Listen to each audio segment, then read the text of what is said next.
My parents favored my twin sister. So much that they spent my wedding budget on her, so I cut them off after refusing my mother's selfish request. I, 23F, have a twin sister named Allison with whom I am not on good terms. I'm not even on speaking terms with her or my parents. Despite how I've been treated in the past, we used to be on good terms, but I've kept my distance for the last 2 years. They hadn't bothered to contact me either, until recently. Allison is 12 minutes older than me and is therefore the golden kid by default. My parents only wanted one child because that was what they had planned for, and they didn't have the resources to support two. By the time they discovered it was twins, it was too late, and my mother did not want to take any chances. In high school, I learned about this from my intoxicated uncle at a Thanksgiving celebration. That was pretty much the day I gave up trying to win my folks over. They did what seemed most natural in those circumstances. They had 2 children but chose to adore only one. That was Allison, not me. Allison and I had an incredible sibling rivalry from childhood. To impress our parents, I would try to outdo all she could do.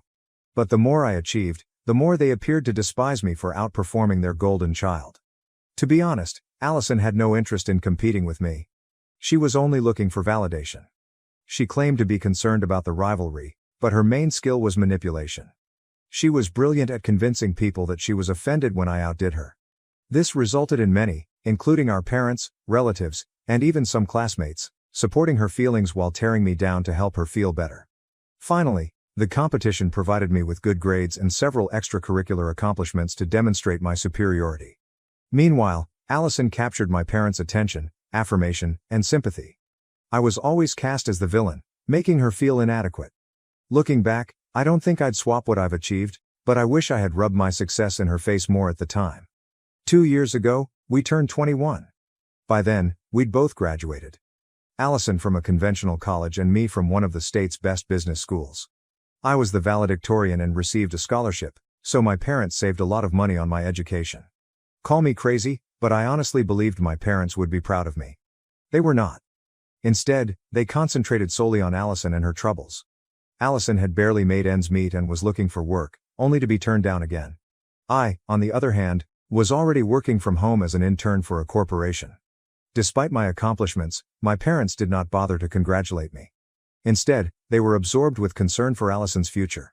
I was not surprised, but rather disappointed. I was still living with my parents and hadn't saved enough money to move out, so I chose to keep my feelings to myself.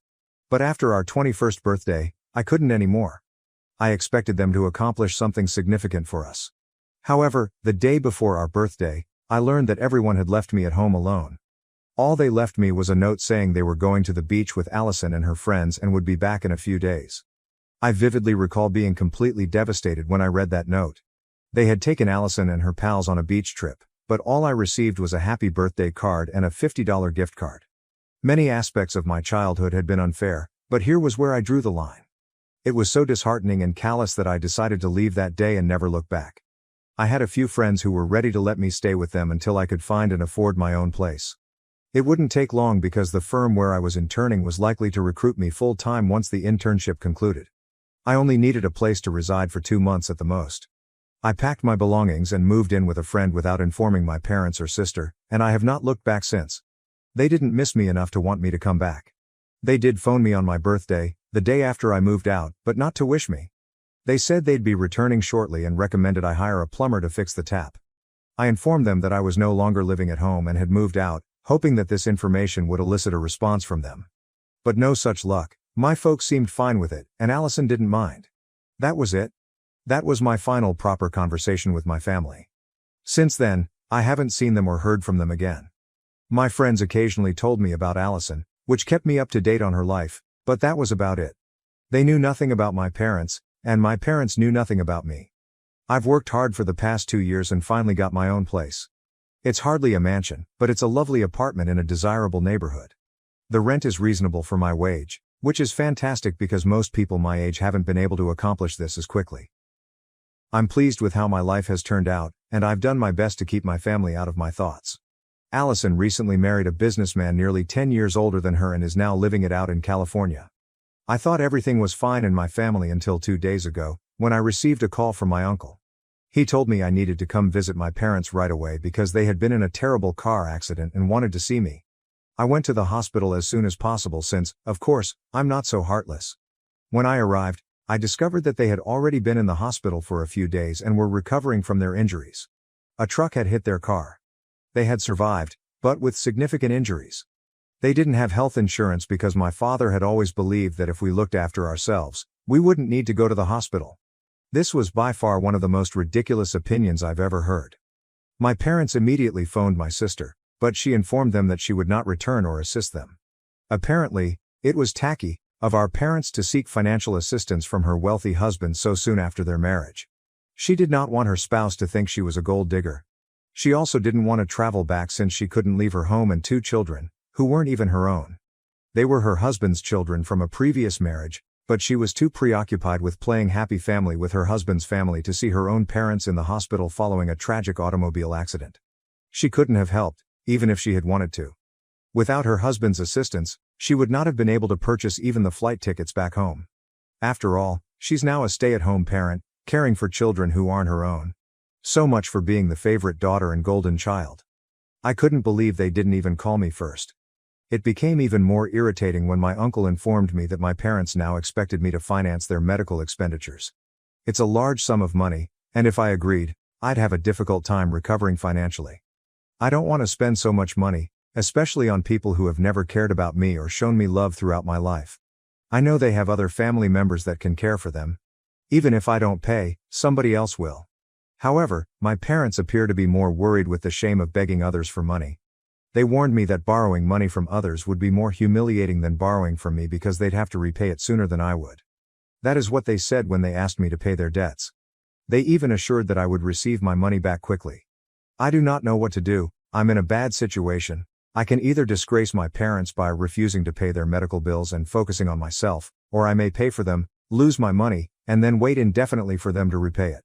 To be completely honest, I don't want to help them at all. We haven't spoken in 2 years, and I've had a horrible relationship with my family for as long as I can remember. They're like strangers to me now, so I don't feel inclined to assist them. But if I don't help, am I no better than Allison? That would be difficult to accept.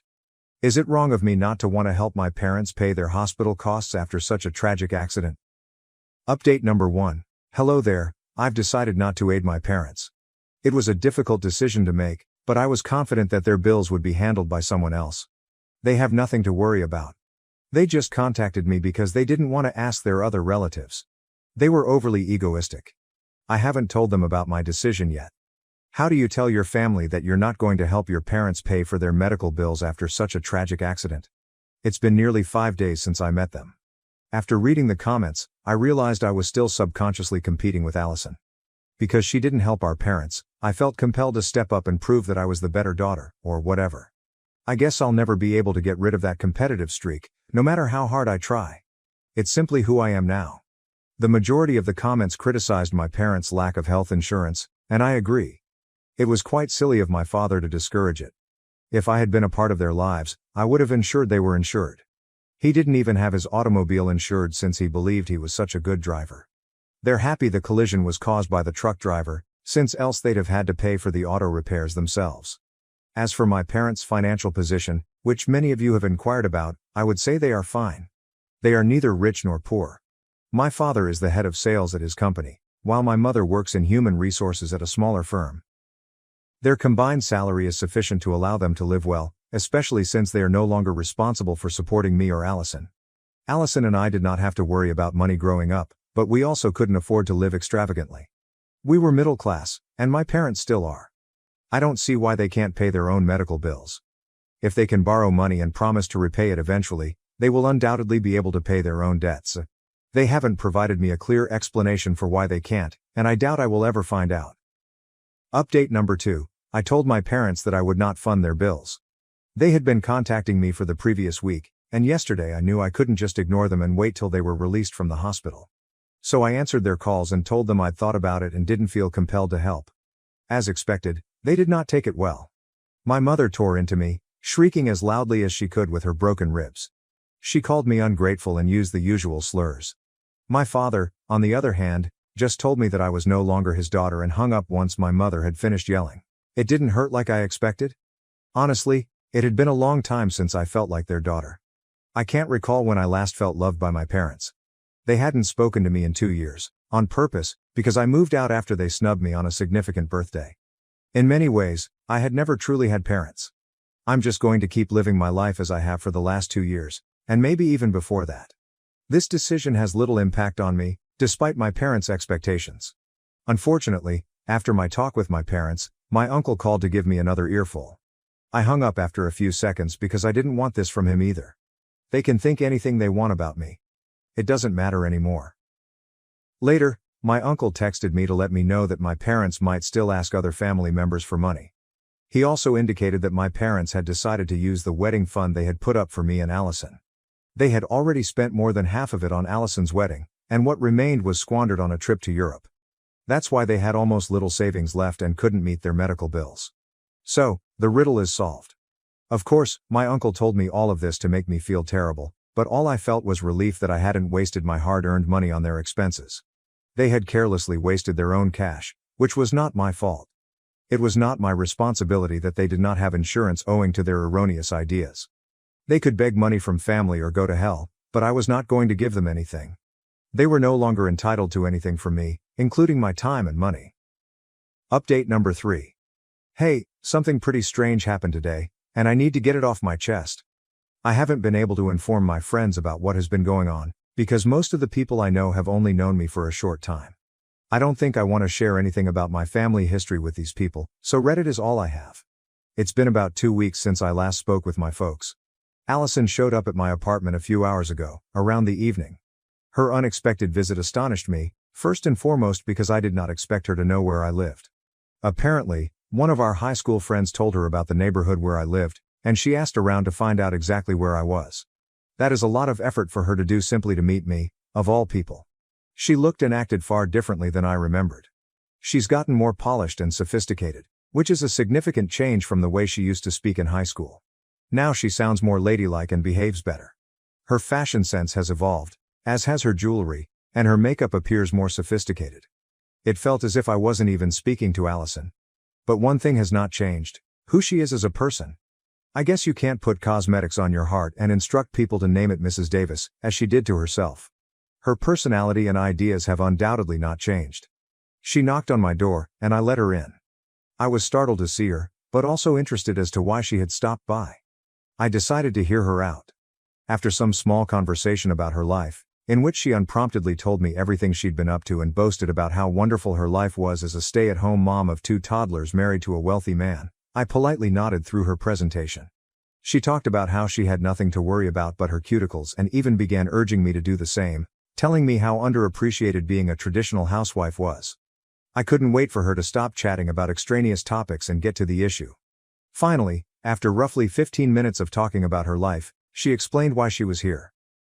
Apparently, she had returned to see our parents since they had begged her to do so following the accident. They did not want her money. They simply wanted her to be there for them. After 2 weeks, she decided to return, and while she was here, she thought she'd pay me a visit so we could finally bury the hatchet. Thus far, so good. But then she began complaining. She claimed our parents were too needy and disrespectful of her new family.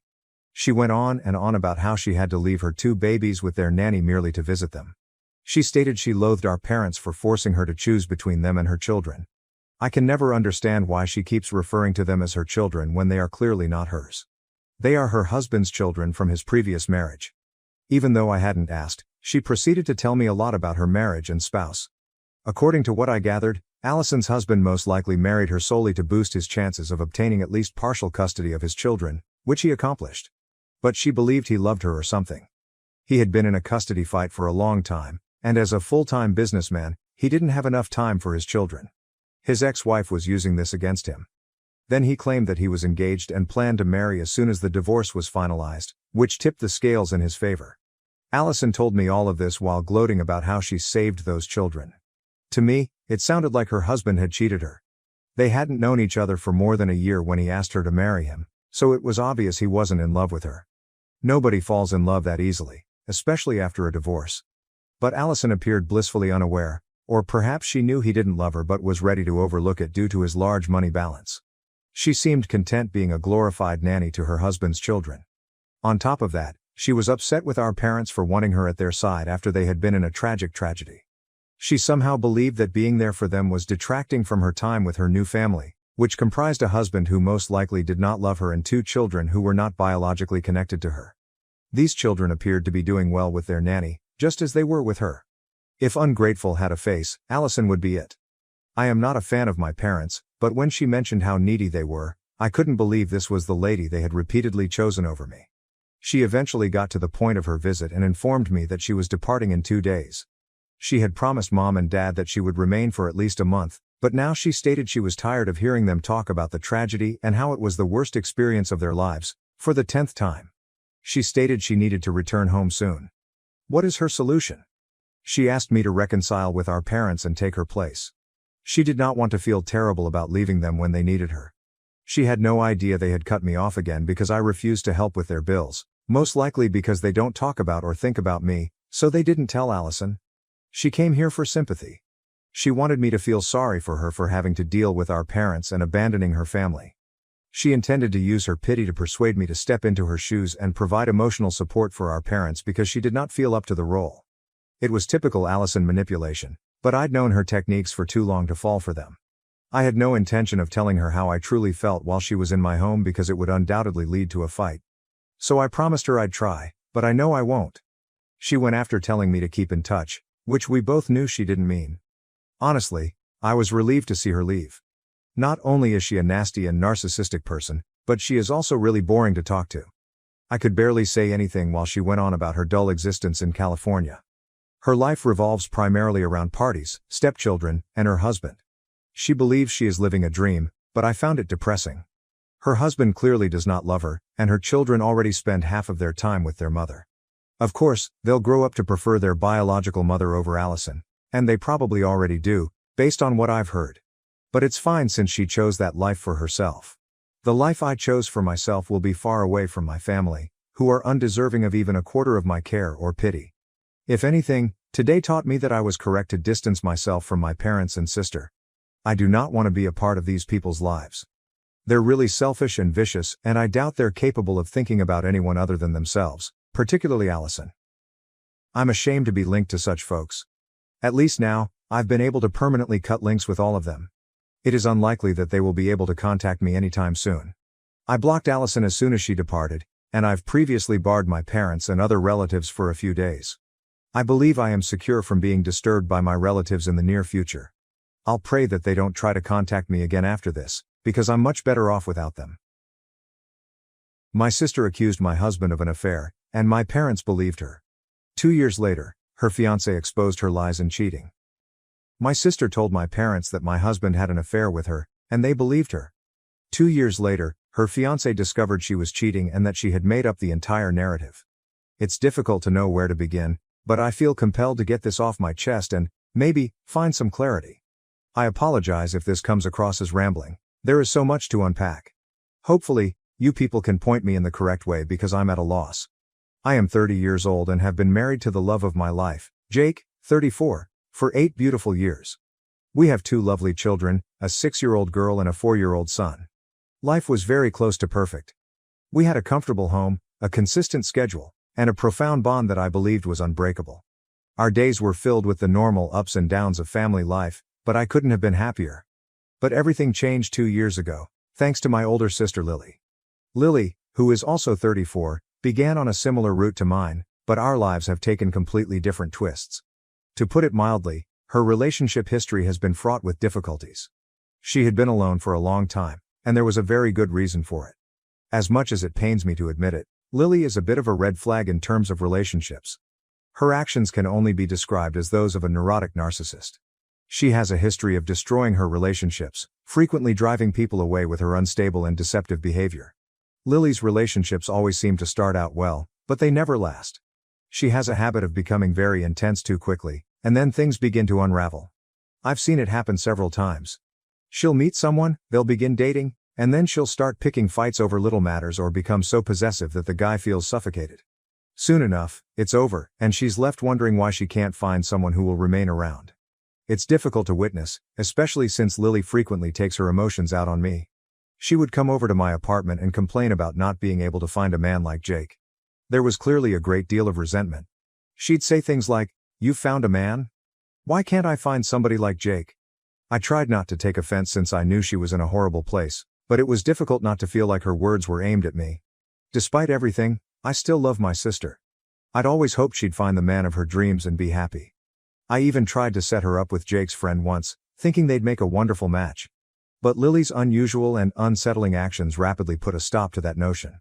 She was so severe and dominating that I recognized it wasn't worth jeopardizing our friendship for her.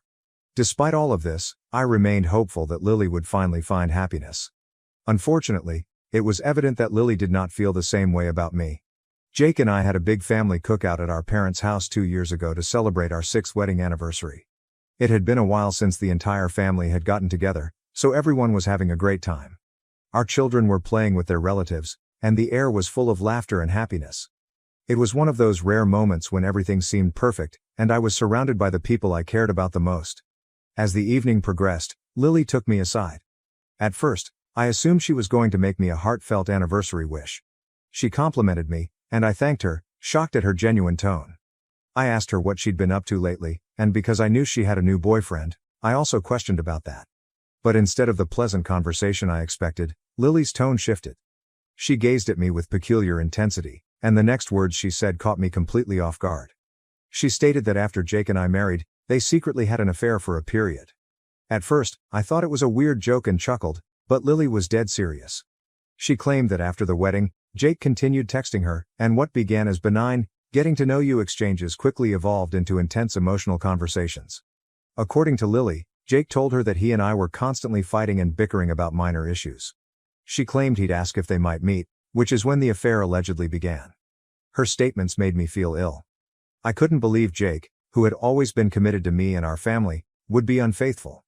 Lily explained that she had kept this a secret all along but could no longer pretend. The way she delivered it, so quietly and confidently, shook me to my core more than the actual news. I briefly considered all of the possible options. Did Jake actually cheat on me? And with my own sister? Were we supposed to be separated now? How about the kids? It took me a while to process my ideas, but then I asked Lily if she had any proof that Jake couldn't get away with lying. That is where she faltered. Lily said she had a lot of evidence, but as her sister, I should believe her, with or without it. That's when I realized, Lily was lying. She could trick Mom and Dad, but I had been watching her for years. I could immediately detect when she was lying. She burst into tears when she realized I could be onto her. Then came her lecture, which included comments like, "I cannot believe you don't trust me," and "I told you for your own good." Lily then went on to tell our parents the same tale. Soon, all of our friends and family surrounded us, and Lily began shouting at Jake about how he had cheated on me with her. She even alleged that, despite her refusal to participate, he blackmailed her. My hubby was just as perplexed as I was. At first, he assumed this was an unfunny joke. However, when Lily began screaming like crazy in front of everyone, the situation became quite serious. I hoped my folks would assist me with damage control. After all, even if Lily's narrative were accurate, I would have been crushed. To my amazement, my parents sided with Lily without regard for our circumstances. Dad screamed at Jake, accusing him of playing with Lily's feelings. I felt abandoned. My own sister confessed to me that she had an affair with my husband of 6 years. Even though I knew that wasn't true, no wife enjoys hearing this type of thing. Furthermore, if her narrative was true, my father was more concerned with Lily's feelings than my own, a wife and mother who would have lost her husband. When we got home that day, Jake and I talked about everything. I trusted my husband and knew he would never betray me. Before you think I'm gullible, let me warn you that Lily has a history of lying. She has previously wrecked countless relationships with petty lies. In truth, Jake's pal ended their relationship because she accused him of cheating on her at random. She would set her own belongings throughout the apartment and then ask him about if he had brought any other girls. This would lead to screaming bouts, and when he was fatigued, Mom would tell him it was just a test. The situation with us simply confirmed this was a trend for Lily, so I chose to believe my husband. The next days were the worst of my life. My parents refused to hear our side of the tale, preferring to trust Lily's version without any evidence. Our previously close-knit family was broken. Jake and I found ourselves alone, and the atmosphere at family gatherings grew unpleasant. My parents treated me with distrust, while Jake was completely ignored. Lily, on the other hand, appeared to delight in the turmoil she had caused. She played the victim, taking up the attention and pity of everyone around her. It was as if she relished witnessing the devastation she had inflicted in my life. The more I attempted to defend myself and Jake, the more she distorted the story to portray us as monsters. I attempted to contact my parents to explain that there was no proof of Lily's assertions, but it was ineffective. They'd made up their minds, and their commitment to Lily was solid. Mom even accused me of being in denial and choosing Jake above my own sister, which shattered my heart. I couldn't comprehend how they could so easily abandon me, how they could blindly believe Lily's falsehoods. Eventually, the tension reached its breaking point. Jake and I made the difficult decision to detach ourselves from my family for our own mental health and the sake of our children's well-being. It was a difficult decision, but we couldn't keep living in the shadow of such a painful falsehood. This eventually became our new normal. As I mentioned, it was difficult but not impossible. I recognized that I didn't need my parents' approval for everything in my life, and if they wanted to believe Lily's lie, then so be it. But just when I thought the drama was over, something happened to shake things up again. I came across a post on Facebook unexpectedly, and guess what? Lily became engaged. She had shared a series of photos with her new fiancé, a man named Mark, along with a lengthy, heartfelt caption about how she had met the love of her life. She told how Mark entered her life at what she believed was the most difficult time she had ever experienced, a time of pain and betrayal. Ironic, eh? Reading those sentences caused my stomach to churn. The hypocrisy was staggering. Lily had portrayed herself as a victim, employing the same lies she had spoken to elicit compassion and admiration from our extended family and friends. As I browsed through the comments, I noticed that many of our family, who had largely supported her during the turmoil, were praising her and extending their support. Some even made snide, passive-aggressive statements addressed directly at me, such as, "Good for you for getting past that toxicity. You do not need that in your life." It was infuriating. These folks had no idea what had transpired, yet they were ready to congratulate Lily on her alleged courage and tenacity. I felt a similar sensation of betrayal, not only from Lily, but from the entire family, which had decided to believe her falsehoods without questioning. It felt as if they had entirely eliminated me from their life, while continuing to support someone who had only caused grief and destruction. What concerned me even more was Lily's engagement to a man who had no notion what kind of person she was. I couldn't help but feel sad for Mark, knowing that he was being deceived by the same lies that had destroyed my family. I wondered whether Lily had ever told him the truth about what she had done, or if she had continued to weave her web of deception to trap him as well. I was tempted to reach out to Mark and warn him about Lily's true personality. But I immediately realized that it was not my place to meddle with their relationship. Mark would have to discover the truth on his own, just like I did. Still, I couldn't ignore the sense of dread that came with knowing Lily was once again manipulating those around her for her personal gain. In the days that followed, I tried to get the news of Lily's engagement out of my mind, but it was difficult. Suddenly, I began to notice a series of missed calls from an unknown number. I ignored it at first because I assumed it was spam. But the calls kept coming. I didn't have time to pick up because I was so busy with work and kids. Finally, during a break at work, I decided to respond. On the other end of the line, I was welcomed by a screaming Lily. She hurled every insult and slur she could think of at me. It was like a torrent of rage, unfiltered and untamed. I tried to ask her what was going on, but she refused to let me speak. After what seemed like an eternity of listening to her rant, I was finally able to convince her to pause long enough to explain what had happened and why she was so angry.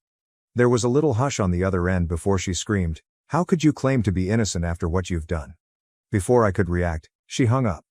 I was left in a trance, trying to make sense of what had just occurred. My mind was spinning with options, but none made sense. What could I have done to make Lily so angry? I had stayed out of her life, given her the privacy she clearly desired, and done nothing to provoke her. I could only think of one person who might have some insight into this situation, my Uncle Tom. He was one of the few family members I still communicated with, and he was always a voice of reason in the midst of the insanity. I called him, thinking he could shed some light on the situation. Uncle Tom did not disappoint. When I recounted what had transpired, he revealed what Lily had cleverly left out. Apparently, her fiancé, Mark, had called off the engagement. What's the reason? He had discovered the alleged affair between Lily and Jake through family rumors. Mark, being the wonderful guy he was, had been looking into a disagreement he had spotted between Lily and myself. When Mark found out about the affair, he was naturally outraged. The trouble was that he didn't realize it was all a lie, a fiction Lily cooked up to seek attention and sympathy. Things took an even more dramatic turn just before the engagement was called off. Mark, Lily's fiancé, had sensed that something was wrong with their relationship. Lily's unpredictable conduct had caused some concerns for him, and he couldn't escape the suspicion that there was more to the story. Mark, motivated by his suspicions, decided to check Lily's phone. What he discovered shocked everyone. Lily had been cheating on him. She'd been meeting up with a guy she met on a dating app, and their interactions weren't simply casual chatter. Mark, who was wealthy and seemed ideal in Lily's eyes, was someone she refused to lose. Lily had no choice but to come honest. She admitted to Mark that she had no affair with Jake and that the entire thing was made up. But, rather than saving her relationship, her confession backfired. She did not deny having discussions with the guy on the dating app. Mark was horrified, not only by the affair, but also by the deception and the lengths Lily had gone to in order to carry it out. It presented Lily in an even more negative light, and Mark wanted nothing to do with her after that. After Mark called off the engagement, Lily's life began to disintegrate. Her lies were now public knowledge, and those who had previously backed her began to distance themselves. The folks who had previously believed her story about Jake and me now questioned everything. Their caustic remarks and supportive letters faded when they discovered the extent of Lily's deception. My parents, who had so easily chosen her side 2 years ago, were left stunned by the truth. Despite the remorse and sorrow I feel for my sister, I know that the best thing for my family right now is to stay away from all of this toxic drama. We've gone through enough, and now I need to focus on protecting my husband, children, and myself from future danger. I'm happy for the clarity that has resulted from all of this, even if it has been extremely hard to achieve. I'd also like to thank everyone who read my article and offered their support and suggestions. It's been a challenging trip, but strangers' compassion and understanding have helped make it bearable. I am grateful to you all for allowing me to see things more clearly and giving me the courage to do what is best for my family. Update 2. Hello, everyone. The last week has been quite stressful, so my family and I decided to take a much-needed mini vacation. It was a nice opportunity for us to clear our heads and refocus on each other after what had happened. I also spent some time reading over all of your comments on my prior postings, and I just wanted to say thank you. Your insights and encouragement have really improved my understanding of the situation. One thing that really struck me was the number of comments about Lily's weird fixation with my husband Jake. Now that you've brought it to my attention, I see that there were always warning flags, but I just didn't notice them at the time. When Jake and I first started dating, Lily had a lot to say. More than I expected. She would always call him brilliant and dashing, which looked like innocent praise, but they were frequently followed by comments that now seem strange, such as how I got him or how he was so out of my league. I dismissed it as her typical mocking, but thinking back, there could have been more to it. Anyway, going on, I must say that my parents have not ceased attempting to reach us. They've called and texted us hundreds of times, and while I'm still unhappy about what happened, I've decided to allow them to come visit us. I understand that their primary motivation is to visit the children, and I've accepted that. After all, I've decided that I would not deprive my children of their grandparents, even if I am not ready to fully reconcile with them myself. While my parents may not have been the best at supporting me, they have always been loving grandparents, and my children adore them. The visit will be difficult, and I'm still unsure how I'll react to seeing them face to face after everything that has transpired, but I'm prepared to try for the sake of my children. I will create limits and preserve my own mental health, but I cannot ignore the attachment they have with their grandparents. Hopefully, this visit will provide some clarity on how to go from here. Thank you again for all of your help and suggestions. I'll keep you posted on how things progress. Update 3. Hello everyone, I hope you are doing better. I wanted to provide an update on how things have been since my last post. My parents did come to visit us, and while I was concerned about how it would go, I have to admit it went better than I imagined. Things were awkward at first, as I expected, but my children immediately broke the ice. They were overjoyed to see their grandparents again, and their enthusiasm helped to alleviate the tension in the room. It was evident that they missed them as much as my parents did. As we settled in, the kids innocently asked where Aunt Lily was. It was a question I expected to come up at some point, and it elicited an uncomfortable stillness. We all avoided the subject at the moment, attempting to keep the atmosphere light. Later, while the kids were busy, I decided to ask my parents directly where she was. They informed me Lily had returned to their home after a long absence and wanted to apologize to me. I found it difficult to take it seriously, however. After everything she'd done, an apology seemed pointless. Furthermore, Mark, her ex-fiancé, deserved the most sincere apologies after everything she had put him through. I advised that instead of wasting time apologizing, they consider enrolling her in treatment. The way she acted, lying so brazenly and destructively, was not a simple mistake. She acted like a habitual liar, and at times, It appeared she was on the verge of being labeled a psychopath. Some may even claim she is one.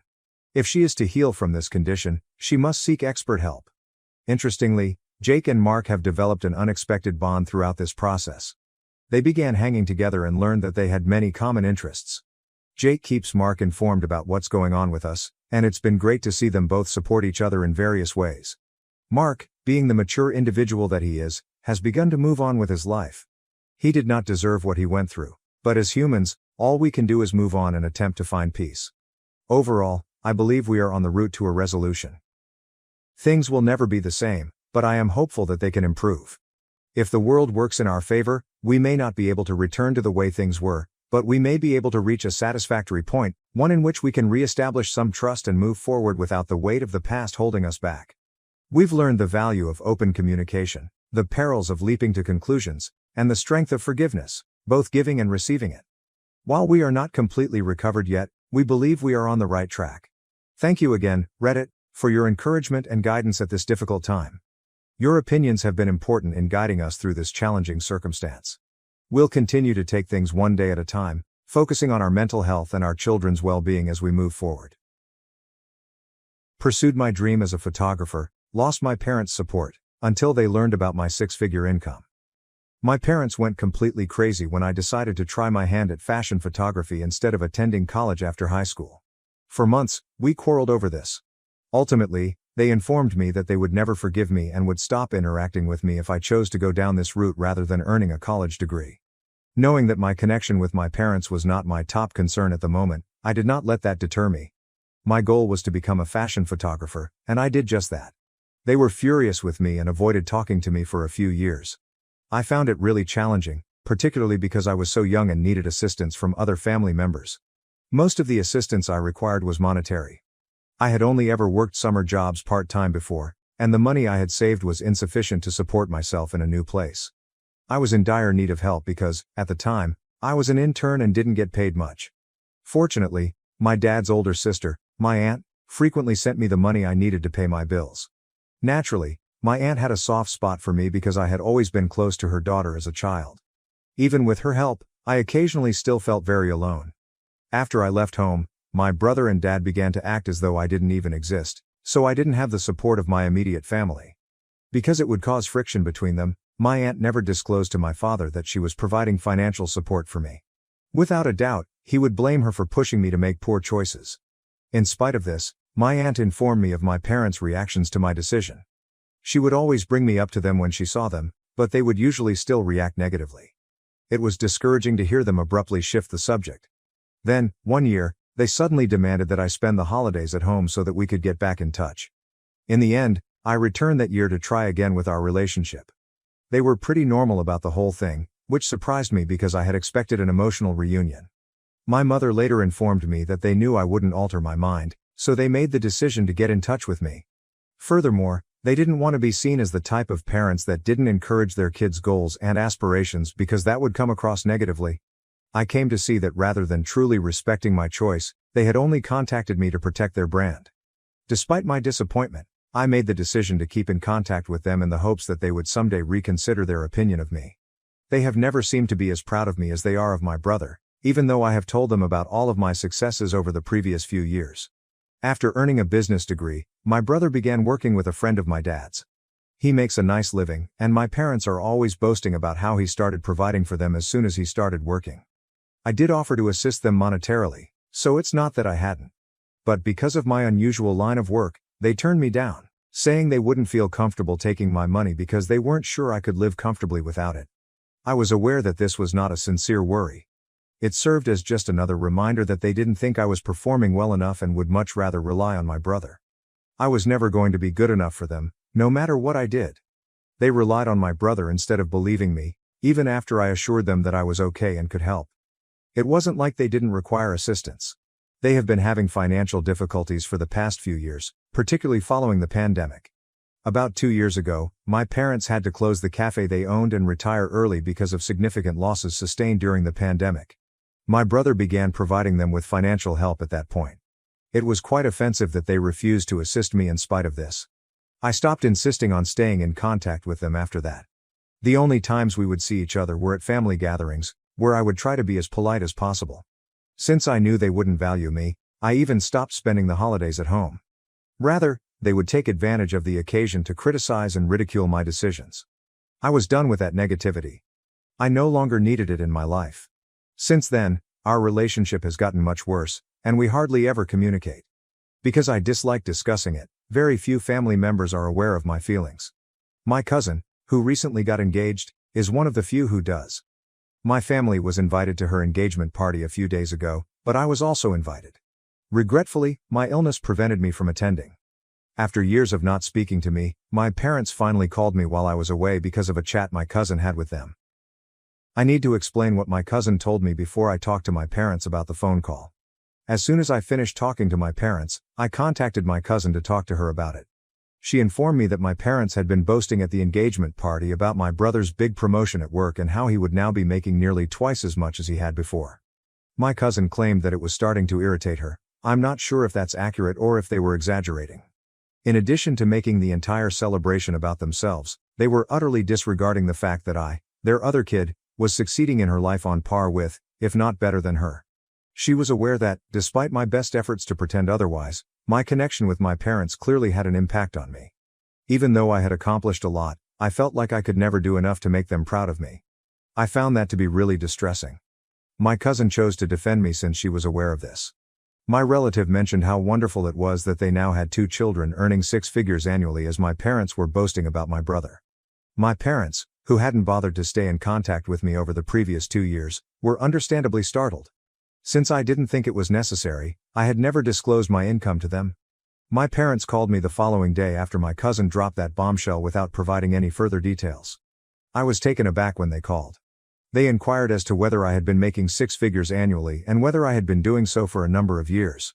Thinking they were finally calling to congratulate me and express their pride, I made the decision to be honest with them. They said they couldn't believe they had been forcing my brother to provide for them financially when I had been doing so well, which was really foolish and delusional of me. They had the gall to become upset rather than happy for me. They chastised me for not informing them of my earnings sooner so they could make an informed decision about which child should provide them with financial support. I couldn't speak. In retrospect, that was exactly the reaction I should have anticipated, but it was not the one I had anticipated. Let me tell you what occurred next if you think that's awful. My parents began to explain how they had put a lot of pressure on my brother when I didn't reply. They said that he had been too busy providing for them to save enough money for his own future. They maintained that I should now pay $100,000 in reparations to help even things up because I hadn't been burdened in the same manner. They rationalized it by claiming that they were also my parents and that I had to share my brother's responsibility. They made it seem as though I had been avoiding accountability, utterly disregarding the fact that they had initially turned down my assistance. After giving their request some attention, I erupted in laughter and hung up. The scenario was so ridiculous that it was the only response I could summon. I then gave my cousin a call to get the whole narrative and to double-check the information. I have been deliberately avoiding my parents ever since. After the call, I banned their number, but they began texting me from a burner phone, which I also blocked. In every one of their mails, I was accused of concealing my earnings. They said they would never have requested my brother for help and would have accepted my help instead if they had known about it sooner. Recently, I also received a text from my brother, who usually avoids similar situations. He stated that he thought our parents had a point, but he didn't want to pick sides. He acknowledged that they ought to have been more encouraging and that they had mistreated me. But he also said that I should have told them exactly how much I made rather than leaving them in the dark if I really wanted them to accept my assistance when I first offered. He maintained that they couldn't have known I was doing so well for myself because this isn't a career they understood well. He said that he had been the only one providing for our parents up until this point and that he thought it only right that I do the same. I owe it to them because they reared me, he reminded me, and whether I like it or not, they are also my parents. I'm bewildered now. I'm sorry for my brother, but I'm not sorry for my parents. Although we haven't had a fantastic relationship, it hasn't been as horrible as our relationship with our parents. He could have a point though, and I can't deny that. Is it bad of me to keep my actual income a secret from my parents? Edit. Since people are curious as to why I never told my parents how much I made, here's the answer. First of all, I dislike discussing my income. I want people to trust me when I tell them that I have enough to aid them, especially my parents. Why would I pretend that I had the money to provide for them? Second, money isn't the only metric I use to gauge my achievement. For me, success is about following my dreams and realizing them, not about how much money I make. When I first began out, I felt just as accomplished since I had followed my passion and defied the odds. In addition to being wealthy, I wanted my parents to be proud of me for being content and successful in my line of work. Finally, I never realized that in order to get their approval, I would have to be specific about my salary. I suppose I've had some delusions about them throughout my life. Eventually, I thought they would treat me the same way they treated my brother, but that never materialized. Before any of this occurred, I did discuss this with my cousin, who informed me that I shouldn't have needed to disclose my income to my parents in order for them to treat me like their child. At least someone was on my side, so it was a tremendous relief when she told me that I hadn't done anything wrong. Additionally, I am positive that my aunt shares my cousin's viewpoint. But what really irritates me is that my brother, who had previously been impartial, is suddenly opposing me. I'm open to any suggestions you may have because I haven't decided whether or not I should feel bad about it. First update. Hello, I appreciate all of your remarks. I suppose I needed that because going through them was a true eye-opener for me. Actually, I had started to think that perhaps I was mistaken, but I no longer believe that to be the case.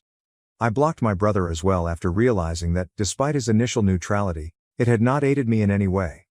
Unlike my aunt and cousin, who both defended me, he never did. In all honesty, my brother is only supporting my parents today because they have never given him a reason to oppose them, in contrast to me, who undoubtedly has a number of reasons. I responded to his message prior to blocking him. Although he didn't grow up in the same household as me, I informed him that I still respected the idea that he was making the extra effort to defend our parents. He can never really comprehend what I've gone through since the parents he knows are so different from the parents I know. His statement that I owe it to our parents to assist them, whether I like it or not, was incredibly unjust. I owe them nothing, nothing at all. Anything they did for me prior to my 18th birthday was required by law, not as a favor. I left home to pursue my aspirations as soon as I was no longer a minor. They didn't support me or even spoke to me for the next few years after that. My aunt, not my brother or my parents, had supported me during that period. My cousin provided me with emotional support the entire time. As a result, I seldom ever think of my brother or parents as family because they have never supported me. My aunt is the one person I owe the most. My brother has been providing for our parents alone for the past few years, and I don't blame him for that. It's not that I didn't offer assistance, in fact, I did, but they turned me down. I decided to cut them out of my life because of that. They also didn't appear to be in any worse shape without me. They haven't apologized to me, but now that they know how much I earn, they expect me to make it right. That's entitled and unfair, and I don't think I have to put up with it. I decided I didn't want to talk to my brother anymore after sending him that message, so I blocked him as well. Neither my brother nor my parents have messaged me since. My aunt, however, got in touch with me and informed me that my brother must have forwarded my message to my father. I had stated in the mail that my aunt had helped me out when my parents hadn't. My father went crazy over it, as we had anticipated, and started blaming my aunt for misguiding me. He thinks I wouldn't have deviated so much from my parents if my aunt had never encouraged me and had instead advised me to return to them and follow their rules. He maintains that we would have a far better connection now if it had occurred. To be honest, I have no idea why someone would think this. In all honesty, I would have found another means to follow my aspirations even if my aunt hadn't assisted me. I would not have abandoned them. I wouldn't be earning as much money or enjoying my career as much if I hadn't been able to pursue a career in photography. Rather, I would be angry at my parents for preventing me from pursuing my own interests. How would our relationship be enhanced by that? It would have significantly worsened the situation. My aunt is currently being used as a scapegoat, which seems to be all they need. They have been accusing her of being a bad sister in their constant messages. They say that instead of supporting me, she would have persuaded me to return to my parents if she had been a decent sister. My present bad behavior, which they say has always been praised, is attributed to her. They have even implicated my cousin in this, claiming that it is not surprising that she has become impolite and uncultured. They contend that because my cousin called them out at her engagement party, this illustrates my aunt's incapacity to raise children appropriately. My parents are essentially acting irrationally. My aunt is certain that they won't let this go, despite the fact that she has barred them. They are intent on making a big deal out of it and playing the victim in a predicament they started. I truly don't know what else I can say to my brother if he still believes that supporting our parents is appropriate in light of everything that has happened. I suppose I should have anticipated it. Perhaps this isn't unexpected because, although he never mistreated me, he also never defended me. Second update. Hello, I haven't posted anything for the past 2 weeks. My parents made the decision to make this drama public for some reason. They have posted a number of posts disparaging my aunt and myself in the last several days, and I honestly have no idea what they are trying to accomplish. They have been promoting a biased narrative in these posts. They say that despite the fact that photography is an unsteady career, my aunt pushed me to pursue it against their wishes. They also claim that I rejected their attempts to patch things up with me. They claim that when they recently requested financial assistance from me, I ostensibly offered but minimized my income. As a result, they had to rely on my brother, which has had an impact on his financial security. I'm still refusing to assist and placing all the weight on my brother, even though they're acting as though they just recently found out the whole truth about my financial status. A large portion of their story is false, and it is entirely biased. I don't want to interact with them on social media, and neither does my aunt. We've been attempting to get in touch with them privately to request that they remove the posts. I even warned them that if they didn't comply, I would get legal help. But, because no one is going to waste their money on a lawyer for something like this, I suppose my parents can see I'm bluffing. This is a minor nuisance, but it's not like it's having a significant impact on me. Many people, including those I haven't spoken to in years, have contacted me to inquire about the issue. The way they are handling this as a show bothers me a lot. I want my parents to remove their posts because I may have to share my side of the story with my aunt if they don't. Asking them to remove the posts hasn't worked at all thus far, but neither of us wants to do that. We might eventually have to publicly present our case. We should go ahead, according to my relative, but I'm sick of anticipating all the drama that will ensue. In any case, we must take the necessary action. Third update. My last post was 2 days ago, and as I previously stated, we were at a loss on what to do. In the end, my aunt and I posted the truth, not just our version of events. In order to dispel my parents' biased story, we wanted to correct the record. My parents haven't made any public remarks about it yet, but many people have left encouraging remarks. The rest of the family hasn't been as ignorant as I initially believed, it turns out.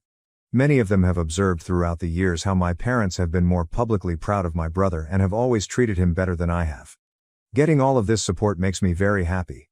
At least I now know that, in my heart, they supported me, even though they had never previously spoken out about it. That is reassuring. But when my brother sent me an email, his reply wasn't encouraging. I was advised that what I was doing was seriously messed up. He claimed that he had been attempting to manage the problem with our parents and had nearly persuaded them to remove their posts. However, they are now refusing to do so because I posted my side. He claimed that I wasn't the kind of person who would add fuel to the fire and stir up more controversy. He's correct. I didn't want to make things worse, but I had no other option. My brother has treated me unfairly, in my opinion. This was started by our parents, not by me. I only spoke the truth to avoid needless hatred toward my aunt and me. It's possible that my parents should have considered the repercussions before making such a fuss. I don't think I have anything further to say to my brother at this time. It is obvious that he has chosen a side, and it is not mine. In any case, I had no desire to communicate with my parents. I don't mind at all if they all want to completely cut me out of their life. Fourth update. Hi everyone, my last update was quite a few months ago. I recently returned home to attend the wedding of my cousin. As her maid of honor, I performed all of my responsibilities for her for about a month before the wedding. She informed me that neither my brother nor my parents had received an invitation. They shouldn't have been surprised by this because it was obvious that neither my aunt nor my cousin wanted anything to do with them following the events of a few months earlier. I don't see why my parents thought they would be invited, when they hadn't even tried to apologize to any of us following the incident. They were not just disappointed that they hadn't received an invitation, but they had also expected one. They even came to shout at my aunt when she was at her residence. My father was incensed and informed her that she couldn't abandon him for such a little matter. Coming from a dad who essentially pulled his daughter out of his life, that is rather ironic. My aunt quickly put him in his place after putting up with his antics. After a heated argument that day, my parents are now ranting about us to anyone who would listen. I don't think anyone is taking them seriously, though, as it looks like the most of them are just looking to gossip. My brother has not gotten back to me. Although it is unfortunate, he has made the decision to support our parents. Everything went off without a hitch, and the wedding was stunning. The icing on the cake was that I also got to spend a lot of time with my aunt and cousin. I've returned to work after a much-needed vacation. Knowing that my parents haven't altered at all in all these months is comforting. My fiancé let his mom dictate our wedding, including asking me not to wear white. Here's how I took back control of my life. Original post. Have you ever seen I Love a Mama's Boy? Well, that's my life basically. I, 27F, have been with my fiancé John, 28F, since high school. We dated and broke up because his mother Debbie, 53F, convinced him we were too young to be in love. We broke up and went to college. During my sophomore year we started talking on socials again. He apologized and said he missed me. We got back together. Cue the waterworks. Debbie literally cried the first time she saw we were back together and told John that I have done witchcraft on him. I've always respected Debbie out of respect for my mother and upbringing. I was not raised to go back and forth with my elders, but she definitely abuses that. Since John and I decided to get back together, she has tried to hook him up with women from her church, her job, and even asks her friends for their daughters to give it a shot. John denies all of them and Debbie says that I'm controlling. John has told her to stop, but not in a way I feel she gets the point. Anyway, 3 months ago John proposed. Deb didn't come to the engagement party. Cool. She didn't come to the family dinner we had so both sides could meet. Cool. John's dad came and apologized for his ex's behavior. He left her when John graduated high school. I told him don't worry about it. The problems really began when John decided to confront his mother about how she's behaving toward our whole engagement. This turned on the light bulb in his brain, as he's always tried to ignore it and tell me to ignore her.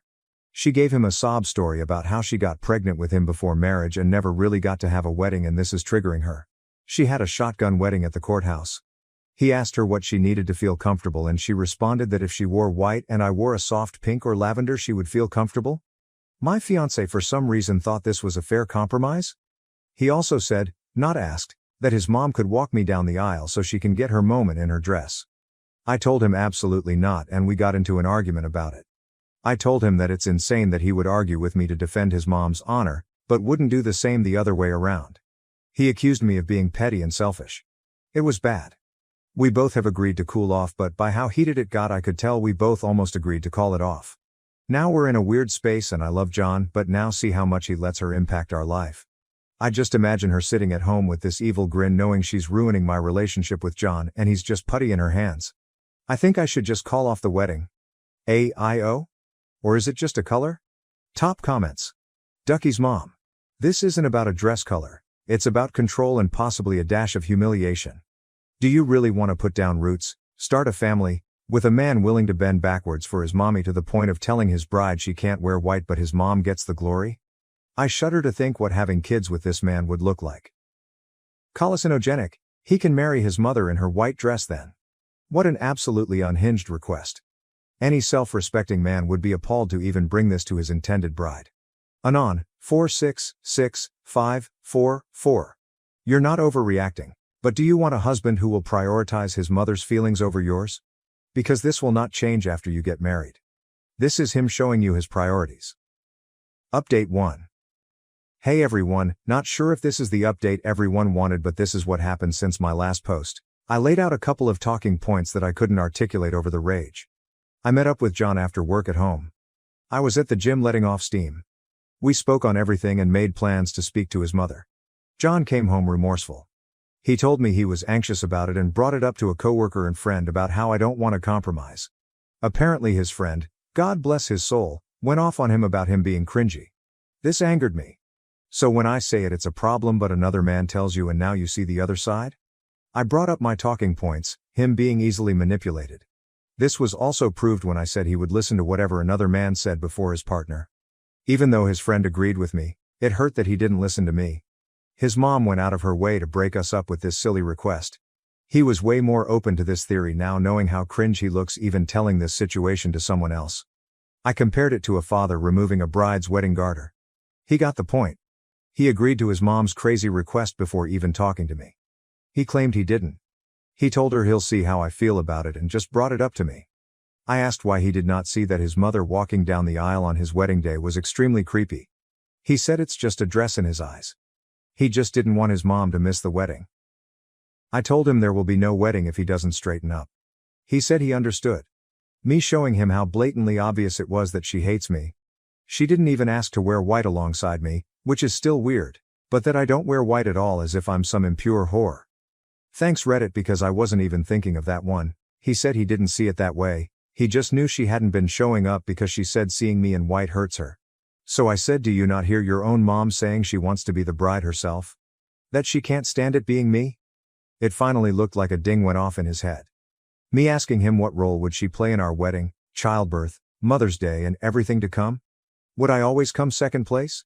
He assured me I wouldn't, and he realizes how bad he fucked up. He was just trying to keep the peace. I asked by always making her happy and making me miserable. I refused to live my life this way. He agreed and said he was sorry and that he wouldn't want me to be miserable. We have no children yet, but we created a plan and how to deal with any big milestone. She won't be there for anything unless I'm comfortable with it. And I won't be unless she does a 180. I asked what his mom said to change his mind, and you all guessed it, she cried. She cried about how her baby was getting taken away from her. How she never got her wedding. How his dad left her and she was alone and had no one else. That she felt sick and just wanted to experience a real wedding before she dies. She is perfectly healthy unless there's something she hasn't told us? Elle just told him if that was enough to manipulate him, what's to say he won't turn on me again? He said his friend and dad talked sense into him about how he was going to lose me. I told him today was the last straw for me. He had to do 4 things to keep me engaged to him if he even cared to. Go LC with his mom and do not let her make any decisions on our wedding. Which will be postponed another year to see if he actually sticks to his word. He has to go to counseling, individual and couples counseling. He has to speak to his mom with me present about her behavior toward me, because every time he goes by himself he comes back with a reason why he left it alone. He must create strong boundaries and learn to uphold them. He agreed. Then came the bad part. I showed him the post. I felt so bad as he read everyone rip him to shreds in the comments. I could see how uncomfortable he was as he read how much of a mama's boy he was and other things about his mom. He was hurt that I agreed that I should leave in some comments. He read for a few minutes until he saw someone call him a spineless "see you next Tuesday," and then gave my phone back. He said it was really harsh, but I had to show him how crazy the situation sounded, even if it was just to keep the peace on a surface level. Him reading the post was icing on the cake. He said he saw everyone telling me to leave and his heart physically started hurting knowing that he deserved it. We called his dad, who I'm no longer calling future FIL because I will call this wedding off tomorrow if he doesn't have my back when we speak to his mom. John's dad Dan, who I'll name since he's a big part of this update. Dan also read John the riot act again. He was relieved John decided to get his act together. We agreed to go to Deb's house tomorrow with Dan and John's aunt. My dad is tagging along. John has said he will tell his mother that she can't under any circumstances make our wedding about her. He also said if she does cry or try to guilt trip him he will tell her he's going NC. I feel terrible as getting a man to stop talking to his mother isn't something I ever thought I even wanted. I doubt Debbie will come around, especially not tomorrow with all of us against her. I don't know if John will backtrack as soon as he gets there. I have explained if he doesn't grow a spine I'm leaving. He either can marry me or marry his mom. But that's my ultimatum. He said he chooses me. We'll see, I guess. This all should make me happy, but I still feel icky. I'll update tomorrow after we all talk to Debbie. Update 2. Hey everyone, I'm back with the last update. This is a bit long, so buckle up. Some people reached to disrespect me. I honestly don't care if you don't believe my story or find me annoying, but messaging me, calling me names, being disrespectful and or saying I shouldn't wear white to my own wedding is classless. I won't respond, and I genuinely hope you all get the help you need for whatever trauma makes you that much of an angry person. To all the people who have reached out with positive vibes and advice, thank you so much, you cutie patooties. Anyway, John and I met up after work and we headed to pick up Dan. John's aunt couldn't make it. My dad was meeting us there. I had really bad anxiety. I told Dan and Dad they should give us a few before knocking so she doesn't feel ambushed. They agreed. Here's the part everyone was waiting for. We get to Debbie's. My heart feels like I'm going up the world's tallest roller coaster slowly. John is quiet. We get there and he gives her a firm but respectful "Hey Mom." We sit down and John tells her we came to talk to her. She asked what's wrong. John got right into it. He bluntly said to her that her actions toward me for years have been petty. Her not showing up for any of our wedding events was unacceptable to him. He flat out asked her why she has a problem with me. I genuinely thought he was going to start with the dress situation. He went for the root of it all. Debbie acted like she had no idea what he was talking about. She has actively tried to get him to cheat, leave me for other women, but in that moment was shocked, and doesn't know where this was coming from. She said she has no problems with me and loves me like a daughter. She looked at me like she expected me to talk, but like I said to you all, I wanted to see what John had to say. He asked her to be honest and named all the times he's recalled that she insulted me to my face and behind my back.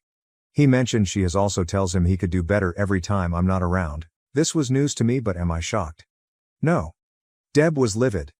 She genuinely couldn't believe he outed her like that. She starts going off on him, calling him disrespectful and saying he was disrespecting his own mother for an outsider.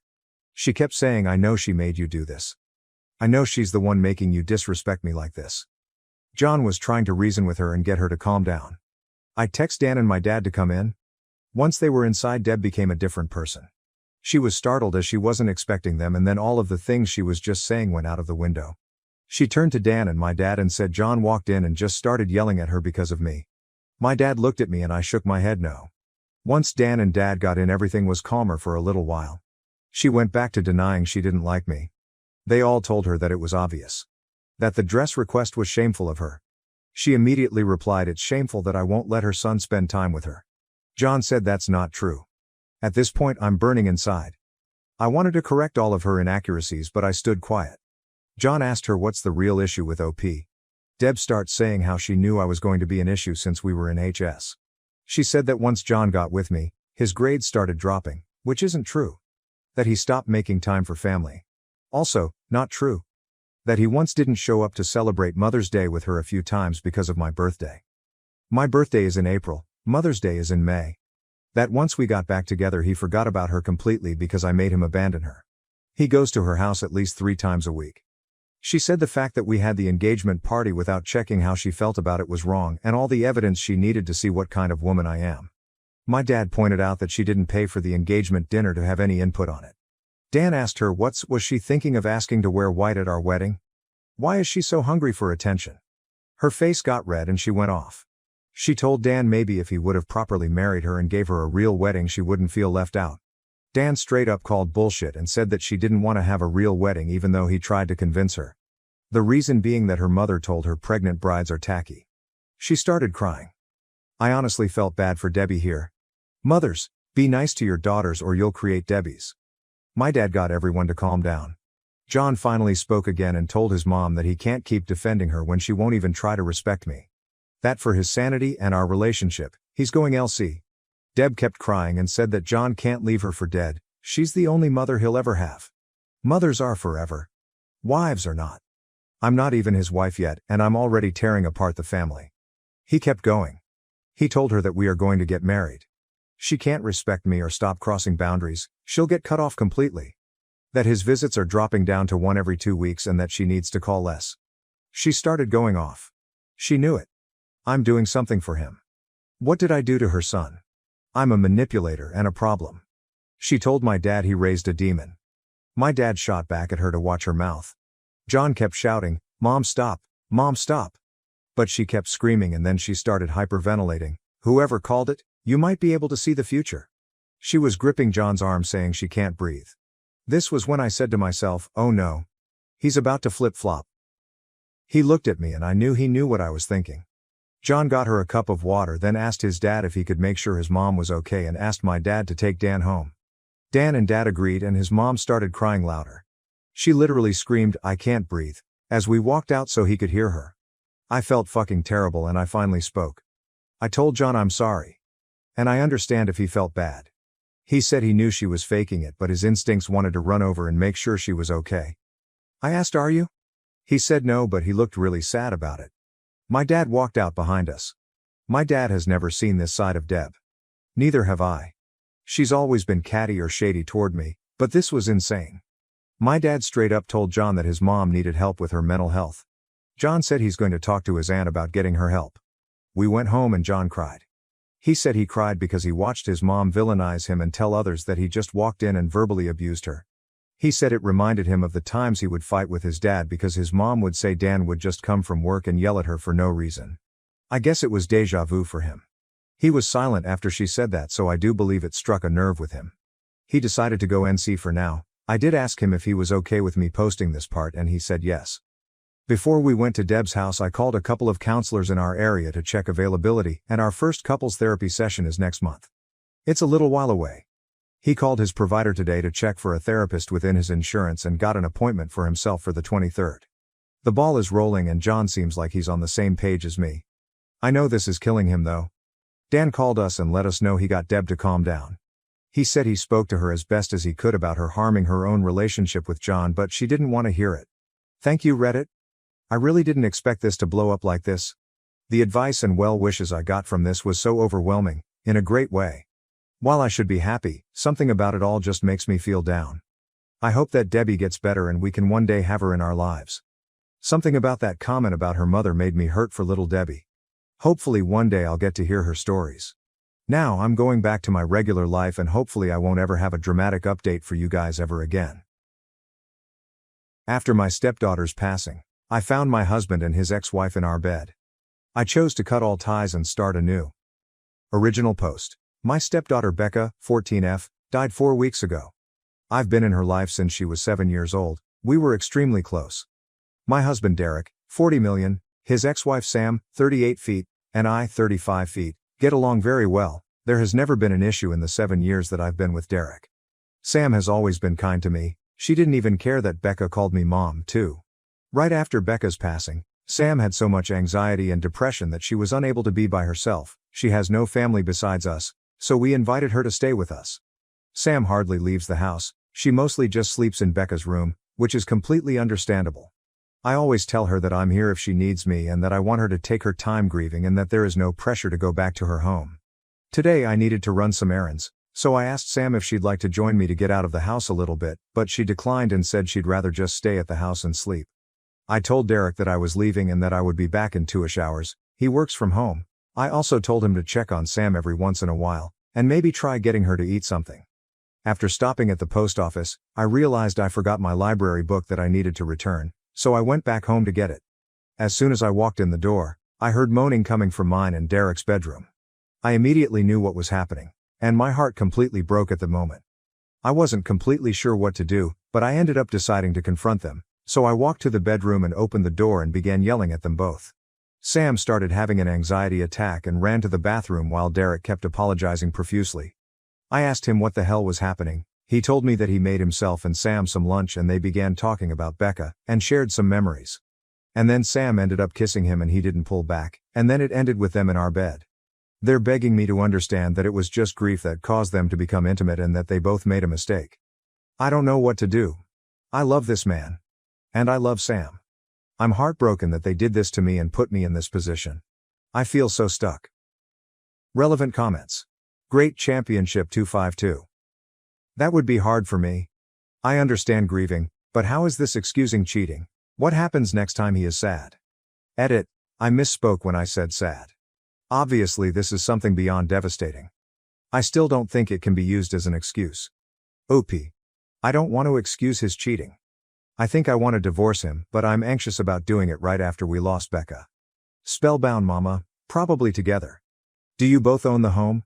If it's in your name, change the locks. Stay strong and don't listen to his excuses. I am so sorry this happened to you during such a difficult time. Oh up. Exactly what I was thinking if I'm being honest.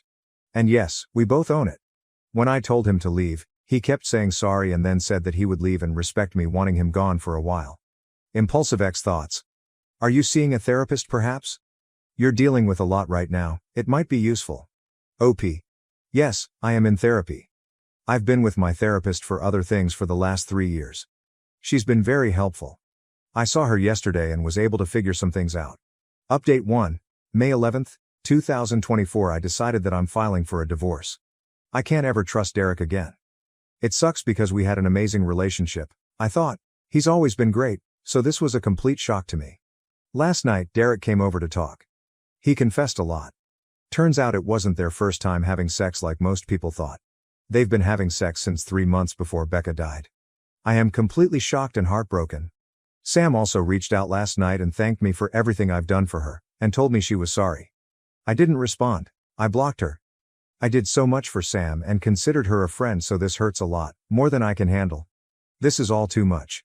As hard as this is gonna be, I need to leave Derek and cut them both out of my life. I am ready to do so. I am done. Also, some people are saying I deserve this because I should have known better than to let Sam into our home, around Derek. But, you need to understand that I'm a giving person. I trust people more than I should. I truly thought Sam was an amazing person. I know it's unusual to become friends with your husband's ex-wife, but it's just how it went for us and I shouldn't be blamed for what happened. Thank you to everyone who commented nice things and for the kind messages. You've all been helpful during this insanely difficult time, I appreciate it. Relevant comments, impulsive thoughts.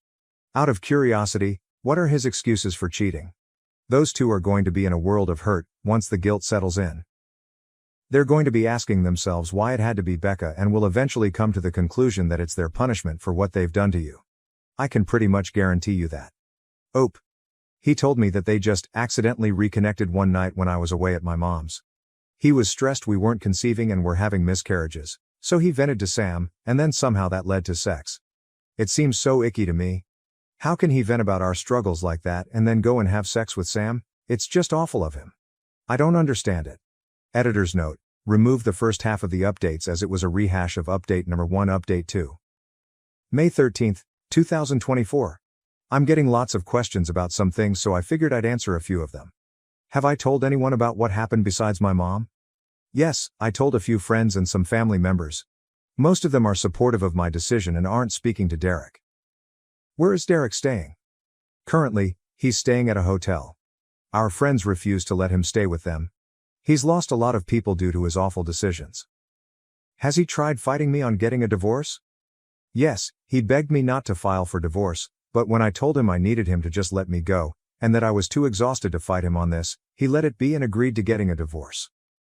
Why isn't Derek staying with Sam? He told me he didn't want to continue to hurt me, so he told Sam he was done with her for good, and that they have no reason to speak to each other anymore. I have no idea if that'll last and if they'll just end up together, but I truly don't care what they do anymore. I just want peace. What was Derek's excuse for cheating? He told me that they just accidentally reconnected one night when I was away at my mom's. He was stressed we weren't conceiving and were having miscarriages, so he vented to Sam, and then somehow that led to sex. Disgusting of them both, I know. Feel free to ask anything else, and I'll try to answer. Thank you everyone for your support and advice. Relevant comments. OP on what happened to Becca. OP. It was very sudden. She died in a car accident when she was with one of her friends and her friend's parents. OOP on her husband's parents being supportive or not, and if they know about his cheating. OP. I get along with Derek's mom very well, but he's also a mama's boy, so it's kinda complicated. She will always be there for him. He'd stay with her if she didn't live across the country. She knows what he did and told me she had a talk with him but said that he's still her son and she'd help him with anything if he needed it. I'm thinking I need to cut her out of my life too, which makes me really sad because we were close and talked on the phone almost daily. OP on if she has children with her husband. OOP. We've had 6 miscarriages total. All of them were in the first trimester. NSBP. More updates, May 14, 2024. I just found out that he is staying with Sam and not at the hotel. He told me it's too expensive to stay at a hotel and Sam is the only one that'll help him right now. I had a feeling this would happen. Just knowing that they are still probably sleeping together hurts my heart. I talked to a lawyer this morning and we are proceeding with the divorce and Derek agreed to it. It's actually happening, and I feel some relief that he's not fighting me on this. My mom leaves on Sunday. I'm scared to be alone. But I go back to work on Monday, so I'm hoping it'll be a good distraction. I'll keep updating if anything else happens. Thank you everyone, I am so grateful for you all. Relevant comments. Immaculate 329. OP. How did you find out he was staying at his ex-wife's place? Anything he says should be taken with a grain of salt. He is not true to his words in going on contact with Sam. OP. He texted me this morning after we talked to lawyers, and said he just wants to be honest with me. I told him to stop giving me updates on what he's doing in his life and that it's not something I need to know. It seems like he wanted to tell me to hurt me. OP on how she is doing. EOP. Thank you. I'm doing a little better today. My mom and I went on some nature walks and went out into the garden this afternoon. That helped. Becca loved gardening with me, so it made me feel closer to her. Becca's diary. May 15, 2024. I decided to go through some of Becca's stuff today. I just found her diary in a box in the back of her closet. Would it be wrong to read some of it? I feel like it would help me feel closer to her, but part of me feels like it's wrong too. I haven't told Derek that I found it either, and I'm unsure if I should tell him. What would you do? Relevant comments. OP on if she was closer with Becca prior to her sudden passing.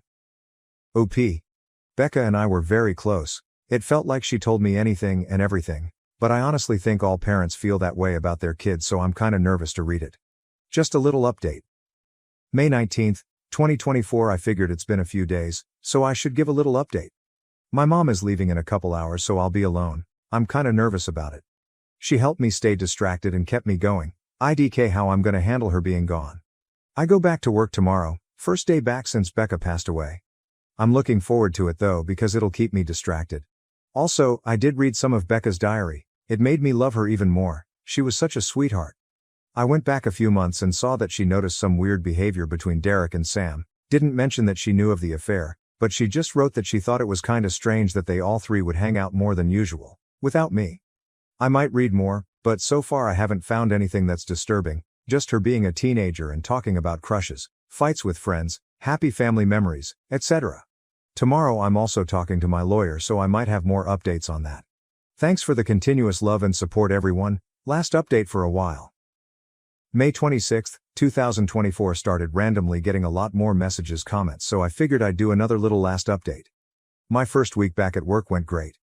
I wasn't expecting it to go so well, but thankfully it did.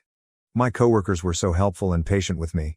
On Friday night I decided I didn't want to stay home all weekend alone, so I decided to drive up to my mom's. It helps that I have a 3-day weekend so I can spend more time with her. I'm heading back home tomorrow. Also, for those of you that have messaged me hateful things for reading Becca's diary, I just have to say, you aren't in my shoes right now. Telling me I'm a bad mom because I'm reading her diary is just ridiculous. I learned so much more about her, about how caring and sweet she is, and it made me love her even more. It's how I'm able to feel so close to her right now, so please don't tell me I'm a bad parent for just trying to get by one of the hardest times of my life. You have no idea what it's like. I don't have much of an update, so this will be it. I'll come back and update once the divorce happens though. Thank you to those of you that have been nothing but kind and helpful. You helped me feel less alone. I'll forever be grateful. Sam saw my Reddit post and is threatening to sue me.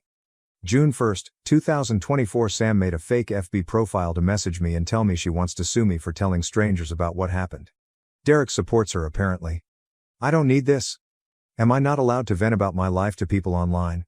I just want life to get better. I'm so tired. Fuck you Sam, fuck you Derek. Edit. Sam is in the comments and messaged me on here too. Blocked her. Additional information from OOP on the message from Sam. OOP. No, I just ignored her. It might be an empty threat just to make my life harder, but I'm unsure. Her message said, so I was scrolling TikTok and ended up on an account where they read Reddit posts, and guess whose post they read? Yours. First you tell friends and family and then you go to a bunch of strangers and tell them our life story? I can't believe you. It isn't just your business to tell. Becca would be so disappointed in you. Be prepared cause I think I'm gonna be suing you for this. This was no one else's business. You did this to yourself, remember that? I'm actually baffled. She thinks Becca would be disappointed in me. BADF. I don't think I can do this anymore. June 11, 2024 I have been as strong as I can be, but I have been really struggling. So much is going on and I'm just so tired. How can I keep going? I just want to be with Becca. I miss her. I miss her smile. I miss her laugh. I miss how she'd try to make you laugh when you were sad by telling dad jokes. I miss how she liked being in the garden with me. I miss seeing all her new drawings. I miss her beautiful eyes. I miss everything about her. I just want her back. I need her back. Edit. I am okay. I just needed a space to vent. I was getting so many messages asking if I'm alright, and I just wanted to say thank you to those that reached out. I am okay. I will be okay. Some days are harder than others, but I think I'll get through this. I'm so grateful for the little community I have here. Thank you all so much. Sam took her life on June 20, 2024. July 4, 2024. Sam ended up taking her own life on June 20th. I am still trying to process everything. She had hurt me deeply, but this isn't something I wanted whatsoever. And Derek blames me. I feel so many things and I'm gonna be away for a while again, but I wanted to update you all. Thanks for the love everyone. Comments OP on how she is doing after Becca's death and now Sam's passing. OP. I hope they're together again. And I hope they're both at peace too, that's all I hope for. Thank you. Taking a break from Reddit and going on a trip in a week. July 11, 2024. Well, I'm doing it. I'm taking the advice that so many of you had. I'm going on a trip since my job doesn't need me till the middle of August. I was so lucky I had my mom come stay with me a lot, and had my best friend come stay with me when my mom couldn't. But I felt like I was asking too much of them. So I decided that maybe traveling might actually be a good idea. In a week, I'm going to Norway. Becca and I always wanted to go there one day, it was on our bucket list. I'm actually excited. I'm also thinking of getting a pet when I come back. But might wait till I move. Thank you to those that recommended I do this. Becca would be happy I'm doing this, she'd be so frickin' thrilled for me. You probably won't hear from me for a while, I'm taking a long break from Reddit and all my social media. I think it's best for me. But just know, I love and appreciate all of you that have been there for me, I would have been so lost without some of you. Yours truly, Alyssa. A few updates. October 24th, 2024. Hi everyone, I haven't been on here in so long. I got so many messages asking me to do an update, so here it is. Norway was absolutely breathtaking. I had so much fun and met some amazing people while I was there. I plan on returning in the future for sure. A couple weeks ago was the 6-month anniversary of Becca's death. It's been hard, but it's getting easier to live everyday life, but it also pains me to say that, because I feel guilty for moving on and healing. IDK, if that makes sense, maybe it does to those who have also lost someone close. I moved out of Derek and my house a month ago and got myself a cozy little house all to myself, and oh yeah, I got a dog. His name is Charlie and he's a darling little Cavalier Spaniel. He's been great, I absolutely love him. Also, I am officially divorced as of last week. It was a very easy divorce and I'm so happy about that. But Derek didn't want any of Becca's things when we tried figuring out who gets what, he left it all to me. I tried hard to get him to take something because I feel like he'll regret it, but he said he didn't want anything, so I have all of Becca's stuff. I have no idea why he didn't want anything, but I have it all in the guest bedroom right now. I'm trying to figure out what to do with everything. Derek is apparently an alcoholic now and quit his job. He seems to be doing terribly. Besides all that, IDK, if I have anything else to share, I just want to say thank you again to all of my supporters. I've made some friends here and I am so thankful for you all. I appreciate every one of you. Top comments. Commenter 1. Alyssa, I think of you often and check back periodically for an update. I'm so happy to hear that your trip went well. Equally exciting to hear that you've moved on with your life, have a new house, and a dog. Cavaliers are so cute and sweet. Enjoy. Becca's things belong with to you. You will know how best to honor her. Wishing you the best life has to offer. Thank you so much for letting us know how you're doing. Commenter 2. I'm so happy you enjoyed Norway. I spent a summer there many moons ago when I was 17 years old.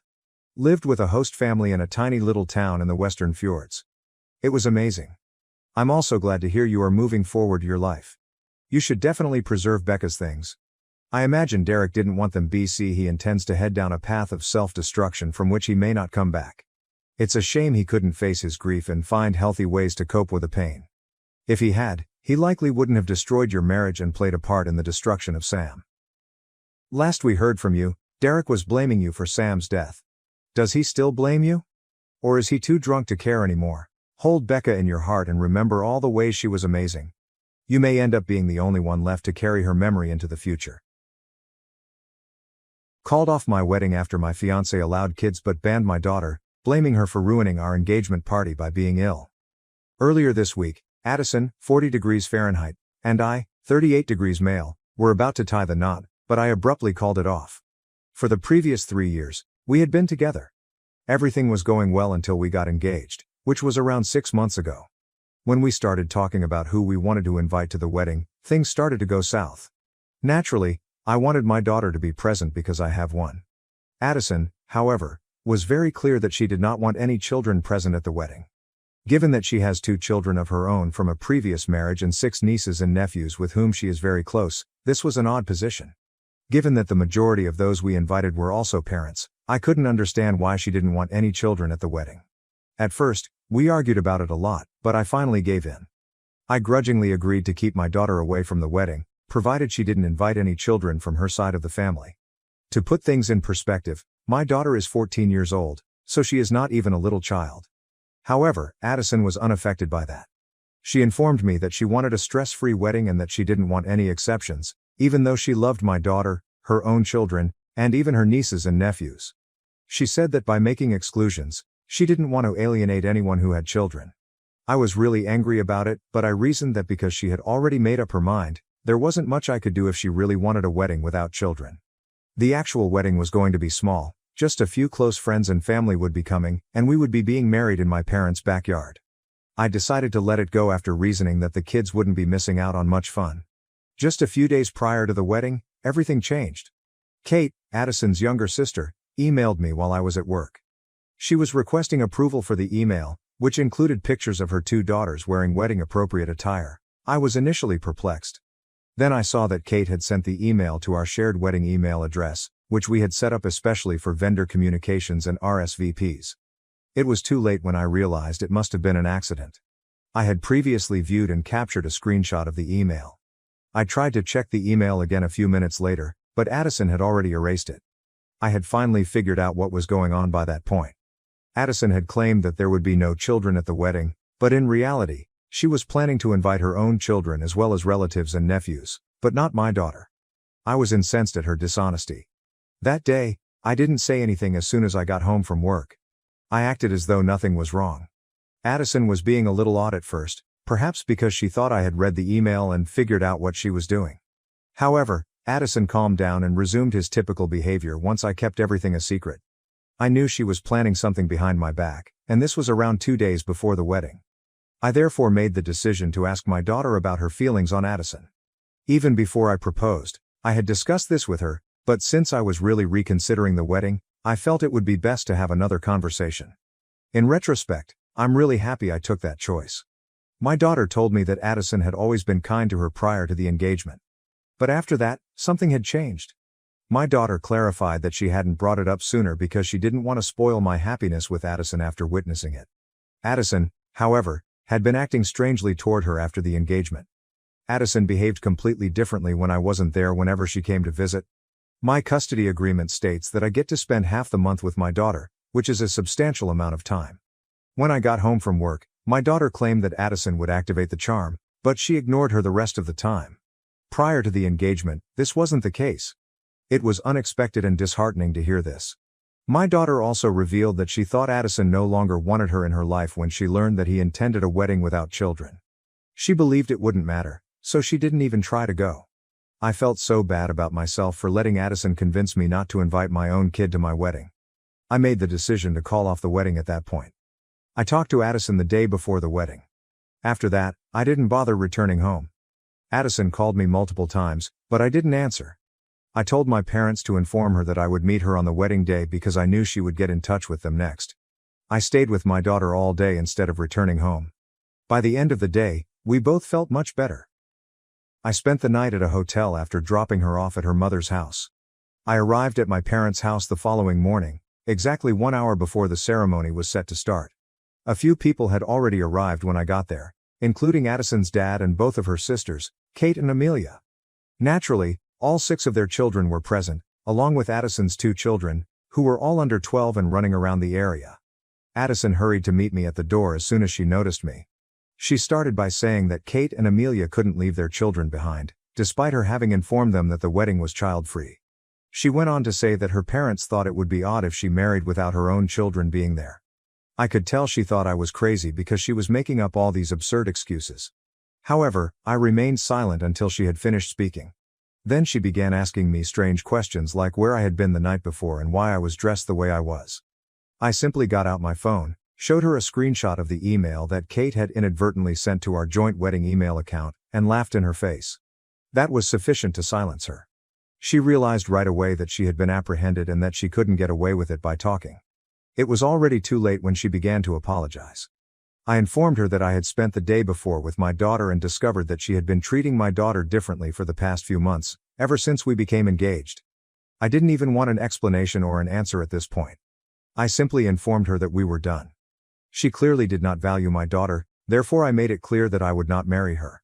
I had never treated her children any differently than I had my own, so it was very painful. However, I didn't believe it was a good idea for us to get married because it was obvious that she didn't really value my family or me.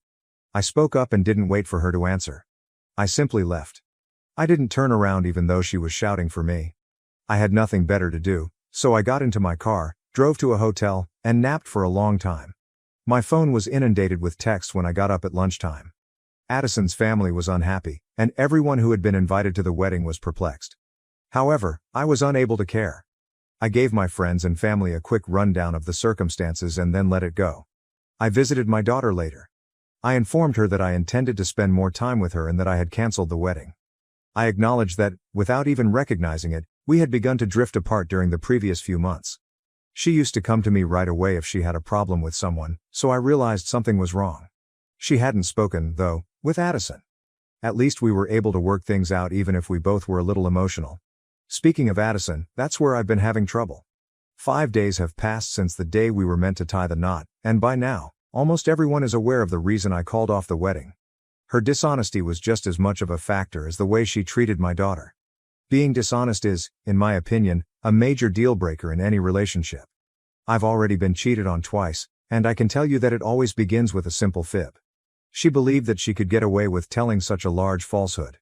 I don't believe that canceling the wedding at the last minute was incorrect on my part. Yes, it was sudden and rude, but considering that she had intended to surprise me with the kids at the last minute, I believe it was reasonable. Her family feels I'm being harsh and is angry that I didn't offer her an opportunity to clarify. Addison has been contacting me constantly, as has the rest of her family. Addison's only justification is that she had good reason to invite my kid, but she couldn't beg me not come. She also finds it quite offensive that I didn't think our relationship needed at least a chat before terminating it in that manner, even after we had been together for so long. She has stated that she will discuss her reasons in person, but she has not disclosed them. How she could possibly defend her decision to not invite my daughter to our wedding is beyond me.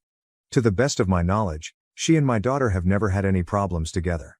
I still believe like I ought to have talked to her first though.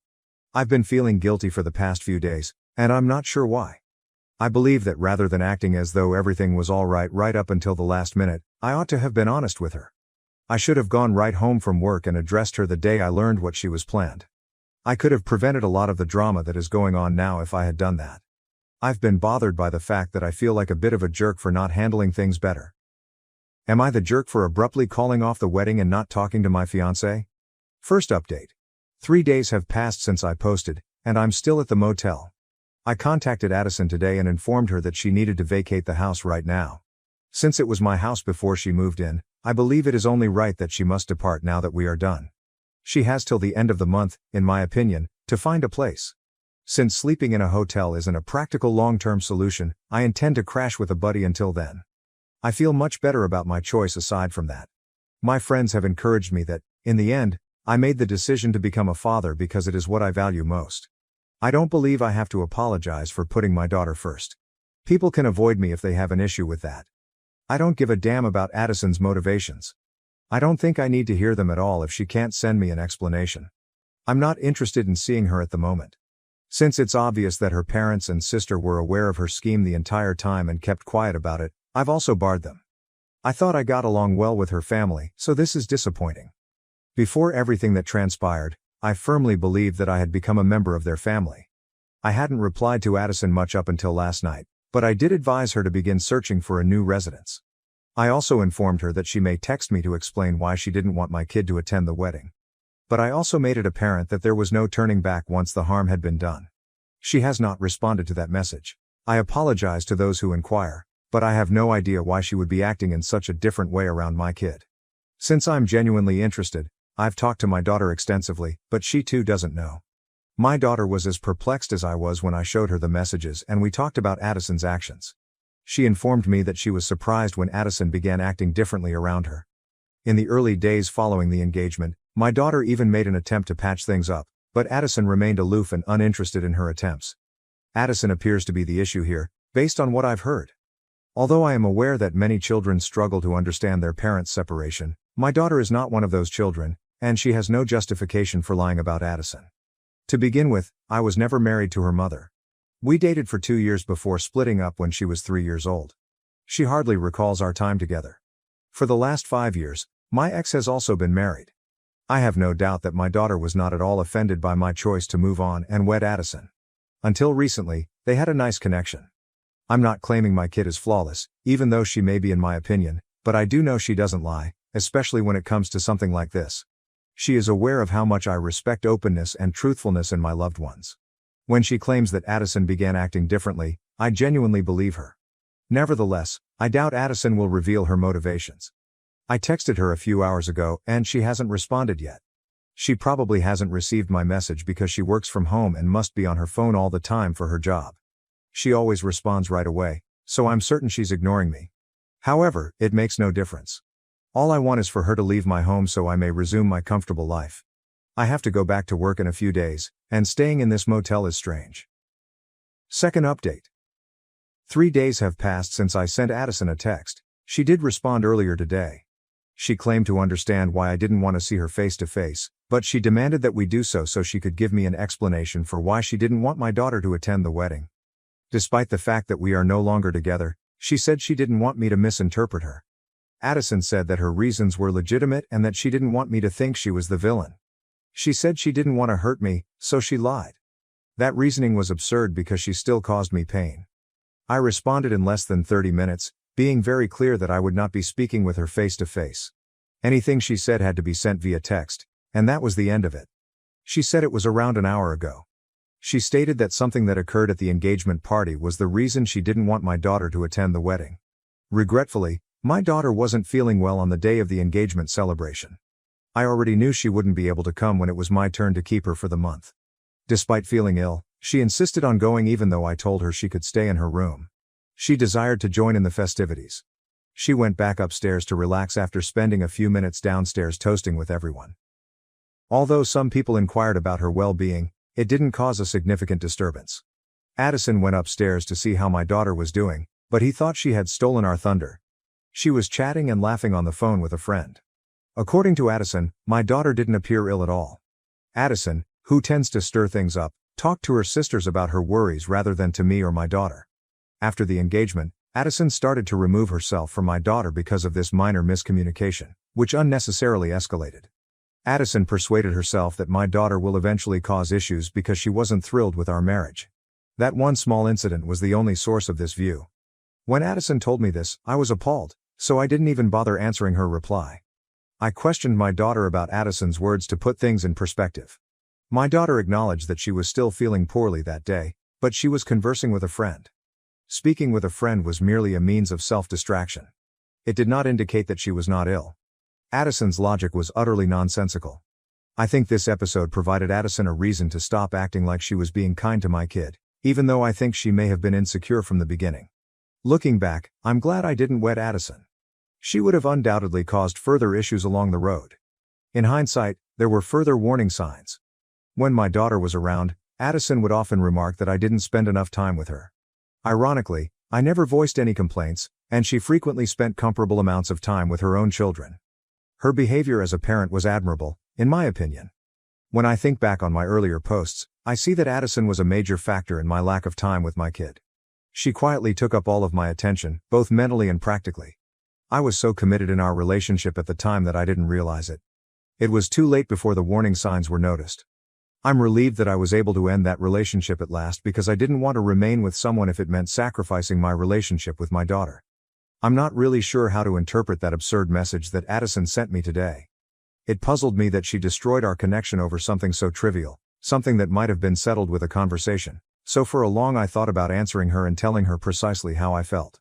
However, I changed my mind since I didn't think it was worth the hassle. Until it's time for me to go back home, I would much rather ignore her.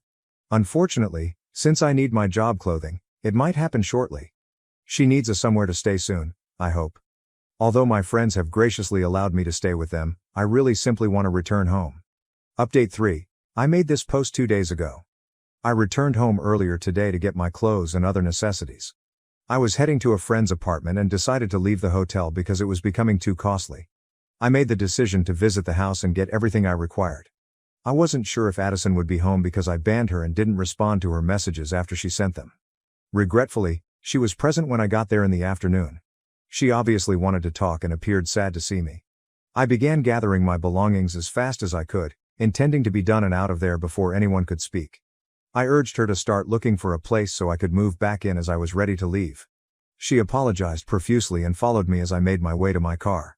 She claimed she shouldn't have lied or made such a huge deal out of the engagement party event, and she acknowledged that she felt awful about what had transpired. She clarified that she recently got into a battle with her sisters after understanding how their advice had led to the breakdown of our relationship and that they had made it look like a much greater problem than it actually was. Addison pleaded for another chance, saying she would improve her connection with my daughter and me. Hearing her plea made me sad, but it was too late. When I got to my car, I informed her that although I could relate to her feelings, My kid was the most important thing to me. I had a duty to act morally toward my daughter. Addison was clearly about to cry, but I didn't want to deal with it. I drove off after saying a brief goodbye and reminding her to find another home. It was far more difficult to see her in person than it was to text her, even if I felt like a bit of a jerk for leaving like that. I don't regret anything though, it had to be done. I'm staying with a friend for the time being with the hopes that Addison will find somewhere else within the next few weeks. After she leaves, I can return home and carry on with my life, or whatever normal will be going forward. Although it may take some time to get over this, the bright side is that my relationship with my daughter is stronger than it has ever been. Our relationship has returned to its pre-engagement state. There are no secrets between us. She tells me everything about her life once more. Seeing her chat eagerly about her school day over our FaceTime today made it all worthwhile. In a few weeks, we even have a beach vacation planned. I think I could use the break, so I've invited some friends with children her age to come along. Although the last few weeks have been difficult, I have optimism for brighter times to come. Parents funded siblings, ignored me. I built my own success, uncovered their betrayal, and chose a new family over being the forgotten child.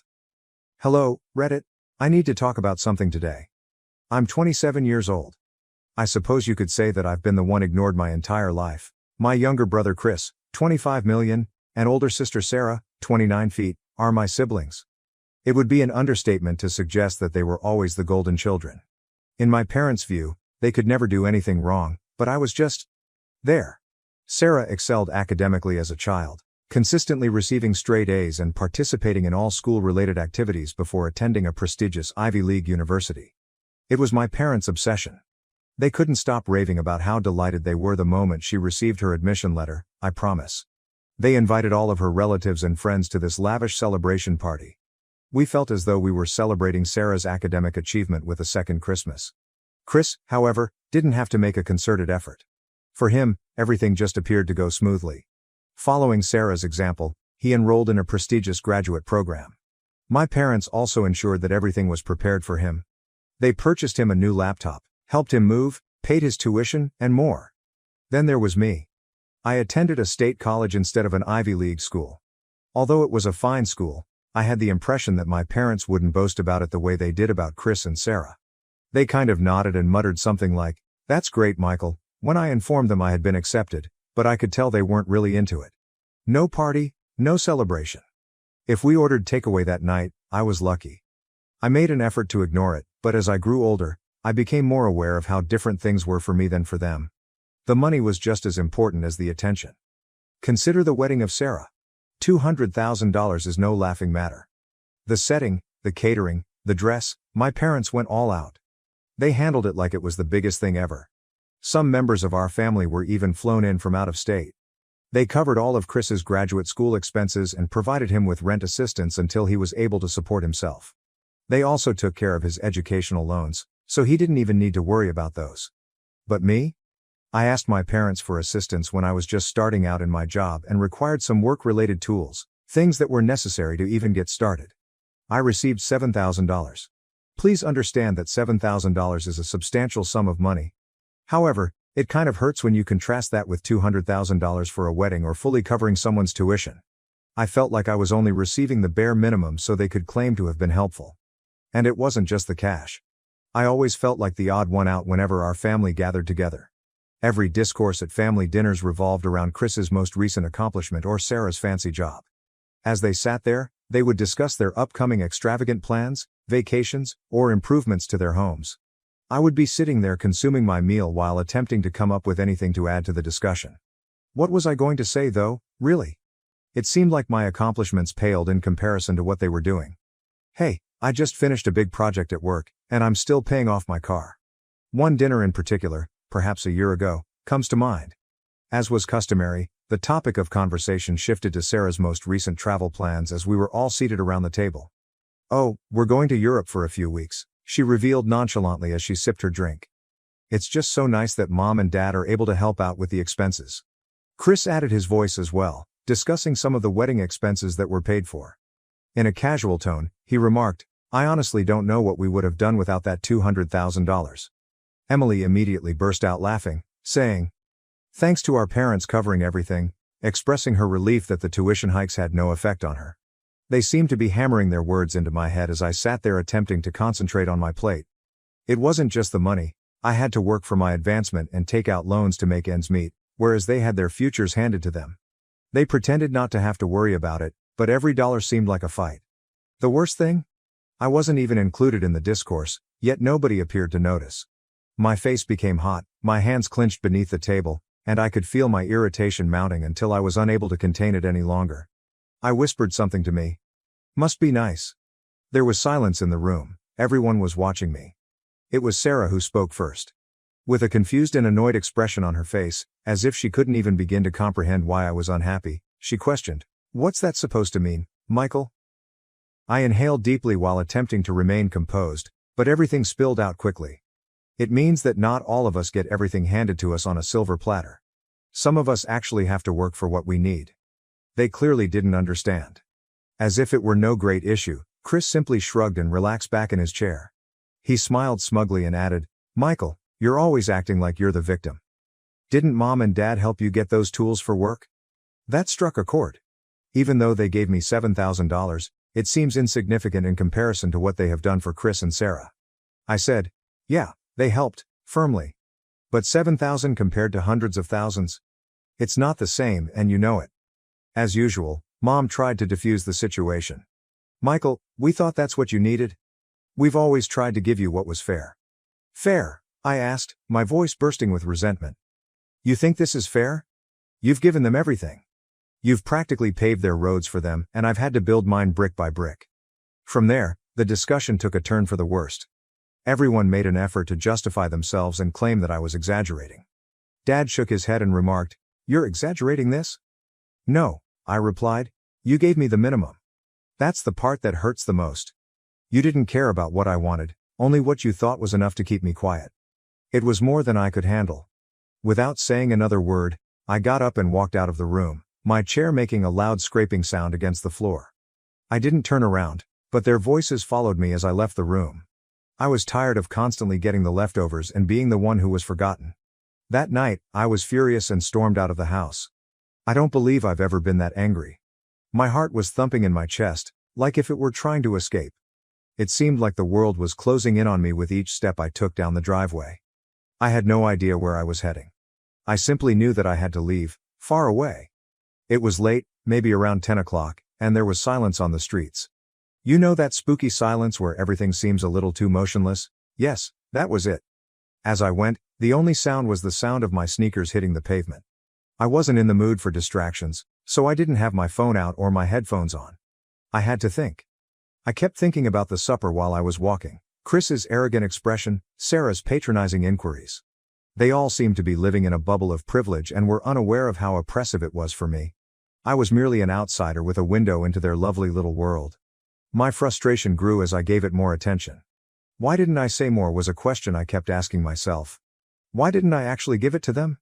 However, I later came to the realization that my words would have had no impact. Talking to a brick wall was like that.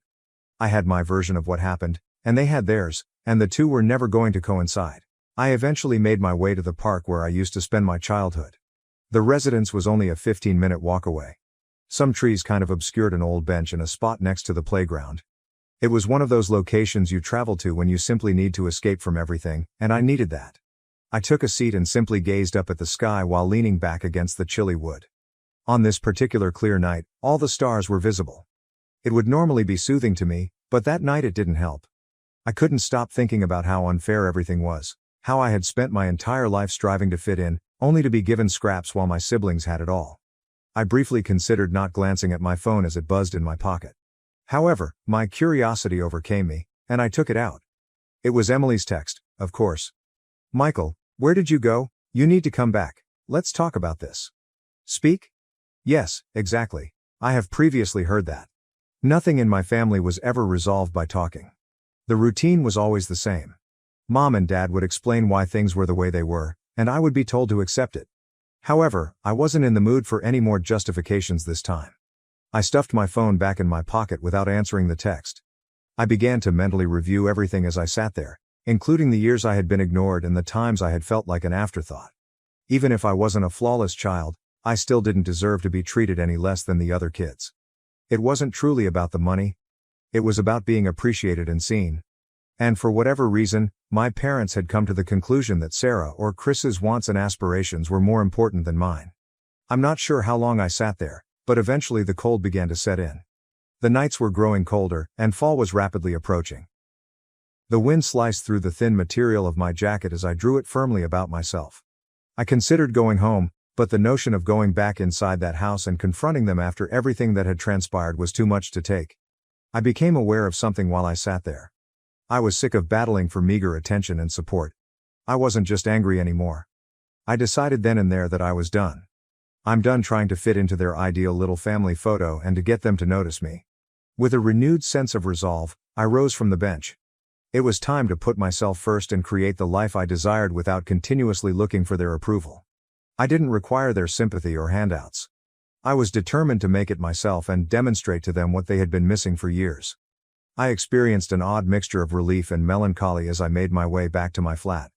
I was relieved that I was at last taking charge of my own life, but I was also sad about the familial relationship I was giving up.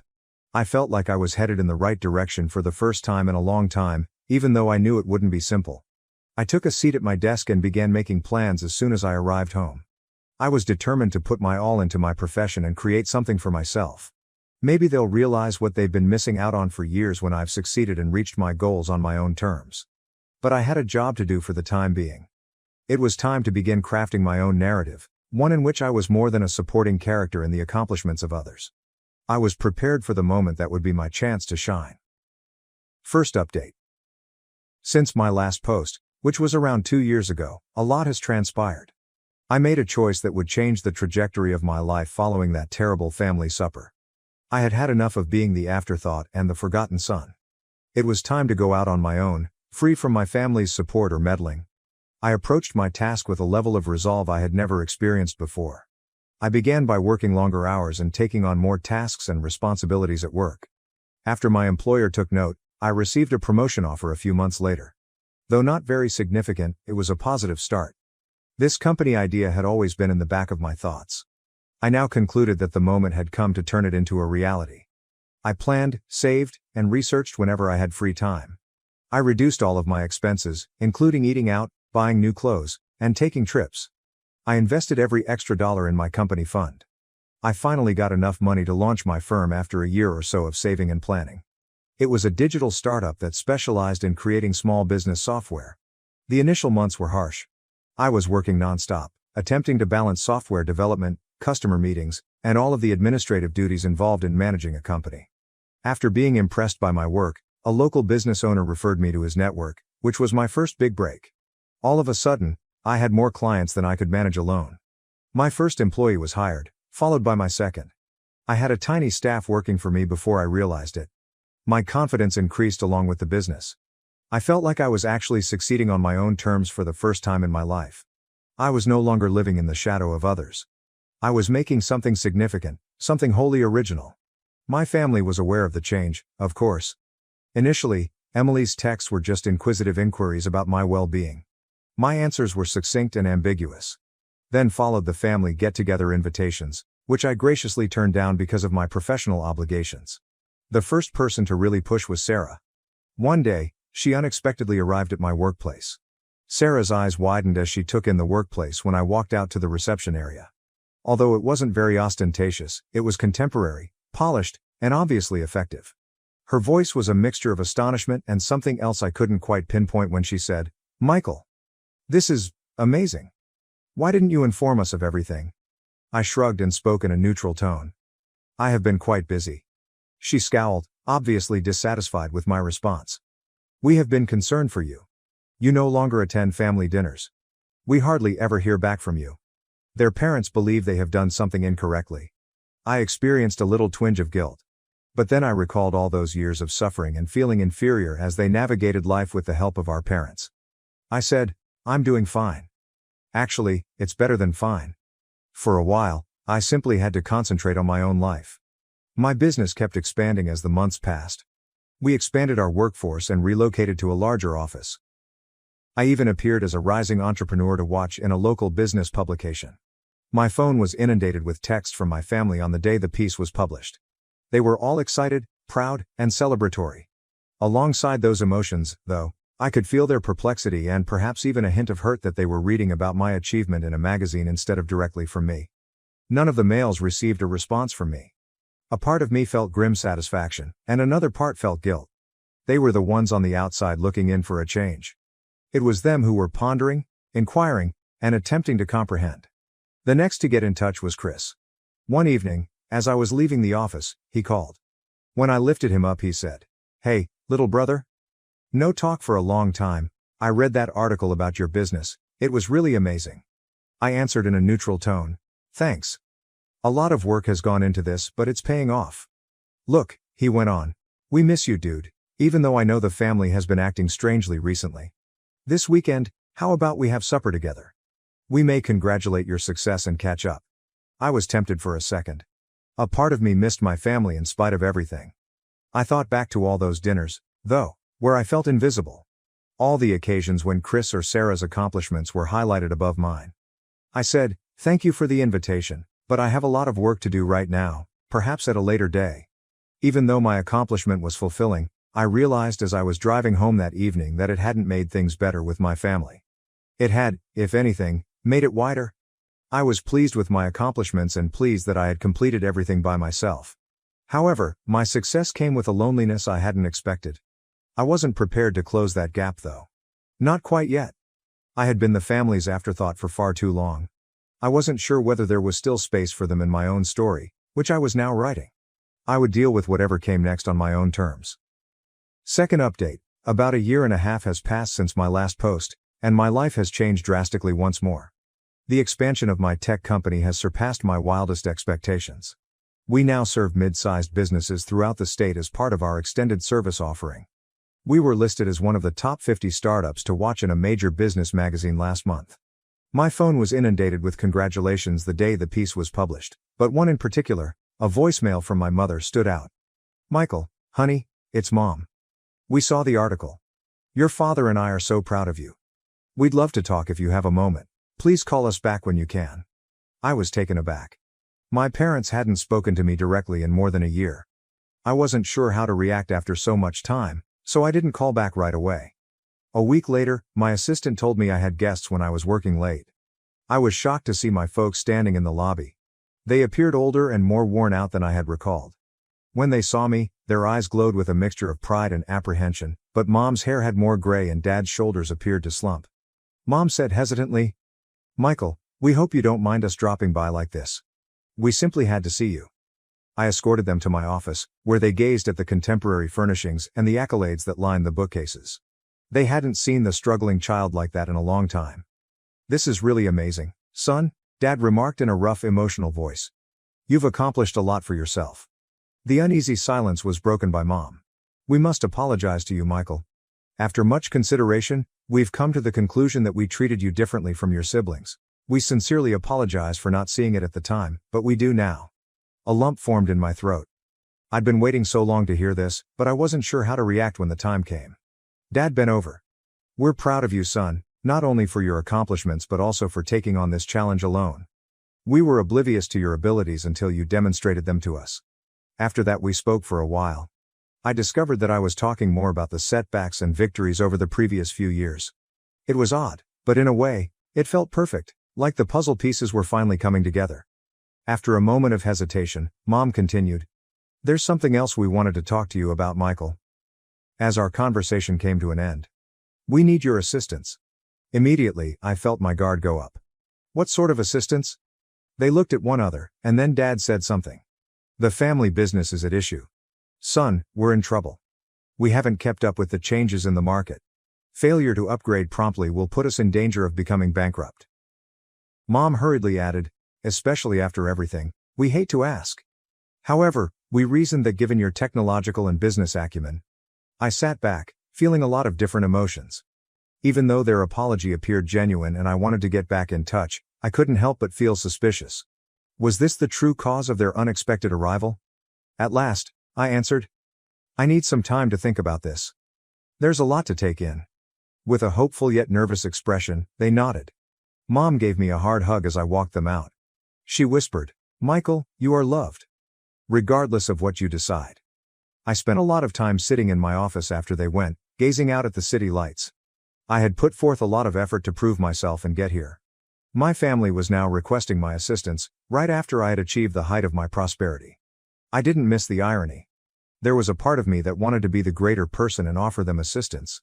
However, a part of me that recalled years of feeling inferior wanted to say no, to let them know that I didn't need them any more than they had needed me.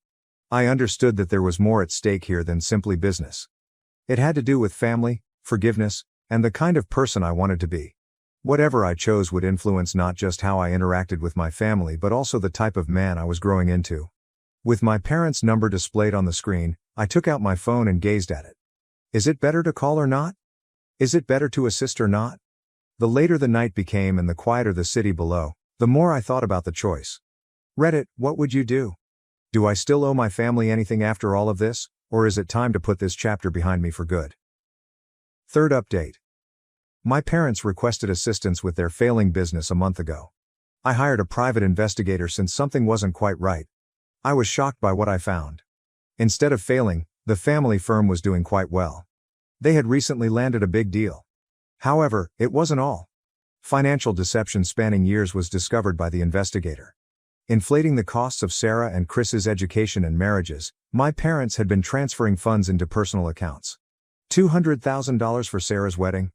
A large portion of money was transferred to a covert investing account in her name. Emily's tuition was actually paid into a high-yield savings account, and Chris had a trust fund. In addition to favoring my siblings, they had deliberately worked to secure their financial prosperity at my expense. I was enraged. The deliberate choice to keep me out had been made during all those years of feeling inferior and struggling while my siblings navigated life. I summoned my legal staff to a meeting. There were certain dubious tax strategies that could lead to issues if they were discovered, even if the majority of my parents' acts fell into legal limbo. I invited my folks to come to work with me. They came with a hopeful expression, perhaps expecting me to assist them. When they saw my reaction, their faces sank. I said icily, "Sit down. We must speak." I presented all that I had found. I saw their expressions change from shock to guilt to dread with every admission. "How did you accomplish this?" With a trembling voice, I asked. "You were purposefully keeping me down while uplifting everyone else, even though I felt inadequate all these years." "Why?" My mom broke down in tears. According to my father's explanation, they viewed me as the self-sufficient powerful one. He spoke in a hollow voice. I interrupted him, saying, "I don't want excuses. I want you to be aware of what is about to happen." I informed them that I had contacted the IRS anonymously about their dubious tax procedures. Additionally, I had provided Sarah, Chris, and Emily with proof of how they had profited from our parents' dishonesty.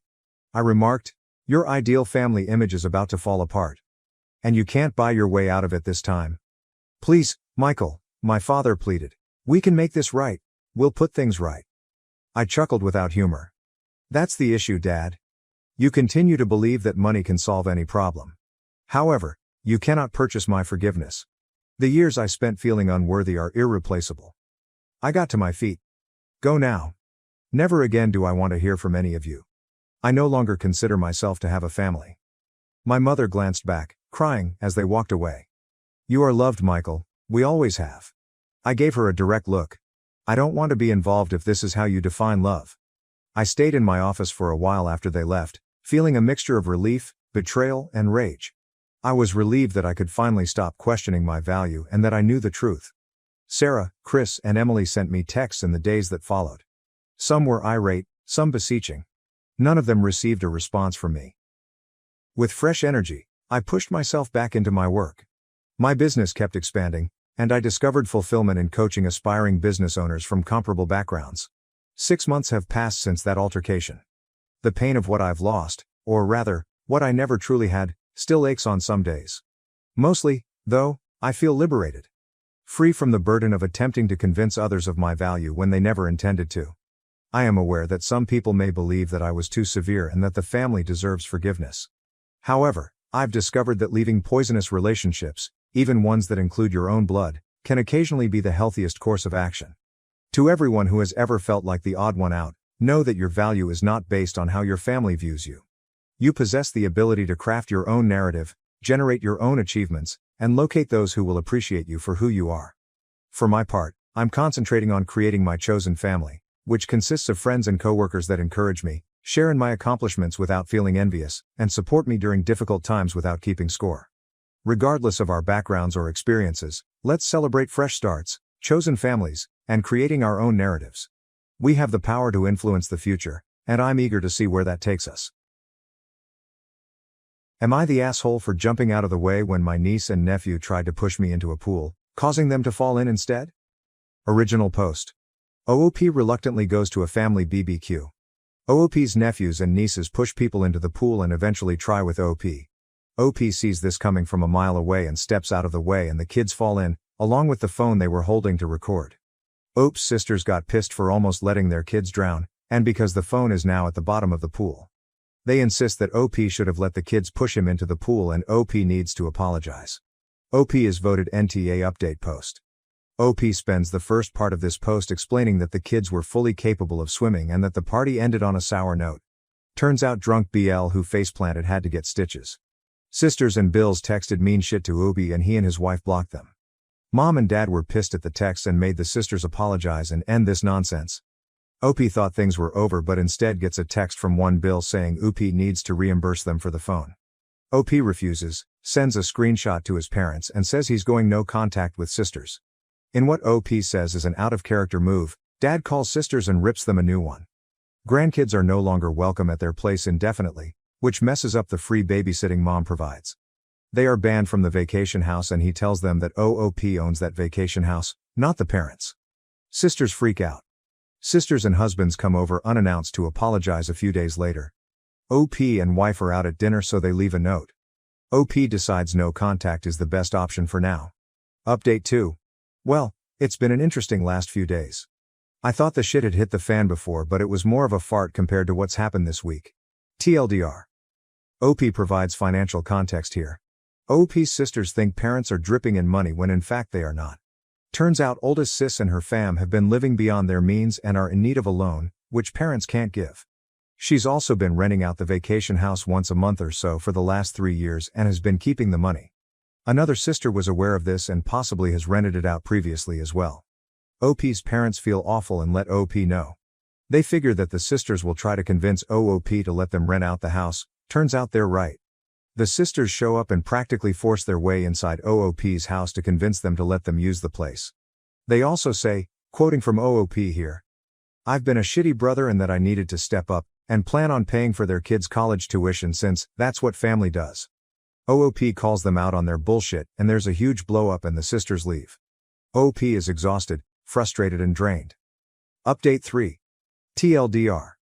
OP's parents decide they're done managing the vacation home, keeping track of who was using it, routine maintenance, etc., because sisters keep pressuring them to use it. OP feels bad for his parents because he wanted them to be able to use it regularly and now dynamics have changed, but he gets it. OP locks the gate with a heavy-duty chain and lock, resets all keypads and creates new codes, gets security cameras and has signs put up saying the area is monitored by video. OP gets a call from both husbands trying to convince him to let them use the house, like they always have. The older BL tried to go up with some friends but couldn't get in. He threatens on the phone to basically break in and acts completely entitled. Other BL sounds like he is being made to call by sister. OOP obviously says no and considers selling the home. He also has no plans to initiate contact with sisters and they are not talking with him. Update 4. TLDR. OP hires a guy to look after the vacation home. Parents are continually pressured by sisters to tell OP to open up the vacation home for Thanksgiving. They refused and instead said they would organize a gathering at an Airbnb if everyone split the cost, otherwise they would host at their place. This causes an argument because the middle sister is for Airbnb, and the oldest sister doesn't have any money. So Thanksgiving will be at my parents' house but OOP and wife won't be there. Parents ask OOP to not sell for now as they would like to still use the place, but won't until sisters have come to terms with the new normal. Wife and OOP have stayed no contact with sisters, but they have called and left messages. OOP says F you Google Voice, demanding OOP meets with them and work out how everyone can use the family vacation home. OOP doesn't respond. OOP also does not plan to turn the vacation home into an Airbnb. This part is directly from the post. My parents tell me that the oldest sister and her husband are getting out of the leases for their SUV and big-ass truck and are selling their jet skis and some other shit they've never needed. That's going to be really hard on her. She's quite the braggart and won't like being seen in something older, smaller, cheaper. My Bill's identity is very much wrapped up with his truck as well. He even has a small tattoo of the truck company's logo. Which frankly is one of the many reasons why he and I never hung out. Update 5. Things have gone to hell. I really, truly did not think anything like this would happen. Short version, my brothers-in-law broke into my vacation home and were arrested. They've been charged with breaking and entering, destruction of property and communicating threats, all Class 1 misdemeanors. I've refused to drop the charges. I might do so if I'm fully paid for the damage they caused. They were still in jail as of Saturday evening. I assume they're out by now. Editor's note, my TLDR of the next part of the post: Bills went to the vacation home and cut through the chain, damaged the gate. They messed up the front door trying to get in, ended up getting through another door and then broke into the barn. David, the guy OOP hired to manage the home, called the cops.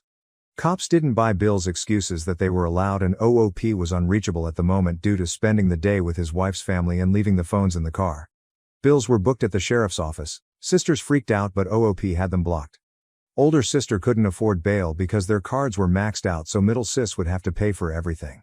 OOP and his wife checked their phones late on Friday on their way home and found that mom and dad, the sheriff's department and David had all called.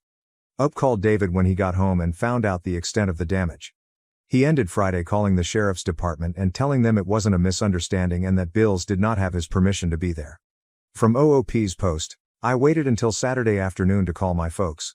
They were both pretty rattled about it all, my mom in particular. My sisters had browbeat them into telling me I should tell the cops it was all a mistake and that I wanted the charges dropped. I refused flat out, told them there was no way I'd do that until I spoke with an attorney and also not until I was paid in full for whatever it will cost to fix everything 100%. My mom was crying hard by the time we got off the phone, which of course made me feel like shit. My dad suggested it was time for a complete start over but also said he thought they needed to pay for the damage. I haven't gone up to the property yet. There's nothing I can do and I'll probably go nuts when I see the damage in person. The photos are bad enough. I'm hoping for tomorrow or Wednesday, but my job isn't one I can just wander off from for non-emergencies. I've left messages with 2 attorney friends asking them to recommend the right lawyers to go after my sisters and BILs. I don't know what I can do exactly, but I'm hoping to get restraining orders. I have all the texts they've sent me, that might help.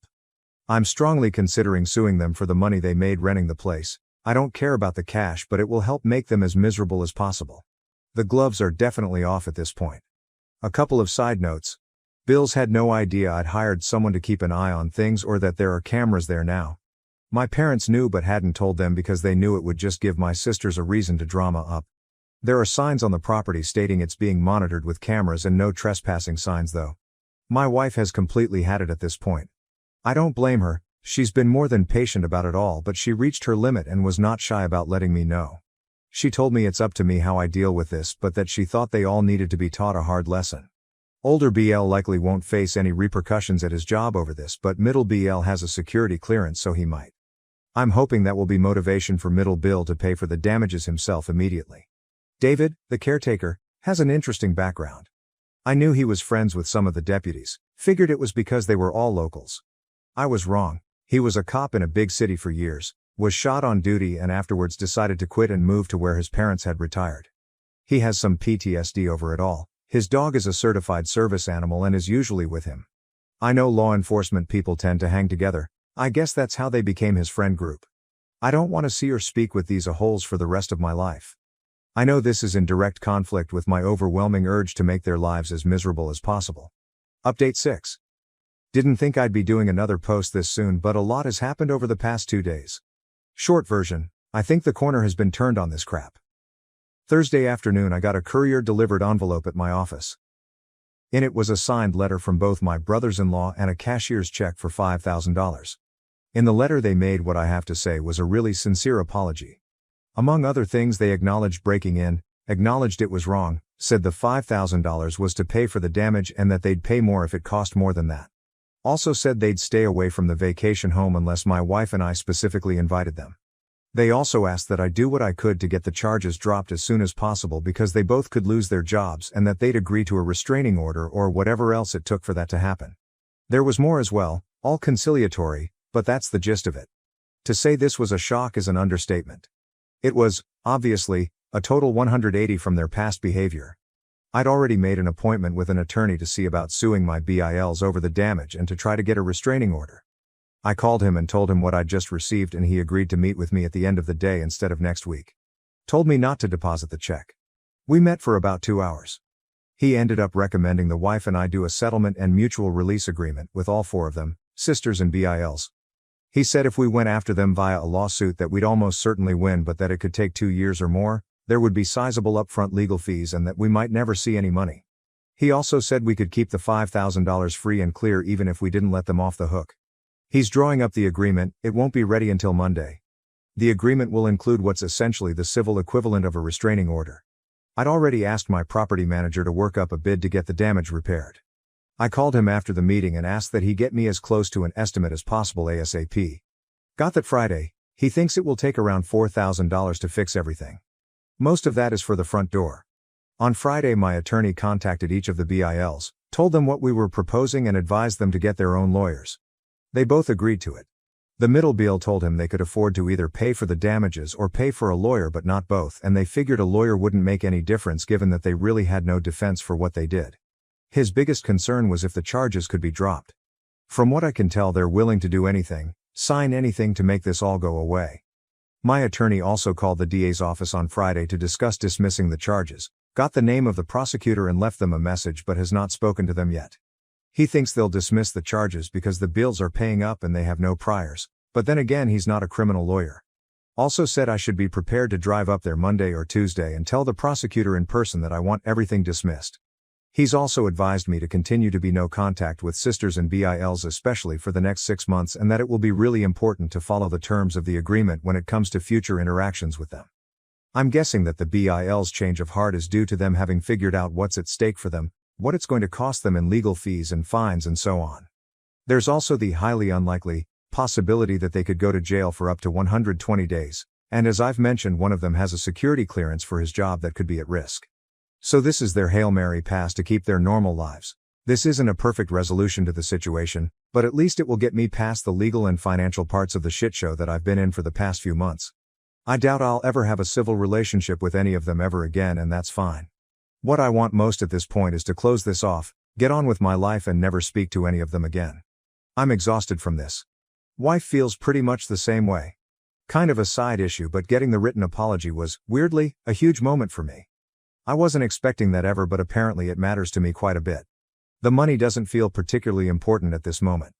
I'll damn sure take it though. Also, I'm pretty certain my middle sister and her husband came up with the money. The cashier's check is from the credit union of the company he works for. Once things are signed, I plan to make one more update, probably just an edit to this post. I'm sorry for being so pedantic.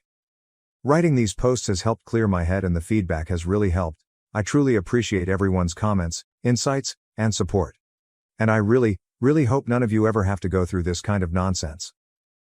Update 7. Tuesday morning I met with my attorney and went over the agreement. Changed a couple of minor things and he sent it to my sisters and brothers-in-law. It included a requirement that they pay my attorney's fee, about $3,000.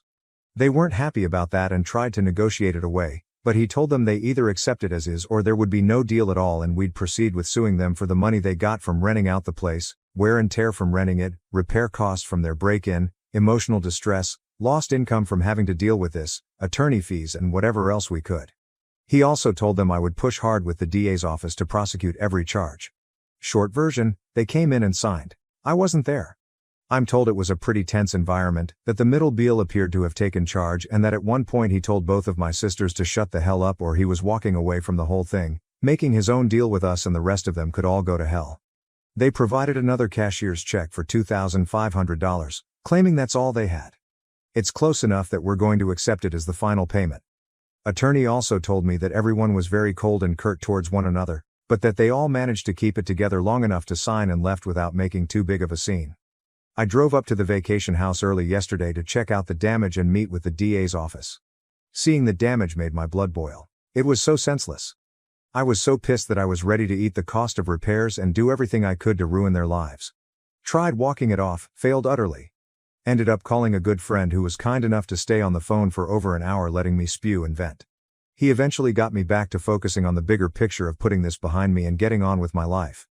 Honestly, I'm still not sure that's what I want to do, but I settled down enough to get some food in me and I felt better. After lunch I went to the DA's office, hadn't made an appointment and had to wait a while but got to meet with the assistant DA who's got the case. Short version is that since I don't want to prosecute and the BILs have already paid for the damages, that they are willing to drop all the charges except trespassing, which in this case will be a Class 2 misdemeanor. The BILs will have to plead guilty and pay whatever fine the judge sets. I'm also told that if they fight the trespassing charge or ever so much as fart in public up there, that it would go very poorly for them. It helped that the BILs didn't resist arrest. If they had, none of the charges would have been dropped. I also went by the sheriff's office to thank them for getting there so quickly and everything. Wanted to thank the deputies personally but only spoke to the dispatch person. And I tried to meet up with David, the property manager, but couldn't get hold of him. A couple of notes. The agreement includes a no contact clause. Basically, if any of them show up where my wife or I are, or the other way around, whoever got there last has to leave immediately. No contact except through attorneys or other mutually agreed upon third parties. They get to keep whatever they made from renting the vacation house, my big give, unless I have tax consequences which they will be responsible for. And we release each other from all other liabilities up through the present. There's more to it than that, but those are the high points. Wife and I will sign the agreement later today. After that I can't talk about most of this, but I can talk around it. I think this is my final update regarding all this nonsense, but I'll respond to comments if I can. As I've said before, posting about all of this and reading folks' thoughts and responses has been really helpful and has probably been key in my being able to handle this in a relatively healthy way. So thank you all again. Update 8, thought it would be worth an update for anyone who's interested. Unsurprisingly, my oldest sister and brother-in-law have filed for Chapter 7 bankruptcy. While I don't care about what happens to them financially or otherwise, they've also managed to drag my parents into their mess, which I'm not happy about. At the start of the year, my BIL's oversized customized Pride and Joy truck was repossessed. Pretty embarrassing for him, I'm sure. Happened at work. This was their breaking point. Without the truck they have to share a Kia my parents loaned them and they can barely fit in it with their 3 kids. Financially they're effed. They owe at least $125,000, probably more, on high-interest credit cards. They have zero equity in their house, and have a couple of personal loans that I'm pretty certain they got under false pretenses. They have loans on their jet skis, ATVs and trailers. They also owe a chunk of money from defaulting on the truck lease. They hadn't made any payments on their credit cards or loans in months and were behind on their house payments as well. They got out of the lease on my sister's massive SUV late last year. They were upside down on it as well, so had to come up with cash to do so. They also had to pay an attorney, the fine and court costs for my BIL's trespassing charge at the vacation house. And they owe my middle sister and her husband money for bail and their portion of the damages to the place. As I've mentioned before, my folks have never been financial wizards, but they have at least been generally responsible. They're retired, their home is paid off, and they live off of Social Security and pensions. Altogether they get more than they spend. Minimal savings, just an emergency fund. Turns out my folks emptied out that fund, cashed out their small IRA, $20,000, and gave it to my sister. That let her catch up on the house payment and cover the negative equity on her car lease. But now literally every bit of savings my parents possessed is gone. Plus my parents have been paying for their groceries for several months and continue to pay the insurance on the car they loaned my sister. According to my dad, my sisters worked my mom for weeks to get her to fork over the money. They'd worked on both my folks at the same time for a while, but my dad flat out refused every time. Eventually mom caved. She was worried that my sister would have to move to a hovel in some backwater town and that the kids would be barefoot and eating dirt. Dad's not happy about it, and to say there's some tension between them right now is an understatement. But they'll be fine. I was pretty disappointed when my parents told me all this, but I wasn't surprised. It sucks that they emptied out their savings to help, but I kind of get it. The way the bankruptcy laws are in our state, by getting caught up on the home loan, my sister should be able to keep the house. I tried hard not to say how I felt about this, and my sisters mostly succeeded. Really, I'm way more pissed about this than I should be. The worst part for me is that my sister and BIL could now contact me and my wife without any real fear of repercussions. The only penalty the no contact agreement has is that if they violate it, we can go after them for the money they made from renting out the vacation house and related damages. Since they've filed for bankruptcy, that's now not an impediment for them. I'm hoping they'll leave us alone, but who knows. Folks also told me that my middle sister and her husband have hit a rough spot, and that he's not currently living with her and the kids. Just a guess, but I imagine he's had it with the whole family dynamic that caused this nonsense. Not directly related, but on a brighter note, I've spent 2 weekends at the mountain house since the start of the year, Once with my wife and once alone. Both times there was a lot of snow. It was incredibly beautiful and relaxing. Very therapeutic. The place also has good internet service now, thanks Starlink, which is nice. Plus knowing that I can count on David, the property manager, to keep the place in shape. Ready for us to visit and to help if we get snowed in eliminates most of the stress in owning it. My folks have used it a few times as well and get along great with David. Relevant comments. Could you get a restraining order? If they start up again, I do indeed plan to get a restraining order. In fact, my wife made it clear to me she expects a very hard approach to any BS from them going forward, which I agree with, of course. I had the security cameras at our house upgraded at the start of the year just in case they come by. I also kept all their previous texts and provided screenshots to my attorney for safekeeping. If they cause any trouble at the vacation house, they're toast. The sheriff's department and DA's office have the full story and are sympathetic to our situation. $125,000 on credit cards? $125,000 is my estimate based on my sister telling my parents they were racking up at least $3,000 per month just in credit card interest. She thought it might be more. Their credit was already crap before the bankruptcy, so I'm guessing they might be paying as high as 28% interest. If so, they'd owe about $125,000. If they're paying a lower interest rate, the principal would be higher. But yeah, it's an absurd amount, and that $3,000 doesn't include all the other interest they're paying. And of course there's the principal that just sits there. On the other hand, I'm told they had a great time going to Disney World for a week, so there's that. Middle Bill. Younger Bill seems to be more decent than I've given him credit for in the past. I'll admit to a bit of myopia. For years I've seen the four of them and their kids as just one mass of inconvenient people I have nothing in common with but can't avoid. But he seems to have hit his limit and made some changes. Hope it works out for him and that he pulls my sister in the right direction. How sisters got so entitled. My sisters, and I, weren't raised to be like they are. When I was young, they weren't any more self-entitled than any other teenagers. We all worked crappy teenage jobs, didn't get spoiled. It was really a very standard suburban upbringing. We weren't super close, but we weren't enemies. Somewhere along the line after going off to college, they changed for the worse. I guess it could be worse. They could have become drug addicts or militant vegan volcano worshippers or whatever. But they sure became people I don't want to be around. And yes, the pool incident was the spark for the meltdown, but the fuel had been accumulating for years. It would have come out at some point that she was renting the house out on the sly and things would have gone to hell then, just like they did now. Update 9. There's been a fair number of requests for an update, and considering it's coming up on the 1-year anniversary of the pool incident, I thought I'd post one. My folks worked through Mom giving my oldest sister her IRA and their emergency fund. Altogether, Mom gave her $45,000. According to Dad, once Mom realized how much she'd been manipulated, she got as mad and upset as he'd ever seen her. I think she had a moment of clarity. She and Dad ended up calling my sisters on a 3-way call, and according to Dad, it went south pretty quickly. Sisters were gaslighting them. Mom lost her cool and ended up ripping into them hard. There were lots of tears and eventually both sisters hung up. Mom really just wanted both sisters to acknowledge that they'd put her and Dad in a risky financial situation. Typical blow up, I guess, but not the kind of thing that happens in our family. The next morning, my dad called my older sister and told her he'd be picking up the car they'd loaned her. She tried to argue, but he told her it wasn't up for discussion. He got a neighbor friend to take him to her house as soon as he hung up and drove it home without talking to her. Sister called and went off on him, said lots of nasty stuff, which of course hurt him. But at least they have the car back. Dad also told me something that left me dumbfounded. For the last 17 years they were giving both sisters a grocery allowance that was up to $500 per month. What the effing F?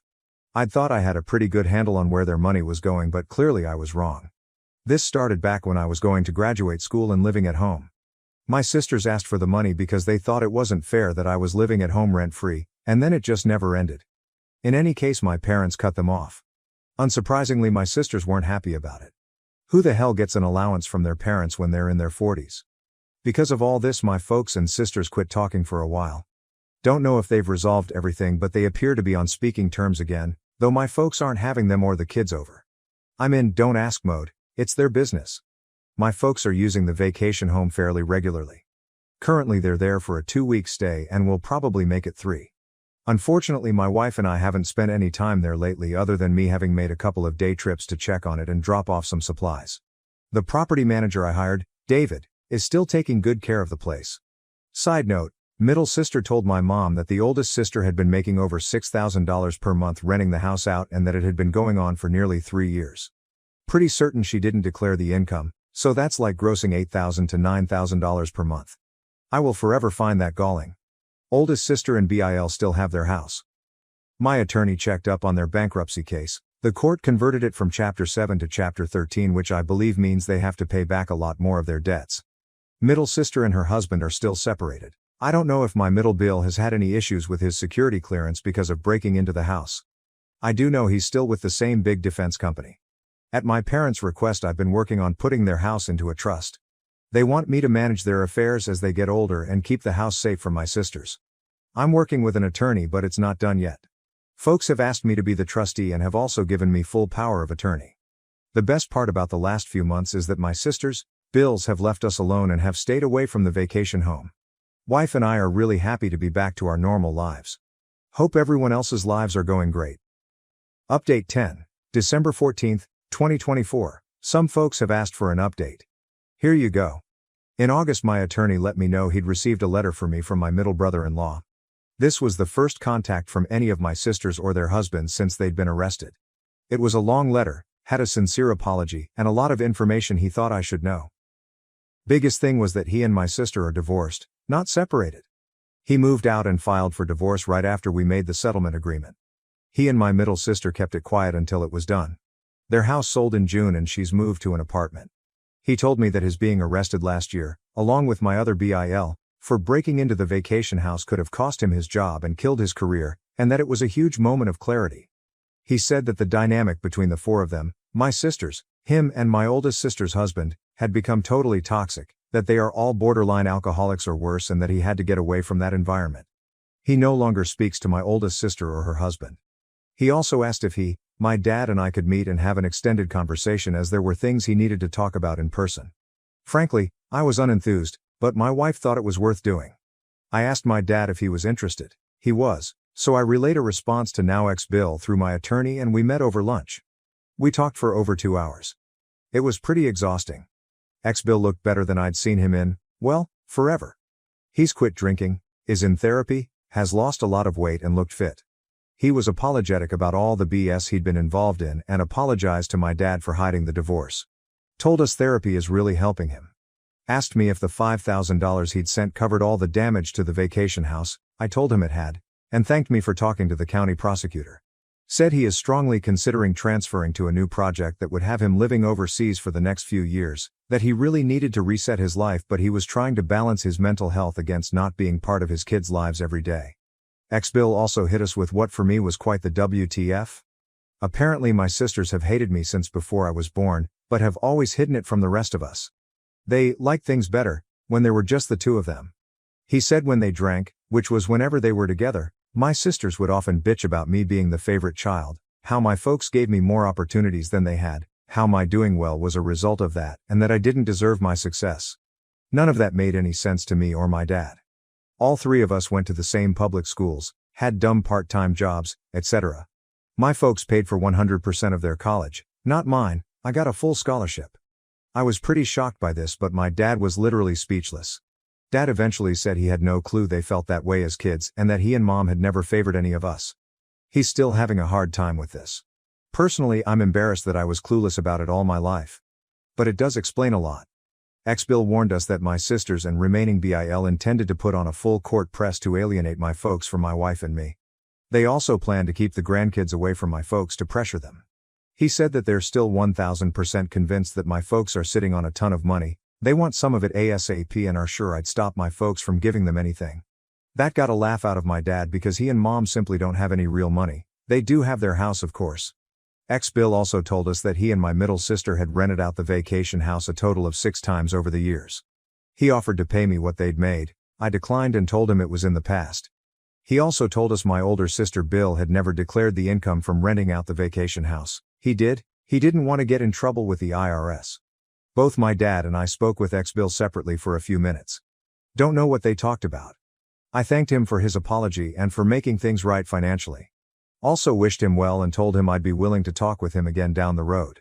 Don't think that's going to happen. I probably could have been more forgiving, but I think he appreciated me not bullshitting him by acting like all this crap hasn't affected my wife and me. There was more, but it's less important and this is too long as it is.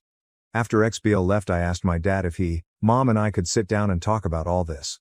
I didn't mean immediately, but that's how he took it. He called mom and let her know I was coming over, so I rolled with it. She was pretty hurt by my sister's plans to ruin her and dad's relationship with me and my wife and to use the grandkids as pawns. She cried a lot and wanted to confront them immediately. Dad got her to put a pin in that for a while. Mom was also dumbfounded about me supposedly being the favorite child. She feels like they were actually more strict with me because I had a hard curfew and my sisters didn't. To be honest, I barely remember that. It was 25 years ago. A couple of side notes. Middle sister eventually told our folks she's divorced. She's currently living off child support and her half of the home sale. Supposedly she's trying to find a job. My parents have gone low contact with both sisters. No idea how permanent that is, but mom seems like she's completely had it with them for the foreseeable future. They're spending a lot of time at the vacation house. We're up there over a month at one point. Bill found my Reddit posts. He's not terribly happy about them but feels they're more or less accurate, though obviously he found them slanted towards my point of view. He disagreed that he's boring but said to be fair that he finds me boring as well. I can live with that. Our worlds don't have much overlap except my sister. We got the trust set up for my parents' house. I'm the trustee. All this has been emotionally draining for me. I decided it would be a good idea for me to see a therapist again. I've seen one in the past, mainly for stress-related issues. I've been doing so for a while and it's definitely helpful. Therapist tells me my decision to stay no contact with my siblings is healthy for now but also wants me to keep an open mind down the road. Update 1 year later, am I the asshole for not attending my dad's wedding to his affair partner? Original post. When I was 17, my mother was diagnosed with breast cancer. 2 years later she passed away. During these 2 years my dad was not around much. He was always working and going on business trips. My aunt and grandma took care of mom. About 5 months after my mother's passing, my dad introduced me to his new girlfriend. I was pissed. I yelled at him how quickly he moved on from mom when they decided to tell me they had been in a relationship for 3 years. My dad had been cheating on my mom while she was dying. His business trips were to meet his affair partner. I was so angry I packed my stuff and left his house. I haven't spoken to him since that day. Currently I am 25. The only family I speak to is an aunt who helped me when I left my dad's house.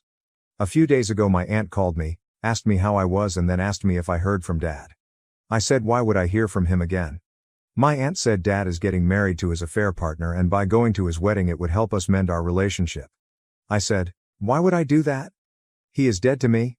There was a silence on the phone for a bit before my dad replied asking if that was what I felt about him. I immediately cut the call when I heard his voice. I realized he was with my aunt when she made the call to me.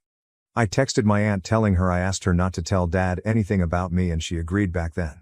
She texted me back saying I was an asshole for saying what I said and my dad is crushed hearing that and that I should move on by now. I did not want to argue with someone who helped me so I blocked her. Over the next 2 days, I got a wedding invitation to my mailbox. The only person in the family who knew my address was my aunt. And she gave my number to various members of the family. I am being bombarded with calls and texts from dad, uncles, cousins, aunts saying I should give him a chance and come to the wedding. Some called me names for saying what I said. I got a text from the affair partner saying my dad is thinking of postponing the wedding and I should just talk to him. For context, the affair partner was a friend of my mom and knew she had cancer. I said it's not my fault if he postpones the wedding. I don't want to have a relationship with dad or her. They are trying to force it. It got quiet after that, but being told by so many people from my dad's side I am an asshole did leave me conflicted, but I am sticking to my guns. So, AITA? Relevant comments. Your aunt violated your trust and the rest of your family needs to be cut off too. Yeah, I have blocked 39 numbers. But what my aunt did really made me sad. I genuinely thought she cared for me. It feels like there is a catch here for them to want to reach out now and not years ago. Actually, I thought about this too. And I think you may be right because I got some texts like, it's a son's duty to take care of his father and, your future kids would want their grandfather in their life. On safety. Thank you. I am in the process of changing my number and updating contacts. As for where I live, it's a pretty secure apartment.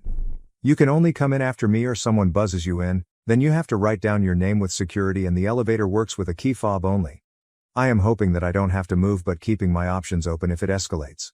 Top comment. Child of Obama, NTA. Your dad cheated on your mom while she was dying, and now the whole family is upset. You've calmly expressed how you feel about it by A. Cutting your dad out, and B. not attending the wedding. Your aunt also violated your trust by giving your contact information out without your consent. I'd say cut the whole family out at this point. OP is voted NTA mini update in comments. I sent a text to all 39 numbers who called or texted me detailing what dad did and blocked all of them. I don't care for their responses. Update post. Hello. First, I want to thank all who commented on the first post and all who messaged me. It really helped me stick with my decision to not go to the wedding. I wanted to update earlier, but it's been pretty hectic with work. So, after the many texts and calls from multiple family members, I sent a text to all the numbers detailing what dad did and why I chose to be no contact with him. I then blocked all the numbers. I have changed my number but kept the old number in a separate phone to collect evidence if they start to harass me from random numbers. But luckily nothing happened and I thought that was that. A week or so after that, my aunt's fiancé came to my apartment. He knew what time I got off work and was waiting for me in the parking lot. I was apprehensive, but he assured me he only wanted to talk. And according to him, the text I sent has caused a shitstorm in that family. He told me that some of the cousins who did not know what happened in the past started to question dad and affair partner, and they started to get defensive and deny it, but someone revealed that it was true. This has caused a massive argument within the family, with some cousins pulling out of the wedding. Dad wanted to postpone the wedding so he could talk to me, but the affair partner threatened to leave him if he did that. The news of what dad and affair partner did also reached some of their friends who were at one point friends of my mom as well. Some of them have also pulled out of the wedding, and this caused the affair partner to have a breakdown and started banning anyone who brings it up, family members included, from the wedding. According to my aunt's fiancé, she is blaming this all on me, and says I did this intentionally. I laughed at that. The wedding is still somehow happening. I asked him about my aunt and how all this started, and he said all he knows is that there was a conversation of how bad the family would look if I wasn't at the wedding, and that my aunt offered to call me. He said that he disagreed, but she did it anyway. He said that he is only here because he felt I needed to know what happened. I thanked him but said I will be going completely no contact with her and by extension him as well. He agreed, wished me well and left. I am not going to lie and say I am completely okay. I miss my aunt. I miss my mom. But I know what I did was the right thing. I am currently staying with my girlfriend and she has been cheering me up by coming up with absurd ways to ruin the wedding. As a lot of you said, I should try therapy, and I am going to take that advice. Some of the comments have made me realize that I have bottled up a lot of grief and anger. I am super nervous about it, but I also feel it'll do me good. So, once again, thank you for all your comments and advice. Ciao. Comment on girlfriend's ideas. The very first idea she came up with was, let's go to the landfill and catch some rays, then let's release them at the wedding. It got progressively worse from that. Obviously this is just for fun, and I have no intention of going anywhere near that wedding. But reading some of the ideas here is giving me a good laugh. Update 2. Hello, I don't know if I'm doing this right, but I logged in today and saw a lot of messages asking me what happened and how I'm doing. I wasn't sure if I should write this or if anyone would even see it because I don't know if I am doing it, but here it goes. For everyone asking what happened at the wedding, I don't know much. All I know is that they got married. No one from that family contacted me since then, and I didn't go asking around either. I am at peace with it. As for me, things are different now. First, I want to thank everyone who reached out and asked how I've been holding up. Your kindness means more than I can put into words. I'm getting better, slowly, though the journey hasn't been easy. A lot has changed since my last update. I'm single now and have moved to a new city. My ex, who I'll call Mia, and I separated about 4 months after my last post. We celebrated 2 years together in March and talked about our future. But I was a mess. Therapy started well, but I quickly realized just how many unresolved issues I had bottled up from losing my mom. I was struggling emotionally, crying at random, worrying for some fucked up thoughts that I might somehow turn into my dad, and spiraling with fears I couldn't control. Mia had dreams of marriage and kids, and I knew I wasn't in the right place to give her the future she deserved. It would have been very selfish of me to ask her to stay until I got better. We had a long, honest talk, lots of tears, and ultimately decided to part ways. It wasn't easy, but it was the best decision for both of us. Mia and I still cared for each other deeply, and she, along with my friends, checked on me every day after the breakup. I wasn't left to face things alone, and for that, I'm so grateful. In July, I was offered the chance to move to the head office of my company in another city. After discussing it with my therapist, I decided it would be a good opportunity to change my surroundings and start fresh. In September, I made the move. My best friend used 25 days of his 30-day holiday to help me pack, move, and settle in. I can't overstate how much that meant to me, I have incredible friends. Since then, I've been taking things one day at a time. The new office has been amazing. Everyone was so welcoming, which was a big relief since I'd been anxious about starting over somewhere new. I now attend online therapy sessions twice a week and grief counseling in person here. It's been helping a lot. I'm in a much better headspace than I was before, though I still don't feel ready to date again. For now, I'm focusing on my career and on continuing to heal. Once again, thank you to everyone who has supported me, whether through messages or just by caring enough to check in. It means the world. I had an emergency C-section, and my husband wanted a divorce because he didn't witness the birth. Throw away because I want to fix this and I'm paranoid about more people in our lives finding out. It's all so fucked up already, I don't want more stress. My husband, 29 million, and I, 30 billion, have been married for 5 years. I gave birth to our first child in September, a girl. My husband was present for most of my labor, but things went very pear-shaped and I had to have an emergency C-section. The doctors told him to leave the room and wait outside. In short, he did not see our daughter be born. A week ago he informed me that he wants to divorce and start over on his dreams of having a family. He insists that he cannot bond with our daughter and says it's because he didn't see her being born. He said a lot about how it's always been a dream of his to have a small, close-knit family, and now he can't have that with me because of the C-section and his not being in the room. His dad suggested therapy, but husband refused, saying he knew it wouldn't work. I've made sure he knows I'm open to the idea if he changes his mind, but he's been very insistent that he knows this can't be fixed. Part of me knows I'm basically asking for a magic spell here, but does anyone have any ideas how, if this can be fixed? I'll try to answer any questions anyone may have. Sorry if the flare isn't correct, I just guessed. Update 1. I wanted to update and thank everyone who sympathized with me and tried to help. There isn't much new, but some things have happened.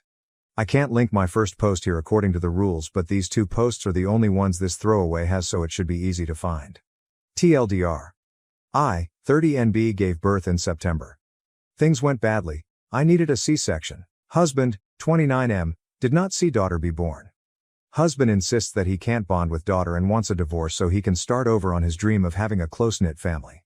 Several people suggested asking him to come with me to a therapist so I can get help understanding why he's leaving. He agreed and our appointment was yesterday. It didn't go badly, but it didn't go well either. He was very upfront with the therapist. He didn't try to mince words or refuse to answer questions. He told the man, paraphrasing, they got to bond the entire pregnancy. That baby is made of their body. I can't compare to that. My work started at birth and I wasn't there, so I don't feel like I ever got hired, if that makes sense. Yeah, he compared it to not having an employment contract. I get the metaphor, I guess, but I'm not sure how it translates to him not being able to bond. Several people made transphobic comments and several other people asked if maybe my lack of gender was an issue. I assume no, because husband had known that I'm non-binary since before we started dating, but I did bring it up while we were with the therapist. Husband insists that no, it has nothing to do with anything. He didn't care about what I am but how I did. The therapist was very focused on trying to help me understand, and I appreciate that.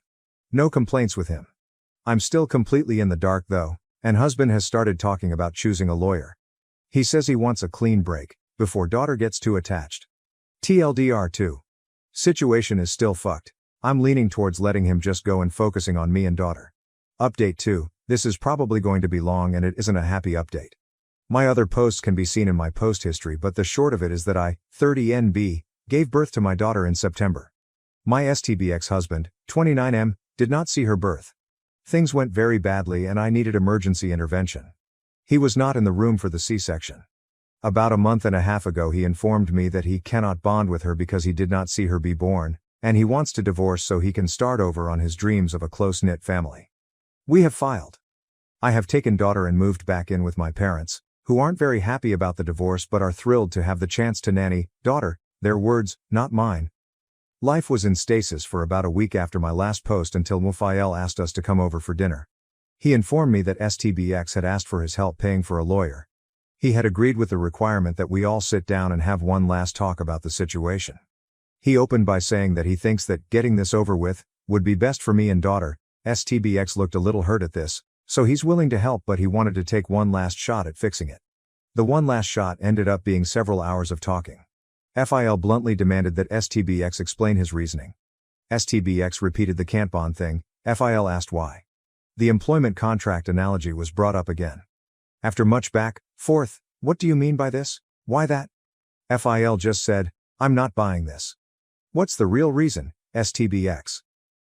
STBX insisted till the end that what he'd been saying all along was his reasoning. He did not see daughter be born, so he can't bond. He tried. He insisted. The connection isn't there. He was supposed to connect when daughter was born, there was supposed to be a spark of connection between them, but that spark can only happen right at birth, I guess? In his mind he can't get it now. Phil asked if STBX thought daughter wasn't his. STBX insists he has no doubts he is daughter's biological father. Phil asked if STBX was seeing someone else? Was there a woman or another pregnancy somewhere? STBX did not react well to this. He threw his phone down on the table and said that we were free to search it. He's not a scumbag. After that the conversation turned to post-divorce life.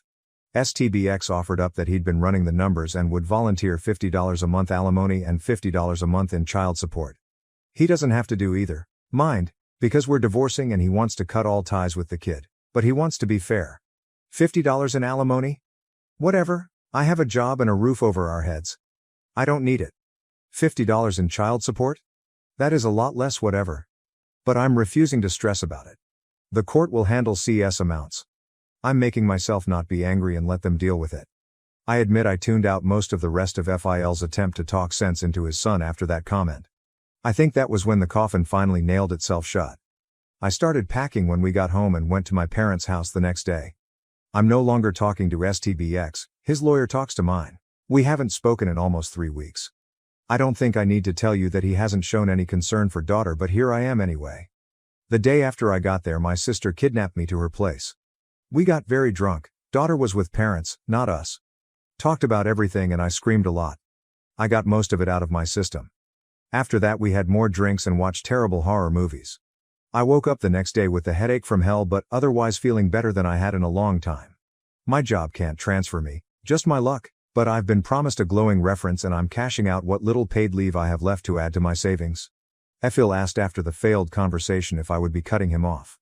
I assured him that he might not see us as much because of how far away my parents live and not knowing where I'll end up, but he's not getting rid of me or daughter that easily. He was very happy to hear that. So that's where I am.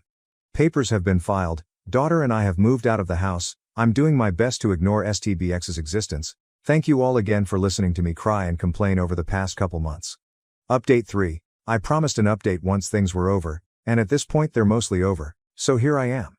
My story can be seen in my post history, but the short of it is that my 31NB ex-husband, 29M, did not see my daughter's birth and decided that because he wasn't there he couldn't bond, so he and I are divorcing and he's going to start over. Daughter turned 1 this month. She landed on not as her first word.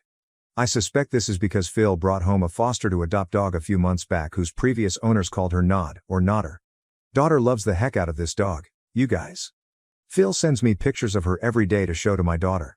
Ex-husband and I are just waiting on some final paperwork for the divorce to be complete. He has not contested anything. He did look the judge in the face and repeat the whole "didn't see birth, can't bond" thing. His lawyer did try and defend that claim. He presented studies that he claimed said things about damages to bonds when fathers weren't present and actively involved for everything but ex-husbands was. He was there and active and involved my entire pregnancy, and was present for my entire labor until things went wrong. It wasn't a case of, ooh, hey, you knocked someone up 5 years ago, now bond with this kid. Daughter was definitely less than an hour old when he held her for the first time, probably less than half an hour. And I had proof for this claim too. Among other things I had pictures of the two of us at multiple prenatal appointments. Phil was also willing to file a statement talking about how ex and he were involved in my pregnancy. Needless to say, the judge was not impressed with my ex's lawyer's arguments. He tried to push my ex for therapy, made comments about how ex would regret this later. Ex stood stubborn with his "I need to start over" line. He has visitation per the paperwork. Care to guess if he's used it? He does also have to pay child support. If you've read my post history you might remember that he offered me a gigantic $50 a month. That's all he's been paying despite the judge ordering a lot more, so that's a fight I'm going to have to steel myself for. I'm surprised he started scanting out before the divorce was even final, but he did tell me and Phil that he's not a scumbag, so in his mind he's probably just keeping true to his word or something. He's shown no interest in daughter. No other children, pregnancies or potential partners have popped up either. As best film can tell, ex is single and not showing any interest in dating yet. I don't know how I feel, really. It would make more sense if he was cheating. It would be easier to have something solid to point to, go, fuck you into a tornado for making my life fall apart, and then try to move on. But all lived evidence points to him honestly thinking he has to do this. I'm in therapy. I've found a place about the middle of my parents and a file, and I'm still doing freelance work. I would rate myself okay. Daughter is happy, healthy and kicking. She will be fine. I plan to never speak to X again once this paperwork is done. I just have to wait to be able to totally start over myself. Am I the asshole for wanting to report my doctor, who is my sister's best friend, for telling her I'm on Vivance, a HIPAA violation? My oldest sister's lifelong best friend has been my doctor for a couple of years.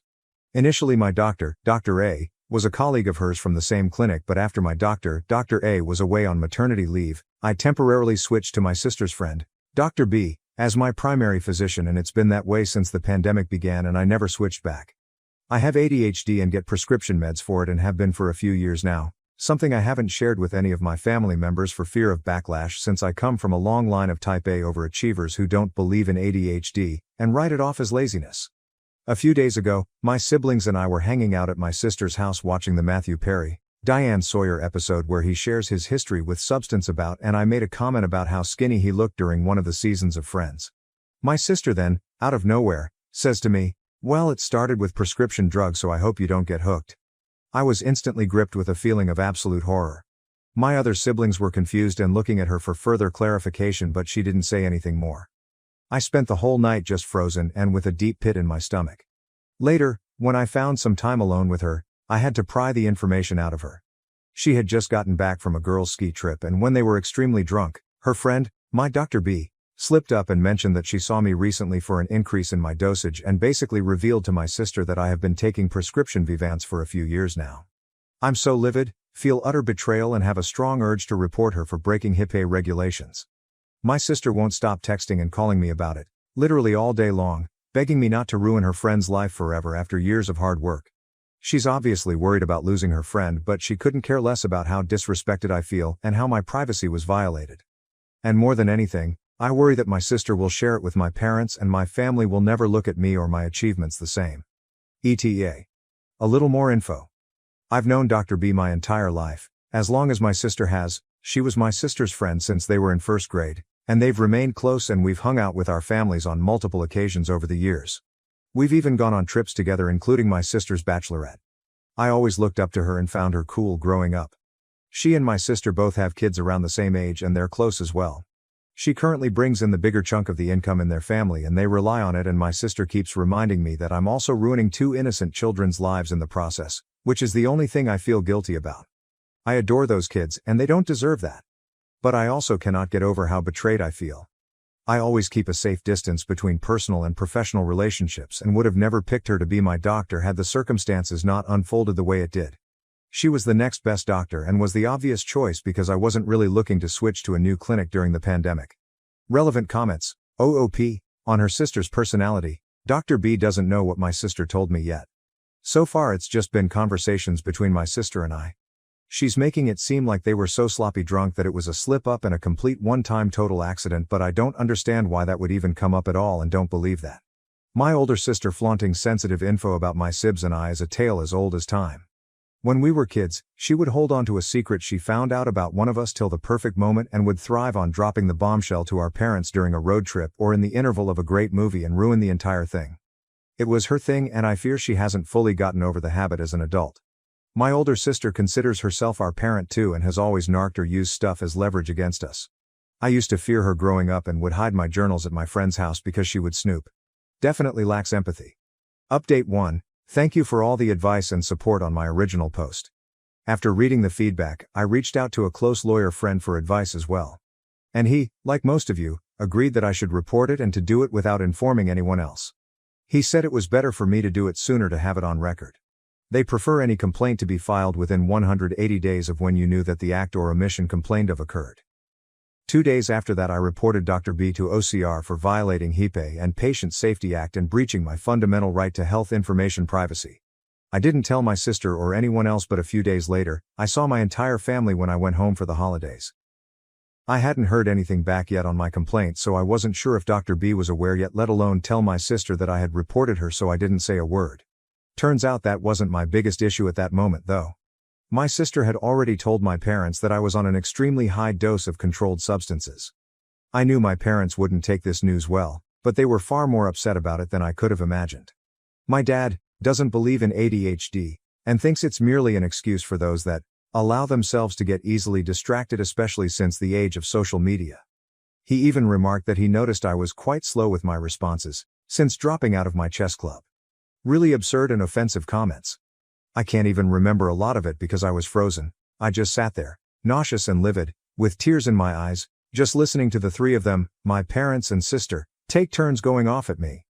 My mom wanted me to stop all medications immediately, that I'm better than this and smarter than this, and even threatened to tell your professors that you're on drugs if you leave us with no choice. But when she said that, it hit me. I had a choice. I could choose. I could choose to never have to deal with this again and to not let them treat me this way anymore. So I did. I chose to say nothing and allowed them to interpret my silence as agreeing and submitting to their ways, as I have done so many times before. And then I went to my room, chose to book a flight and pack up most of my stuff. My books would need buses of their own to be transported anywhere. The next morning, I chose to call an Uber a few hours before my flight, while they were still asleep, and flew back to my university. I chose me. In January, I found out that Dr. B had prior complaints from patients against her, and my report had opened an investigation that is currently ongoing. She's been placed on temporary leave till the case is resolved. I can't share more details on that for now, but I will come back and update once it's done. Relevant comments. Commenter 1. I also have ADHD and I studied neuroscience, partly because I wanted to understand. I also come from a family that thinks like OPs, and I got the same BS from them all my life. We now finally come to be able to make ADH visible in MRI scans and predict the presence of symptoms with an accuracy of up to 80%. We can make visible the ways ADHD brains are different from normal brains, not in their structure but in the way they make use of it. We can see where our bodies use more oxygen and neurotransmitters, and ADHD brains are visibly different from normal ones in a way that is congruent with the symptoms. We can even tell apart the inattentive type and the hyperactive type with an accuracy of up to 75%. People who say ADHD patients are lazy and their symptoms are their own choices and character flaw are as ignorant and backwards as someone still believing the flu is caused by bad air or cancer is God's will.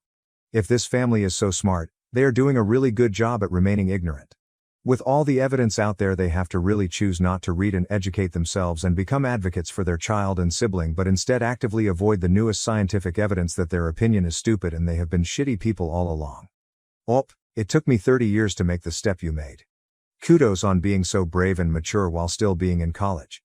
I'm still trying to come to terms with self-doubt, imposter syndrome and depression. If you can afford it, do some therapy. Growing up in such a negative environment takes its toll even after you cut the ties. I'm proud of you. The hurdles to get to where you are today were huge and you did it all by yourself. Never forget that. Here's an article about it.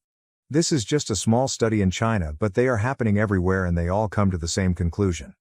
Oop. I have tears in my eyes. I really needed to read every single thing you typed out here.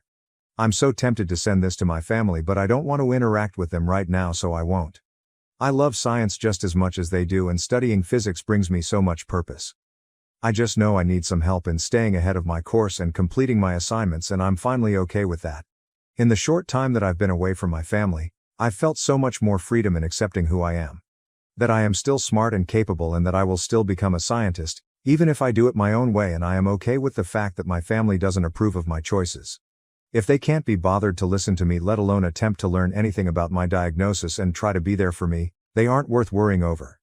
I have spent far too much of my life doing that already. I have no more time or energy to give to that anymore. I'm channeling all of that towards me, achieving my goals and healing my trauma. Thank you for listening and for sharing. I'm so grateful for you. OP. On her family. It's their whole image. We come from a long line of scientists and many of my family members have a PhD. And as far as I know, none of them have been officially diagnosed like I have, or maybe they struggled with it secretly, but their work ethic and achievements are everything to them and they would never reveal anything that would show otherwise. It's the way we were raised and I didn't know anything else for most of my life. Anyone who couldn't pay attention was distracted in their eyes. Nothing more. Commenter 2. Sad thing is, I get the feeling that you could show all of this to OP's family and it wouldn't make a bit of difference. OP. It wouldn't. You are so right. I considered it for a second, but you are so very right. I was seriously so blind for years. All I wanted was to be good enough for them. Therapy is now making me realize so many things. It's so bittersweet. My heart aches. The worst part about going no contact with your sister, missing out on getting to hang out with your niece and nephew. March 30th, 2023, 3 weeks later. I don't know how many of you have actually gone NC with your family, especially to the extent that I have currently, but I'd love to hear any advice you might have. At this point, I don't have any form of communication with my parents and older sister and haven't since December. The most awful part about this whole thing is my inability to reach out to my young niece and nephew who I'm so close to. Every year I receive a Valentine's Day card from them and this year I got none. It's incredibly lonely and I don't wish this on anyone. I'm always wondering why they think I haven't called them. As much as I'm growing and healing from this, I'm also dealing with a lot of trauma and it's rough. Relevant comments. Ope. On learning about herself. I think it's so hard for me right now because for years so much of what mattered to me was getting approval and being good enough for my family. Especially since they're all overachievers and place a lot of value in academic excellence. And to feel no support from them at a time when I could really use it. I've never felt so alone and just out of place in this world. But I'm also learning a lot about myself and how codependent I was and relied too much on their opinions to ever even form strong ones of my own. So the bright side to this is figuring myself out. Oh, on losing her sister, I've been having an extremely hard time the last few days dealing with this. I am looking forward to when I can say my life is much healthier and happier without my sister. I know it will come, but right now, I'm just experiencing so much sadness as a younger sister who looked up to my sister so freaking much. All I wanted was to be good enough for her to be proud of me or think I was worthy of her time and attention. But I'm not, and coming to terms with that is brutal. Commenter 1. It really is like grieving the death of a loved one. Therapy helps, having support helps, and being kind to yourself helps. For me, a big issue was second-guessing myself. Maybe I'm blowing things out of proportion. I should just apologize again.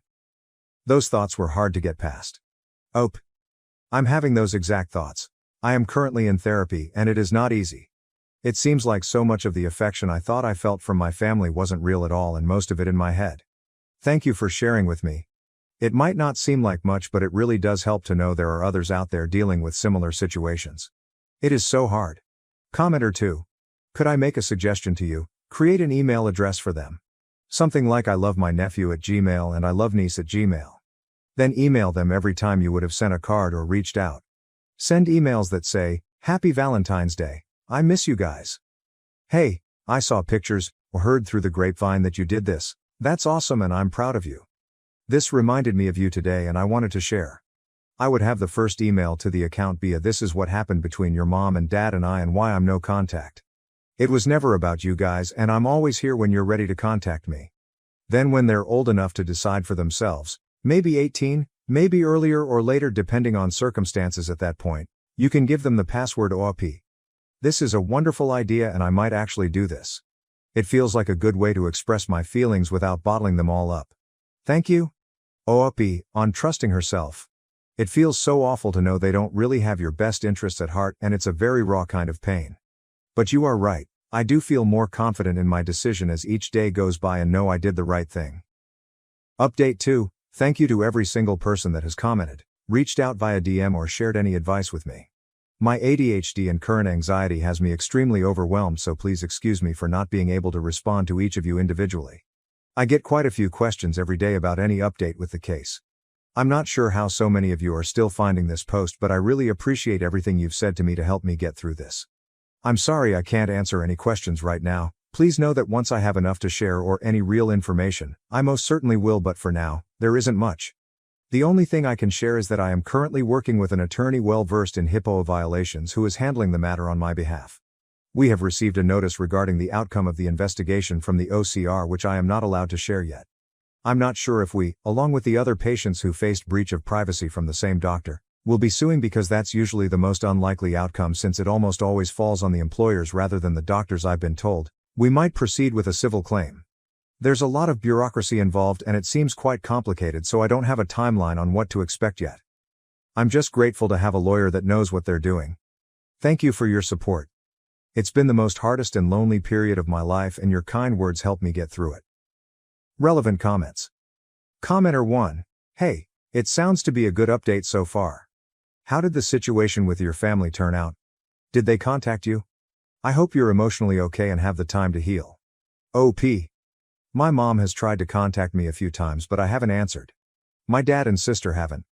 I have checked in with my other two siblings a few times, when I've just been so incredibly lonely that it feels like the world is ending. I am not emotionally okay at all. I'm going to therapy and getting help for it, but processing trauma is a very hard and painful process. I can't explain to you in words how it feels to have a stranger make you realize your family has never loved you at all. As much as my older sister was a bully to me, in some twisted way, she was my idol growing up and all I wanted was to make her proud of me. I never felt worthy of her time or attention back then and never did even as an adult with many achievements. And to know she would pick her friends in a heartbeat over me, it really was such a painful stab in my back. I know things will get better. I feel it in waves. I am finding confidence in little things every day. I just found out that my family cut me out of their insurance plan and I no longer have access to health coverage including my prescription meds for ADHD or therapy, both of which I really need right now. What are my options? May 24, 2023, 1 month later. I'm a full-time student under the age of 26, and my health insurance so far has been included in my family's plan under dependent coverage extension. A few months ago I went NC with my family after they found out I was on prescription Vivans for my ADHD, something they absolutely do not believe in, and refuse to support me. 2 weeks ago, I found out that they have taken me off their health plan and have pretty much left me to fend for myself. I haven't been able to get my meds this month and it has been awful. Since I study full-time, my only means of income is a part-time TA job on campus which is currently on hold since the semester has ended and some tutoring I do during my very limited free time. I'm struggling and on the verge of a mental breakdown and could use any advice I can get. What options do I have to get some health coverage or any assistance whatsoever? Sorry if this has been hard to read, my eyes fill up with tears anytime I try to type this out. Relevant comments. Commenter 1. What QLE did they use to drop you? Is one not required on the marketplace plans to experience a life event to drop an enrollee mid-year? OP. Dependent no longer eligible because of full independence, is what I was told. I'm currently involved in an ongoing lawsuit due to a HIPAA breach by my doctor. It's caused a major rift between my family and me since the doctor is the best friend of my older sister. Hence the NC and probably why they did this. Commenter 2. You most likely will be able to get Medicaid. Do you have a local Department of Social Services you can go to? OP. Would I be able to qualify for Medicaid independently even though my family has a high disposable income? I'm financially independent but have been on their plan my whole life until last month. I've reached out to a few that were recommended by my university but since my official address is out of state, where my parents are, I'm having to get those sorted first. Commenter 3. Make sure they're not claiming you as a dependent on their taxes still, but generally yes. It's not based on your family's income since you're not a minor and don't live with them. OP. I hadn't even considered this. I need to look up how to check if they're claiming me as a dependent. Thank you for pointing this out. My final update. Farewell and thank you for your support. I hope you read this. June 6, 2023, 2 weeks later. Hello everyone, I want to express my deepest gratitude to all of you who have reached out, offered advice or a safe space for me to be heard, and provided unwavering support during my time here. Your kindness has been a guiding light in what has been the absolute darkest time of my life. I was so incredibly lonely after making the difficult decision to go no contact with my family. However, amidst this awfully painful period that I wouldn't wish on anyone, I discovered a newfound sense of belonging provided by all of you compassionate strangers on Reddit. To those of you that were proud of me, I cried a long cry for every single time I read those words and I will carry them with me till the very end. Science is my purpose here. I will rise again and hopefully help change this world for the better someday. As I embark on a healing journey, I've decided to take a step back from here. As someone navigating ADHD, I can sometimes become overwhelmed with feedback. Therapy has taught me the importance of focusing on my mental well-being, and given the financial challenges I'm facing and ongoing legal issues, I will be working 2 jobs to make ends meet and afford the healthcare and stability I need while I'm off from school. I cannot express how much your support has meant to me, but at this time, I must prioritize my responsibilities and take care of myself. Till I'm back, I want to leave you with a quote that resonates deeply within me. Pass on the kindness of strangers, for they have the power to mend the broken and inspire the lost. From the bottom of my heart, I thank you for becoming the family I needed when I felt most alone. May your lives be overflowing with happiness, love, and success. Take care. My family treats me like a doormat. Now, they are planning a cruise without me and assuming I'd stay behind to babysit their kids. They expected me to watch the kids while they had a good time, even though I, 25F, was not invited to the family cruise. Reddit, hello? Usually, I just read posts and marvel how families can be so cruel to one another. As it happens, I just received a story from my own family that is worth sharing. I need some perspective since for the past week, this has been weighing heavily on my chest. I'd like to introduce myself. I'm a 25-year-old single software developer for a big tech business in Seattle, and it seems like I've been made the family doormat. I got what most people would call a dream job 3 years ago after graduating from college. I've been advancing my career consistently, my work is rewarding and difficult, and my team respects me. However, in my family, I'm simply the one who can be counted on, the person who others turn to when they need assistance, particularly with childcare. Please understand that I adore my nieces and nephews. I've always been available for last-minute babysitting, crises, or any time someone needs a helping hand. Perhaps I erred by being overly approachable and eager to assist. The backstory is as follows. After 40 years of teaching, my 65-year-old Aunt Jean is retiring. She is essentially the matriarch of our family, keeping everyone in touch. She keeps track of all the birthdays, plans every holiday meal, and even sends care packages to the younger cousins when they attend college. She is what keeps us all together. She was the one who gave me care packages filled with my favorite snacks and handwritten encouraging letters during finals week when I was in college. She even assisted me in getting ready for my very first job interview. Her retirement is obviously a huge event, and I was thrilled to join in the celebration, or was, until I learned that I would not be participating. Everything began last week. I had just completed a particularly difficult project at work that involved coordinating a crucial system update and staying late to fulfill deadlines. Despite my fatigue, I continued to have dinner with my family once a week. Since I moved into my own apartment, these dinners have become a ritual, and even when I'm really busy with work, I hardly ever miss one. I brought Mom's favorite bottle of wine when I got to my folks' place. It was an ordinary evening, my sister Rachel, 32 degrees Fahrenheit, looking through her phone, my dad half watching a sporting event on TV, and my mom, 55 degrees Fahrenheit, worrying about what to make. Her 2-year-old was on the floor playing with blocks and would sometimes call out to everyone who passed. We were discussing a variety of topics, including Rachel's toddler's most recent developmental milestone, my most recent professional endeavor, and the customary family rumors. I then asked jokingly if anyone had any suggestions for Aunt Jean's retirement present. I had been considering getting her a unique present, perhaps organizing a collective present with the family. At that moment, Rachel said, "Oh, we're giving her a group gift on the cruise," without even raising her head from her phone. I stopped in the middle of my sentence. What kind of cruise? At first, I believed I had misheard her. I would be aware of any scheduled family vacation, wouldn't I? I mean, I attend every birthday party, holiday celebration, and family get-together.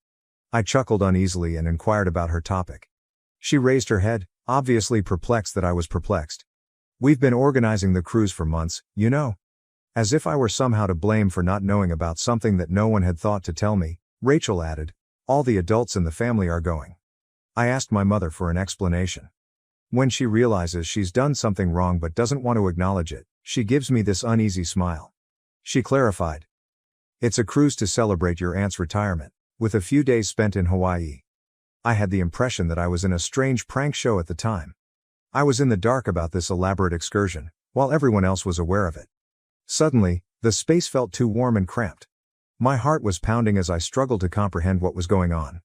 My mother gave me a tense little laugh when I inquired why I hadn't been informed, and then she said, "Well, we thought you'd be more help staying back." "Remaining behind? What can you help with?" I asked, attempting to speak steadily. I had the ideal opportunity to jump in as if it were the most apparent thing in the world when my cousin Madison, 30 degrees Fahrenheit, entered the room with her twins. "The children. It just made sense for you to stay and watch them since you get along so well with them." Let me explain. Madison and Rachel have 4 children under the age of 4. Madison's twins, who are just over a year old, and Rachel's 3 and 2-year-old children. They had somehow determined that I would be more than happy to stay behind and monitor them all without even consulting me. I forgot about my dinner and just stared at them in shock. "So you organized this entire trip without inviting me and just thought I'd be fine staying home to watch the kids?" Rachel finally put her phone down and shrugged. "Yes, indeed. You don't have children or anything that might bind you, and you're always so dependable. It simply made sense." Made sense to whom? I looked at my mother as I inquired, hoping for an explanation that wouldn't make me seem like a total afterthought. "We didn't mean to leave you out, honey," she added, smiling weakly at me. We simply assumed you would comprehend. You have always been the one in charge. The word responsible was like a kick to the face. I've heard that a lot throughout my life, including when I stayed home to assist with family gatherings rather than going out with friends, when I rearranged my college schedule to accommodate Rachel's firstborn, and when I utilized my vacation time to support Madison following her challenging twin pregnancy. When someone needs assistance, I've always been the one to step up. Yes, I have assisted with school pickups, kept the kids during crises, and even filled in for Rachel when she had work-related issues. Rachel had a late meeting last month, so I took a half-day off work to pick up her children from daycare. After the twins began to crawl, I spent 3 weekends the previous month assisting Madison with organizing her home. However, this was really different.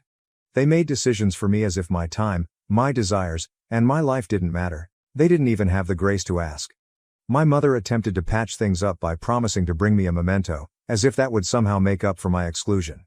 She promised to purchase you a lovely souvenir from Hawaii, as though it would make up for being treated like the family's unpaid babysitter. Meanwhile, Rachel pretended that I was exaggerating. You wouldn't really like the cruise anyhow. I take it that you don't like big crowds? Do you recall how uneasy you felt at Cousin Katie's wedding? Pardon me, as I spoke, I could feel my annoyance building. They were now determining what I would and wouldn't like. I was recuperating from the flu when that wedding took place 5 years ago. However, it seems that one incident had turned into a justification for them to keep me out of family gatherings. I sat there attempting to take it all in. This was intentional, not merely an oversight. They all know that I don't use Facebook, so I wasn't a part of the private Facebook group where they had been organizing this for months. They could have called, texted, or even casually brought it up at any of the numerous family get-togethers we've had, but they chose not to. My mother attempted to sidestep my comments about how painful it was to be left out. We had no intention of upsetting you. It was simply useful, sensible for them. Soon after, I departed because I was too upset to continue the conversation. It was a blur on the way home. Recollections of all the times I had sacrificed everything for them, put their needs ahead of my own, and dropped everything to aid them kept coming back to me, making it difficult for me to concentrate on the road. However, as the days went by, the rage evolved into something more profound. It was more than just the journey. It has to do with how my family perceives me. I don't have any wants, goals, or desires of my own. Simply said, I'm the reliable one, the helper, and the person they can rely on to make sacrifices when it suits them. I've mentally rehearsed the exchange numerous times. I recalled spending the entire night with Rachel during the colic episode of her first child. How I assisted Madison in her quest for strollers and car seats that are suitable for twins. How I've never missed a child's birthday celebration or school function. As I gave it more attention, I came to the conclusion that this wasn't an isolated incident. They have always treated me in this manner. I didn't even realize how frequently my family took advantage of me because I was so ready to support and assist them. But I'm done this time. I'm not sure how I'll deal with this in the future, but I'm definitely not going to stay behind to watch the kids. Not now. Reddit, what are your thoughts? Have you ever found yourself in a comparable circumstance? I'll keep you informed as events develop. First update. Hello everyone. I appreciate all of your encouraging remarks in my earlier post. In the last few days, a lot has transpired, and I must disclose how things have gotten out of hand. I made the decision to make one final attempt to get on the trip after reading your remarks. In the hopes that we could arrange something, I texted my sister Rachel to inquire about going on the trip. Sorry, the cruise is sold out, was her irate reply. We made our reservation months ago, and adding individuals now is not possible. I informed her that I would be prepared to reserve my own cabin independently, even if it meant traveling to Hawaii on my own to meet them there or staying on a different deck. Even though I was still upset over being left out, I was making a sincere effort to be understanding. What did she say? Well, you would have to arrange childcare first if you did come. Everything has already been planned, presuming you will monitor the children. It dawned on me then that they never intended to include me. The explanation about daycare was simply that, an excuse. They had already determined that I would always be the babysitter in this household. I therefore made a choice.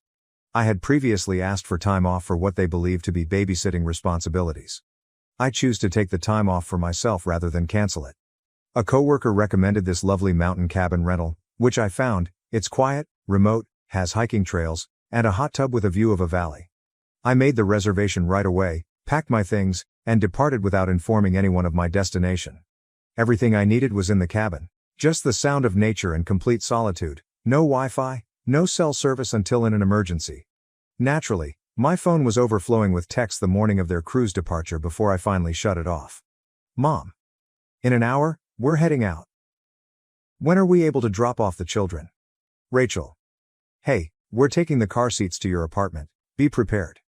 Are you ignoring us? Asked Madison. We have to stick to our timetable, therefore this isn't humorous. Mom. Please answer your phone, honey, she said once again. Everyone is waiting. Then the messages became more obscene. Rachel. It's unbelievable how self-centered you are. Our flight is going to be delayed. Madison. This is utterly careless. We had faith in you. I raised you better than this, said Mom. The finest aspect? I had never really received confirmation from them that I would be watching the children. They simply believed that since I've always done it, I would. I'm currently sitting in this serene cottage and taking in the mountain sunset. I feel free for the first time in years, no obligations, no expectations, no last-minute crises to deal with. However, I am aware that this calm is fleeting. I haven't turned on my phone yet, and I can only picture the drama that will be there when I do. I feel bad for finally standing up for myself and upsetting the family dynamic, not for the children, whose care is ultimately the parent's duty. One commenter on my previous piece wrote, "They're not angry because you said no. And it's still on my mind." That struck close to home. They're upset because they can no longer control you. Am I mistaken for prioritizing myself at last? At the very least, should I have informed them that I wouldn't be available? It felt like the only way to let them know I'm serious after years of being taken for granted, even though I realize it wasn't the most mature thing to do. For the next week, I'll be at the cabin. I suppose I'll have to deal with whatever happens after that. Reddit, I appreciate you letting me vent. After I return and have addressed the fallout, I will provide another update. Second update. Hello, Reddit? It took me a while to take in everything that had transpired since my last update. I'm in dire need of some outside insight because things have become worse. Do you recall that quiet cabin I told you about? Those 7 days changed my life. I read books I had been intending to read for years in the afternoons, hiked misty trails in the mornings, and soaked in the hot tub under the stars at night. I felt what it was like to not be at someone's mercy for the first time in my adult life. I found myself thinking back on my relationship with my family while I was there. Rachel needed assistance moving houses last December, so I had to postpone a big certification exam that would have furthered my profession. That weekend, she said, no one else could help her. My siblings gave me plain gift cards, saying they were too busy to shop properly, while I used my entire Christmas bonus the month before to buy presents for all the kids. Madison argued that she had no one else to care for the twins, so I was unable to attend my closest friend's bachelorette party earlier last year. The pattern remained constant. Their demands came first, then mine. But when I got home, the real drama began. Do you recall how I shut down my phone? I had hundreds of voicemails, more than 100 text messages, and 47 missed calls waiting for me. It included everything from threats to guilt tripping. Do you realize we could have called the police for child abandonment? Was the most memorable message from my cousin Madison. They were meant to be your responsibility. What I was reading was unbelievable. You never agreed to watch children, so how can you leave them? I wanted to handle this ridiculous threat, so I contacted her back right away. When she answered, I exclaimed, "You can't be serious. If someone refuses to accept a responsibility, you cannot report them for it." She gave a frightening reaction. "You were the reason we had to postpone our entire trip. Are you aware of the amount of money we lost? You were meant to be with the children. Assumed to be? By whom?" I retorted. "I was never asked. You all made the decision for me." She continued talking about my responsibilities to my family and how I had failed them. She then revealed yet another shocking revelation. "I've already spoken with my legal pal. What you did can be regarded as careless." I lost it at that point. "Your lawyer buddy needs to advise you that before accusing someone of ignoring a duty, you must obtain their real consent. I have no formal authority to make medical choices for your children, and my apartment isn't even child-proofed. Have you considered that?" She ended the call. Then Rachel's flurry of messages arrived. It seems that she was so stressed that she was only able to enjoy half of the cruise and had to leave her children with a neighbor. She wrote, "You've ruined Aunt Jean's retirement celebration completely. You chose to be selfish, which affected everyone's trip. All of this came at an especially difficult time because, just last month, none of my family members were available to drive me home from a minor medical procedure. Madison was preoccupied with her daily schedule, and Rachel had an important hair appointment. In the end, I had to pay for a ride-sharing service. Although more subdued, my mother's strategy was just as deceptive. Presumably assuming I couldn't avoid her at work, she called me. Her voice was brimming with disappointment as she started, "Your sister had to cut her trip short. Madison's non-refundable reservations cost them hundreds of dollars. Do you truly want to be this person?" I inhaled deeply before answering.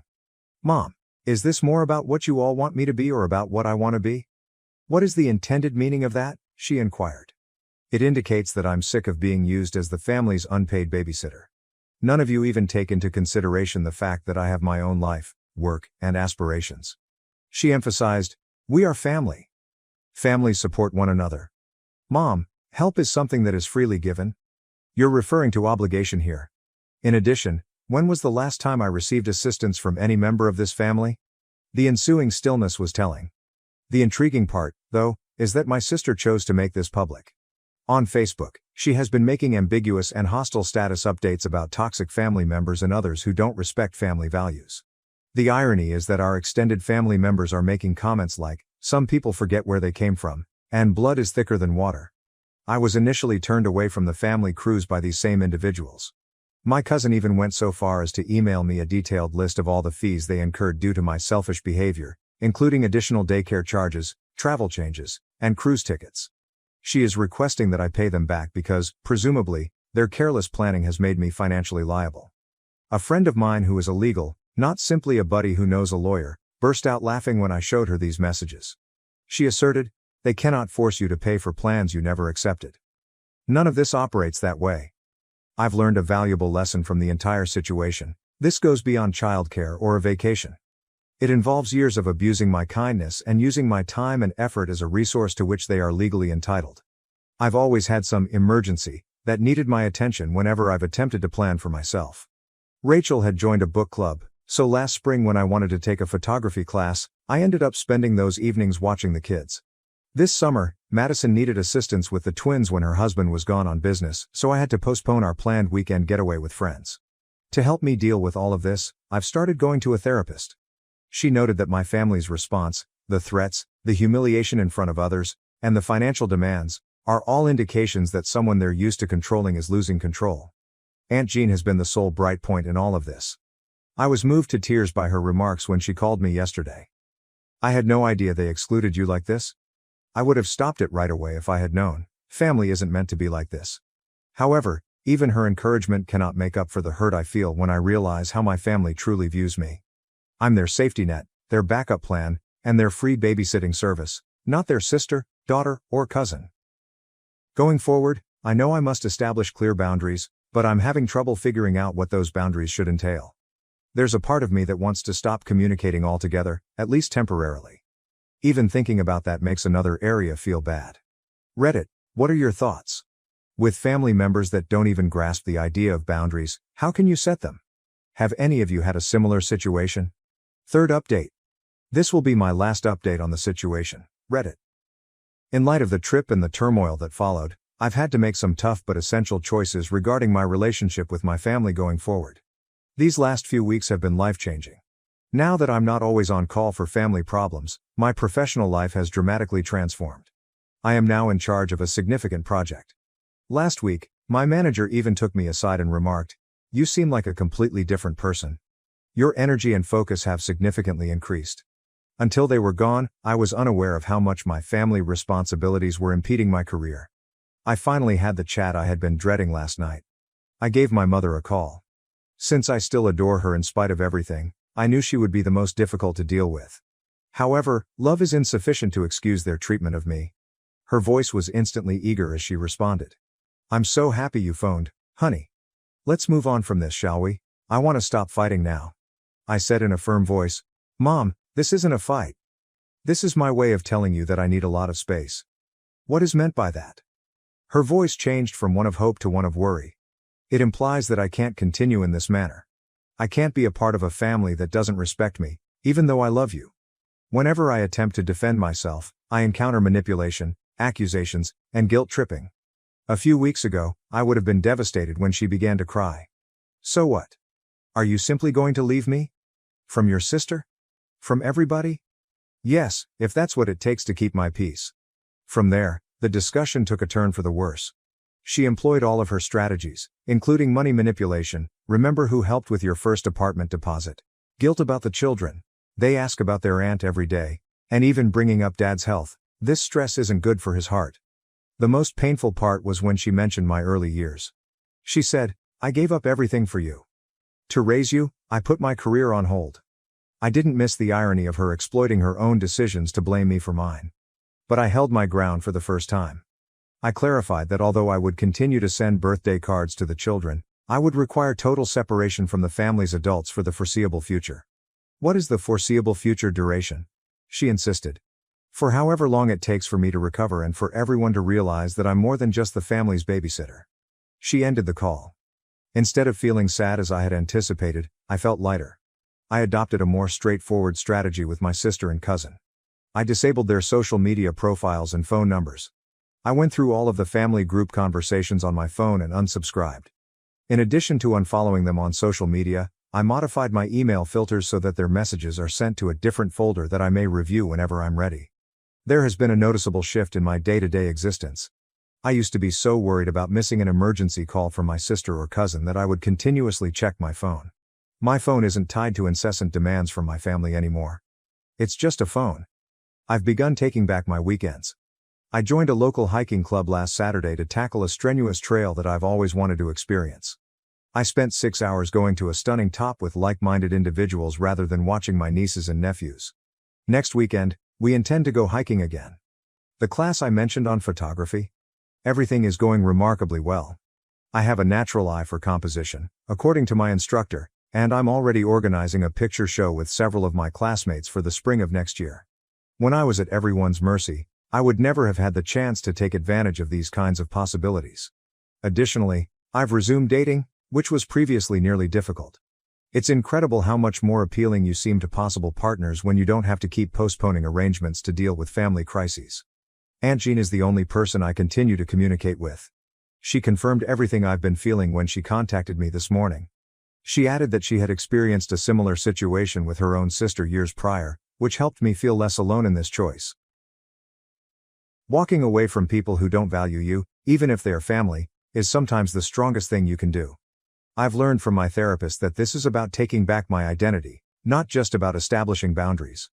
I've spent so much time being the family helper, the responsible one, and the dependable one. Now, I'm free to discover who I am without those titles. Yes, there are times when I miss them, like when I walk past my niece's favorite park or see something that would make them laugh. The cruise situation, however, comes to mind, as they were prepared to deny me a family celebration while still requiring me to give up my time for their convenience. Before, I never felt comfortable starting a 5-year plan for myself. I'm considering working part-time while pursuing my master's degree. My manager is very supportive of the tuition reimbursement program offered by my company. In addition, I'm saving for that springtime vacation to Europe by myself, which would not have been feasible when I was continuously devoting my time and resources to family responsibilities. My mental health has changed in the most unexpected way. I no longer experience the same level of continual anxiousness. I eat healthier, sleep better, and have even begun working out on a regular basis. You have an incredible amount of energy when you're not always running other people's lives. In response to inquiries in my previous post, I can confirm that I am still employed and have accepted a team lead position on a new project. My coworkers have seen how I've changed. You smile more now, one of them remarked. I was unaware of how obvious my attention had been to other people. Cutting off my family in this way may seem harsh to some of you. Perhaps I am. However, this seems to be the only option after years of being neglected, having my needs and wants disregarded, and being treated more like a service than a human being. I have no idea what the future will bring. They might realize why I had to do this at some point. They might not. However, I'm prioritizing myself for the first time in my adult life, and it feels good. I appreciate all of your help along the way, Reddit. Your feedback and personal stories gave me the courage to make this choice. I'm ready to conclude this chapter and concentrate on creating my own novel, so this will be my final update. My parents chose my brother's award over visiting me after a car crash. Now they want my savings to bail him out of a fraud scandal. I refused. About 2 weeks ago, I, 32F, was involved in a horrific car accident. Another automobile struck me from the side as I was making my way home from work. The force of the impact caused my automobile to overturn. I was later told by the paramedics that I was fortunate to be alive. I ultimately needed emergency surgery due to internal bleeding, 2 cracked ribs, and a damaged leg. After the procedure, I stayed in the hospital for a week to recuperate and try to make sense of things. It was difficult to be in the hospital, both mentally and physically. All I wanted was for my parents to come see me as soon as I woke up. I assumed that as soon as they learned about the accident, they would rush over. Even though I didn't anticipate them staying the entire time, I would have been so grateful for a visit. Rather, they were absent for days. I waited for them to stop by or at least give me a call, but they didn't show up. Before I even received a text from them, I believe it was 4 days. To answer your question, my parents were told what had transpired. The hospital informed me that they had contacted them several times and that they are my emergency contacts. A day following my admission, the hospital was able to contact my parents, but the nurses reported that they appeared unconcerned about the situation. That obviously upset me a lot, but I attempted to explain it away by saying that perhaps they were too busy or that something else had come up. Fortunately, my phone was still with me because my possessions survived the collision. Every day, at intervals of 5 to 6 hours, I texted my parents, but I never heard back. In the hospital, every day was a nightmare. I attempted to give my parents a lot of wiggle room because I really wanted to see people I knew, but it became more difficult every hour. Fortunately, I wasn't entirely alone because my pals, who reside in other states, were able to get in touch with some family members who live nearby. A family acquaintance came to visit me on the 6th day in the hospital and remarked in passing how wonderful it was that my brother was receiving recognition for his efforts at an award ceremony. I didn't know what she was discussing. She filled me in, but she appeared perplexed that I didn't know. As it happens, my parents didn't come to see me. Instead, they were at my brother's award ceremony. They were aware that I was in the hospital, but instead of helping me through a difficult period, they decided to attend my brother's special occasion. They were so busy getting ready for his big event that they had taken so long to get in touch with me. They were more concerned with their perception of his ceremony than with their daughter's injury. Let me be clear before anyone accuses me of jealously admiring my brother. I don't find it hard to see why they would be proud of him. I am aware that he is gifted and has put a lot of effort into all that he has accomplished. He has always been the golden child, which is the problem. Since we were little, he has received nothing but acclaim for everything he does, while I have largely gone unnoticed. He currently works for a large corporation and is really successful, therefore this award meant a lot to him. However, I was actually convalescing from surgery. A visit or even a phone call to check on me would have been the very least they could have done. I only wanted my parents to be concerned about me, and that was about all I was asking for. They didn't even blink an eyelash when I could have died that day. I was angry and humiliated.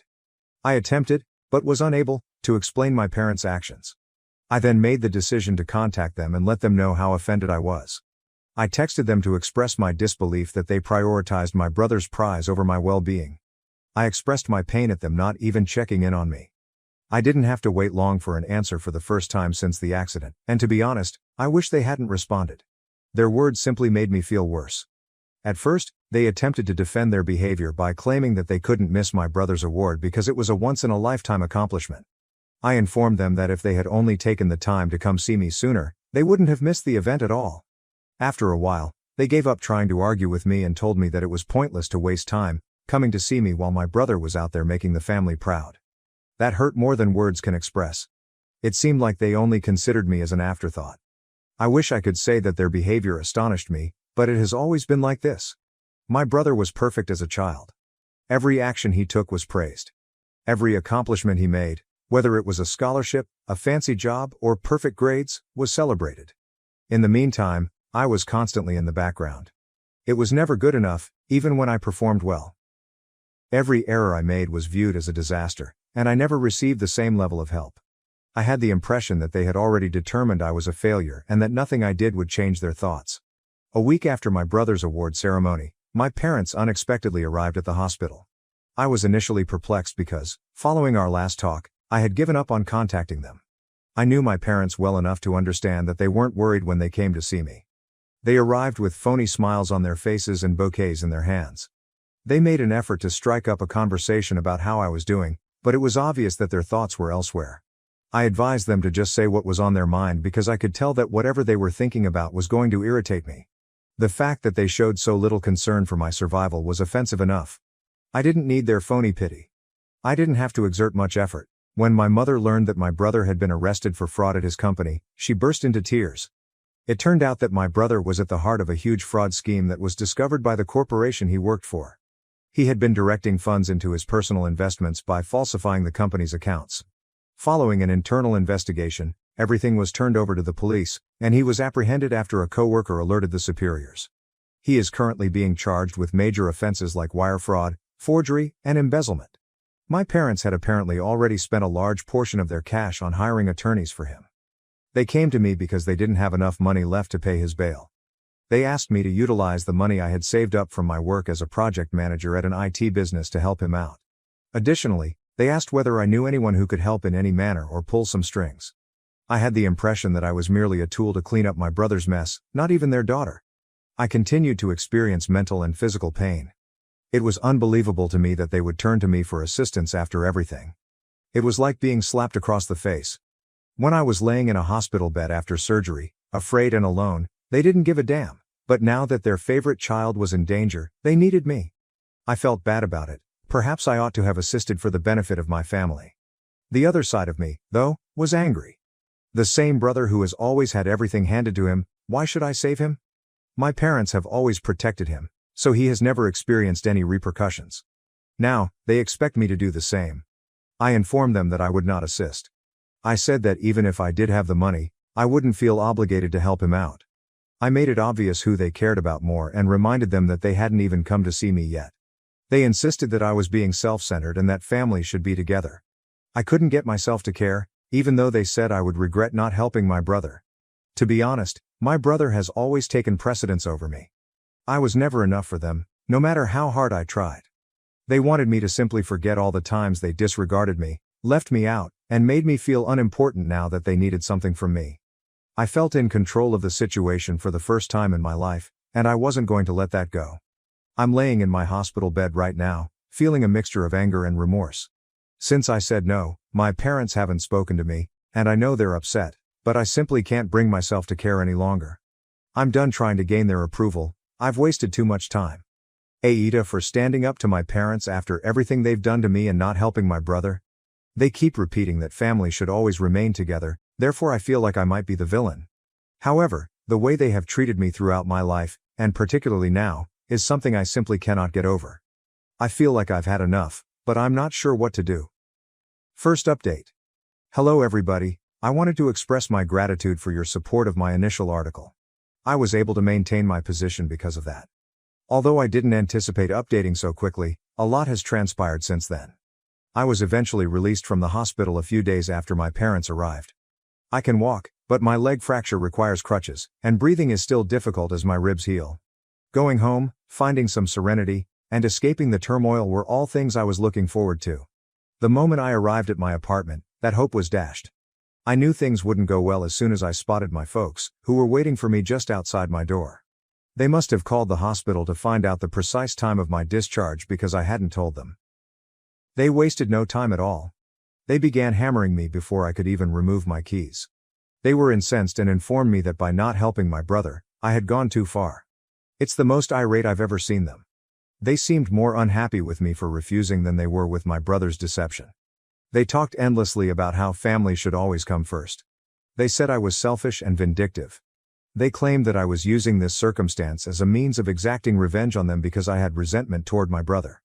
They didn't care that I was still recovering from my near-death experience a week prior. They simply viewed me as a barrier to their beloved son's rescue. They had the audacity to say that they expected me to step up now. They said that this was my opportunity to show that I wasn't a letdown and that I could be part of the family by acting morally. It was crazy. They essentially acknowledged that I wasn't related to them and that helping my brother was the only way I could make amends. Things truly took a turn for the worst when I informed them outright that I wouldn't do it. My mother began crying at my door, screaming things like, "We've already lost one child, and now we're going to lose two, and you're punishing us for loving him more." In contrast, my dad simply became more irate and wasn't attempting to shame me. He repeatedly accused me of being cold-hearted and self-centered, claiming that I had no regard for the family and that I would regret it once they were gone. To be honest, it was everything I could do to not lose it. I was told I was a bad person for not cleaning up my brother's mess, even though I was already fatigued from the hospital stay and could not stand on my crutches. The fact that my parents intentionally treated my brother better and that they love him more than I did just served to exacerbate the situation. I didn't give up though. I warned them that I would call the police if they didn't leave and that I wouldn't pay a dime for his bail or legal bills. After that, they eventually backed off, but not before insulting me once again. My brother's case made headlines a few days after that onslaught at the door. It seems that the deception was far larger than we initially believed. Evidence that he had been transferring business funds for more than a year, some of which had been laundered through fictitious business accounts in his name, was discovered by the police. Additionally, as part of a broader inquiry, they found that he had assisted several colleagues in concealing their embezzled funds. My brother is now being charged with conspiracy and money laundering in addition to fraud. He might spend a significant amount of time behind bars if convicted. The fallout has been harsh. My parents are really freaked out. My brother's reputation has been utterly destroyed after they boasted about his accomplishments to everyone they knew for years. People aren't buying into their attempts to control the situation by claiming that it's all a misunderstanding and that it will all be resolved. When word spread that his son was embroiled in a significant fraud case, my dad even lost a significant client. They're fumbling, and it's obvious they don't know what to do. Naturally, they came stumbling back to me. They made no effort to conceal their desperation this time.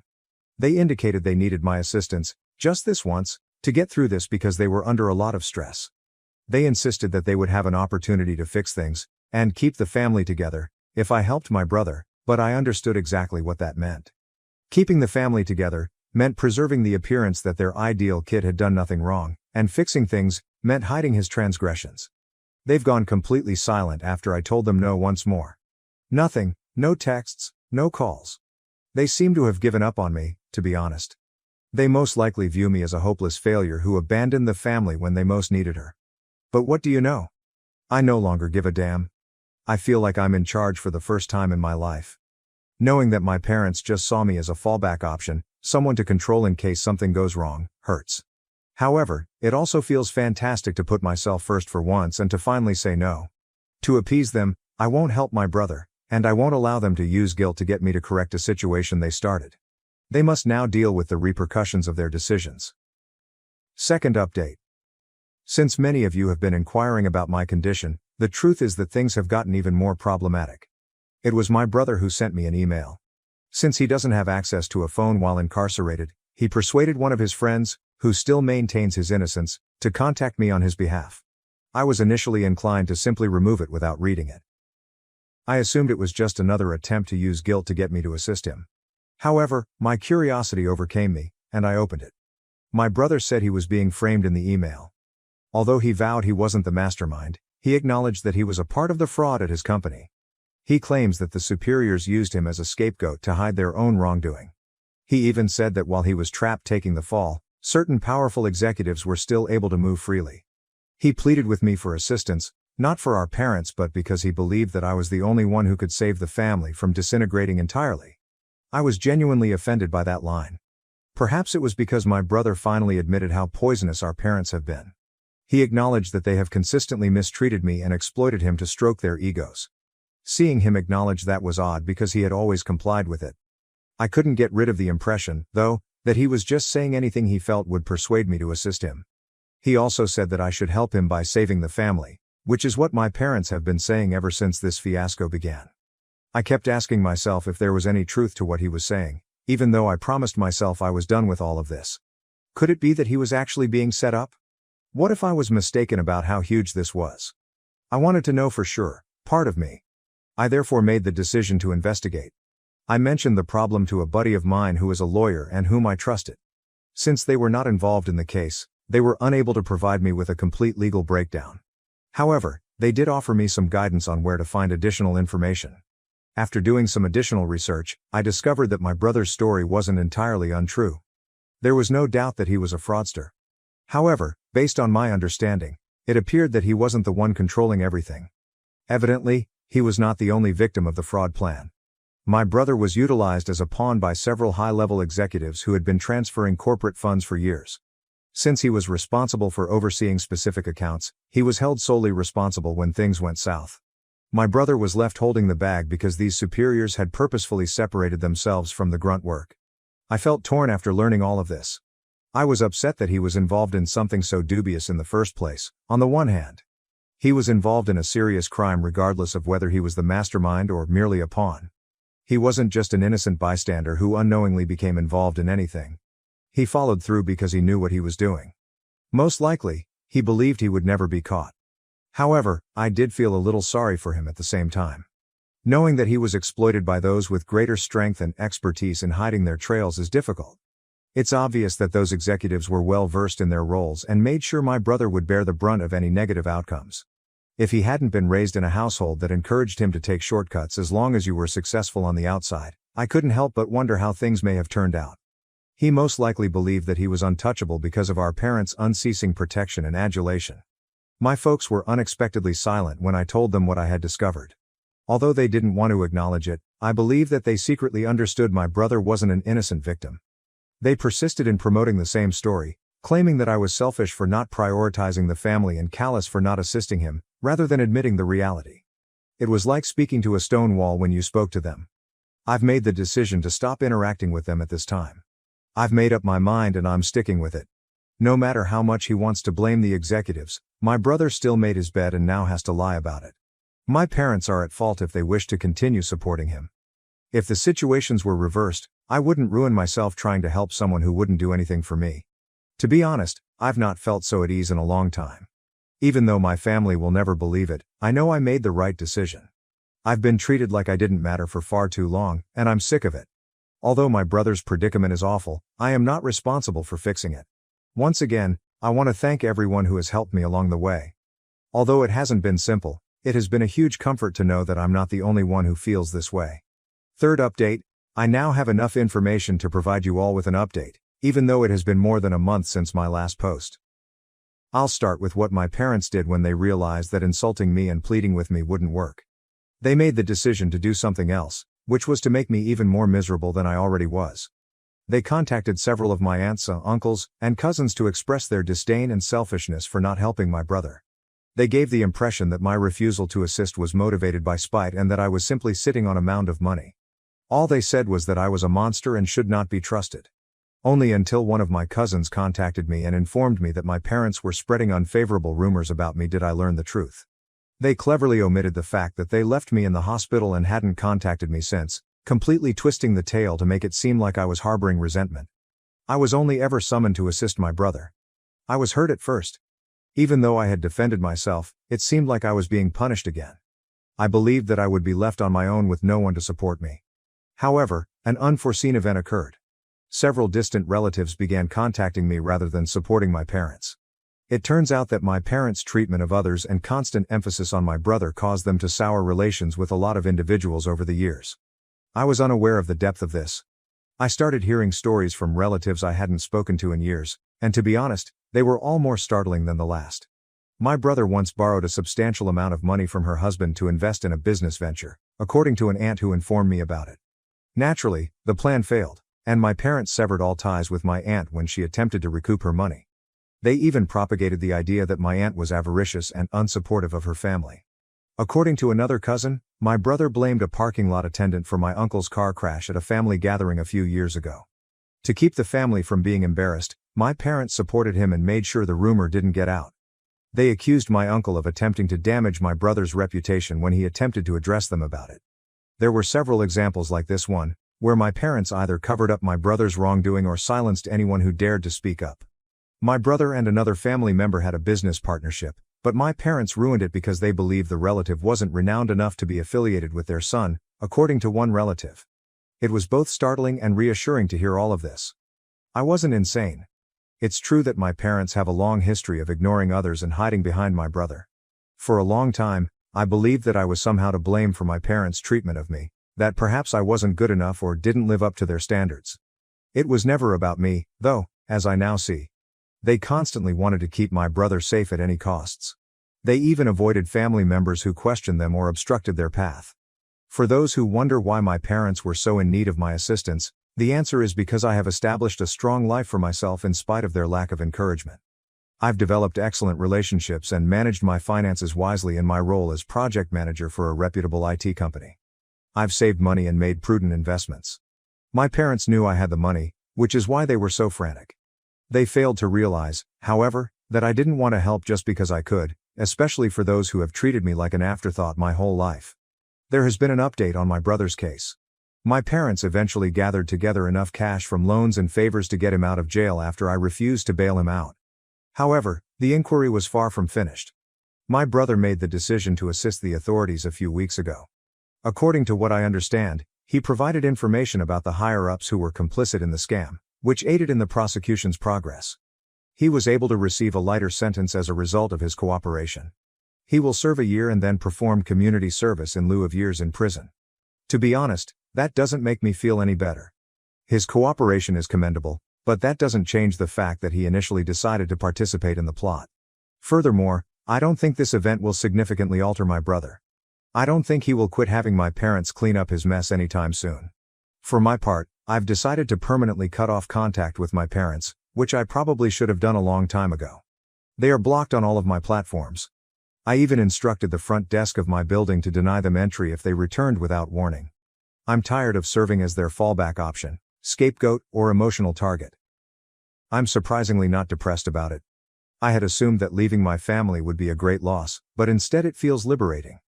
I can now live my life without having to continually compare myself to my brother or ask for morsels of affection from people who would never show it to me. The family members who got in touch have been incredible. They've shown me that I'm not alone, and I feel supported for the first time in a long time. It's weird because after years of my parents excluding me, I've unexpectedly found a family. In fact, I'm excited to get to know these relatives better because many of them have invited me to family events that my parents won't be there. One of my aunts even expressed regret for not recognizing the situation sooner. She claimed that although she always thought something wasn't right with the way my parents treated me, she kept quiet about it because she didn't want to start a fight. She is now one of my biggest supporters, along with a few other family members. For the first time, I feel hopeful, even though I have no idea what the future contains. I appreciate all of your help and guidance during this trip. Reading your comments helped me realize that I wasn't insane for sticking up for myself, even though it hasn't been easy.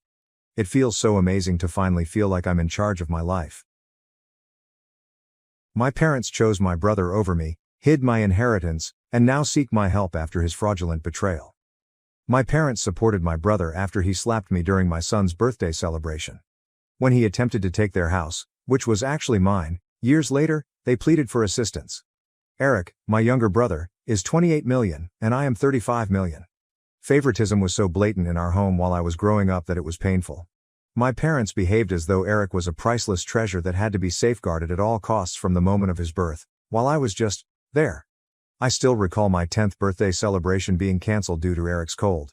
They couldn't risk him feeling excluded from the festivities because he only had a cold, not even a fever. As we aged, things only got worse. I was the debate team captain, a straight A student, and even received a partial scholarship for my SAT results. My parents, however, hardly noticed. They were too preoccupied in complimenting Eric on passing his classes with C grades. The same thing happened at every parent-teacher conference. They would ignore my accomplishments and concentrate on how they could support Eric in doing better. At the age of 18, I moved away with the intention of succeeding without their continual comparison. I earned a degree in computer science, worked several jobs to pay for education, and got a fantastic position at a software business. I met my wife, Darla, 33F, there. She is intelligent, kind, and, in contrast to my family, she genuinely acknowledges my accomplishments. James is our 1-year-old kid, and we were married 5 years ago. Eric, however, never left the house.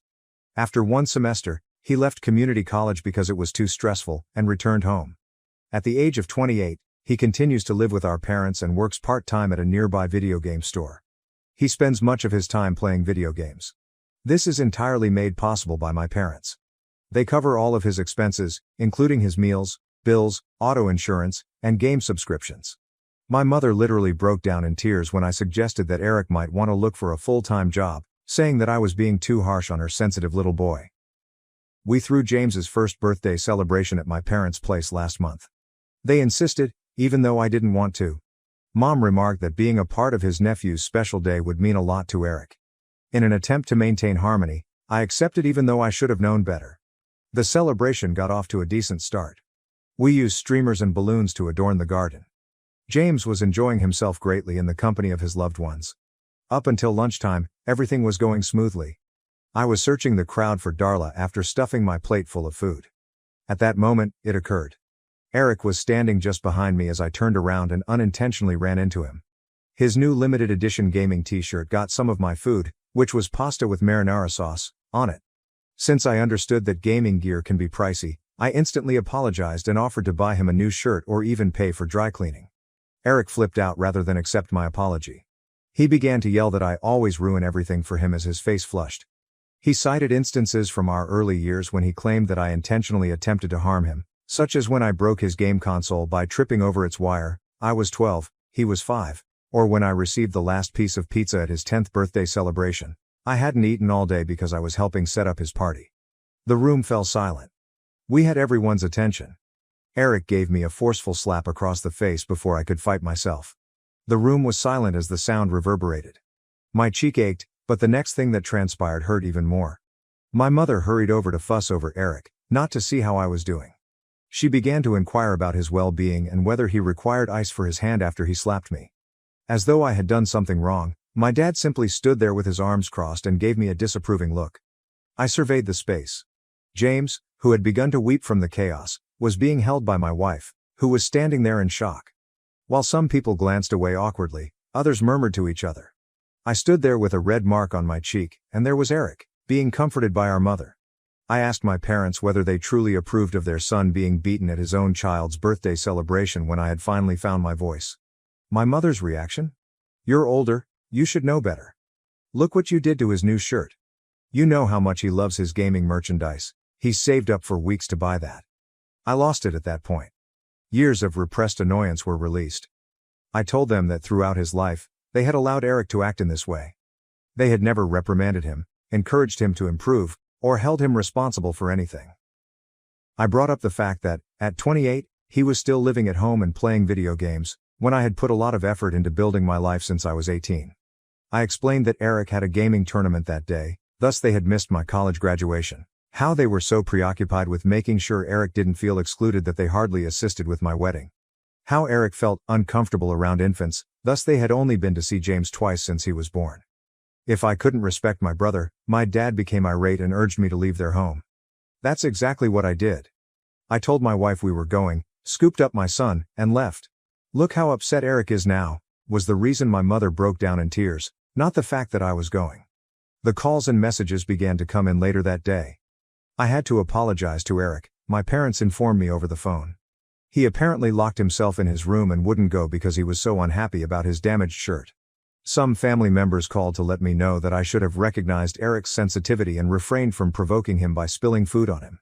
According to other texts, I was being dramatic about a little slap, and should be more understanding because I'm the older brother. Eric, my parents, and the family members who stood up for him were all blocked by me. Some relatives who were present at the time of the incident expressed their support for me, stating that they had always seen how unfairly I was treated but had refrained from speaking out to prevent creating a scene. Too late, too little. Now, a month has passed. My wife completely agrees with my decision to cut off communication. She stated that she never wants James to believe that hitting people is acceptable or that he must put up with abuse because it originates from his family. Some family members claim that since Eric is my younger brother, I should forgive him and that I am being too harsh. However, I fail to see why, simply because we are related, I should continue to put up with mistreatment. First update: I haven't communicated with my family in 2 years. The absence of their incessant drama has brought tranquility to life. At 3 years old, James is doing well. In addition, we have a 6-month-old daughter named Emma. In addition to purchasing a larger home and receiving advancements at work, Darla and I have been content with our lives as a family of 4. Everything changed last week when I received a call from an unidentified number. My mother was crying uncontrollably. Her cries made it difficult for me to grasp what she was saying at first. I was shocked by what I heard when she eventually relaxed enough to talk. Eric was selling their house after somehow getting it transferred into his name. They had been given 2 weeks to vacate by him. There was nowhere for them to go. But the biggest shock wasn't even that. I was stunned to learn that the house had truly always been in my name. Mom says my grandfather left the house to me in his will when he died 15 years ago. I had just started college at the age of 20. Due to their own plans, my parents never disclosed this inheritance to me. In an attempt to persuade me to give the house to Eric when he was more stable, they had been waiting for the right time to tell me that they wanted Eric to ultimately own it. They resided in my house for 15 years without claiming it as their own. They allowed Eric to live there for free for 15 years while I worked several jobs to pay for my own place. While they saw me struggle to save for a down payment on my first home, they kept this a secret for 15 years. Mom started sobbing as she talked about how they never imagined Eric would turn on them in this way. He had been behaving oddly for several months, apparently. He had begun discussing moving to a different state to live with some buddies who played online games. They required funds for streaming equipment and a game setup. At that point, he began inquiring about who owned the residence. How Eric was able to get the house registered in his name is still a mystery to me. He took care of the paperwork during their trip last month, according to Mom, who kept saying it. I can only presume he falsified my signature because I never signed any transfer forms. The situation's irony is nearly comical. Since the house was genuinely mine, the same parents who evicted me from their home 2 years ago are now pleading with me for assistance. The brother who attacked me during my son's birthday celebration has now betrayed them by attempting to take my belongings.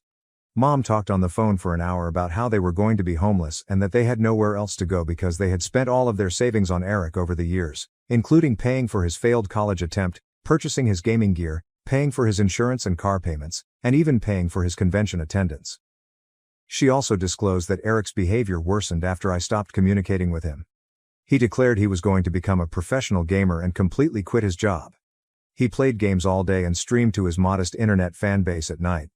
He would have tantrums, smash things, and threaten to move out when they suggested he look for a job. My father also picked up the phone. He attempted to defend their conduct by claiming that they just had their two sons' best interests in mind, that they had intended to ultimately notify me about the bequest, and that they never imagined Eric would act in such a way. He even went so far as to suggest that perhaps none of this would have occurred if I had kept in touch.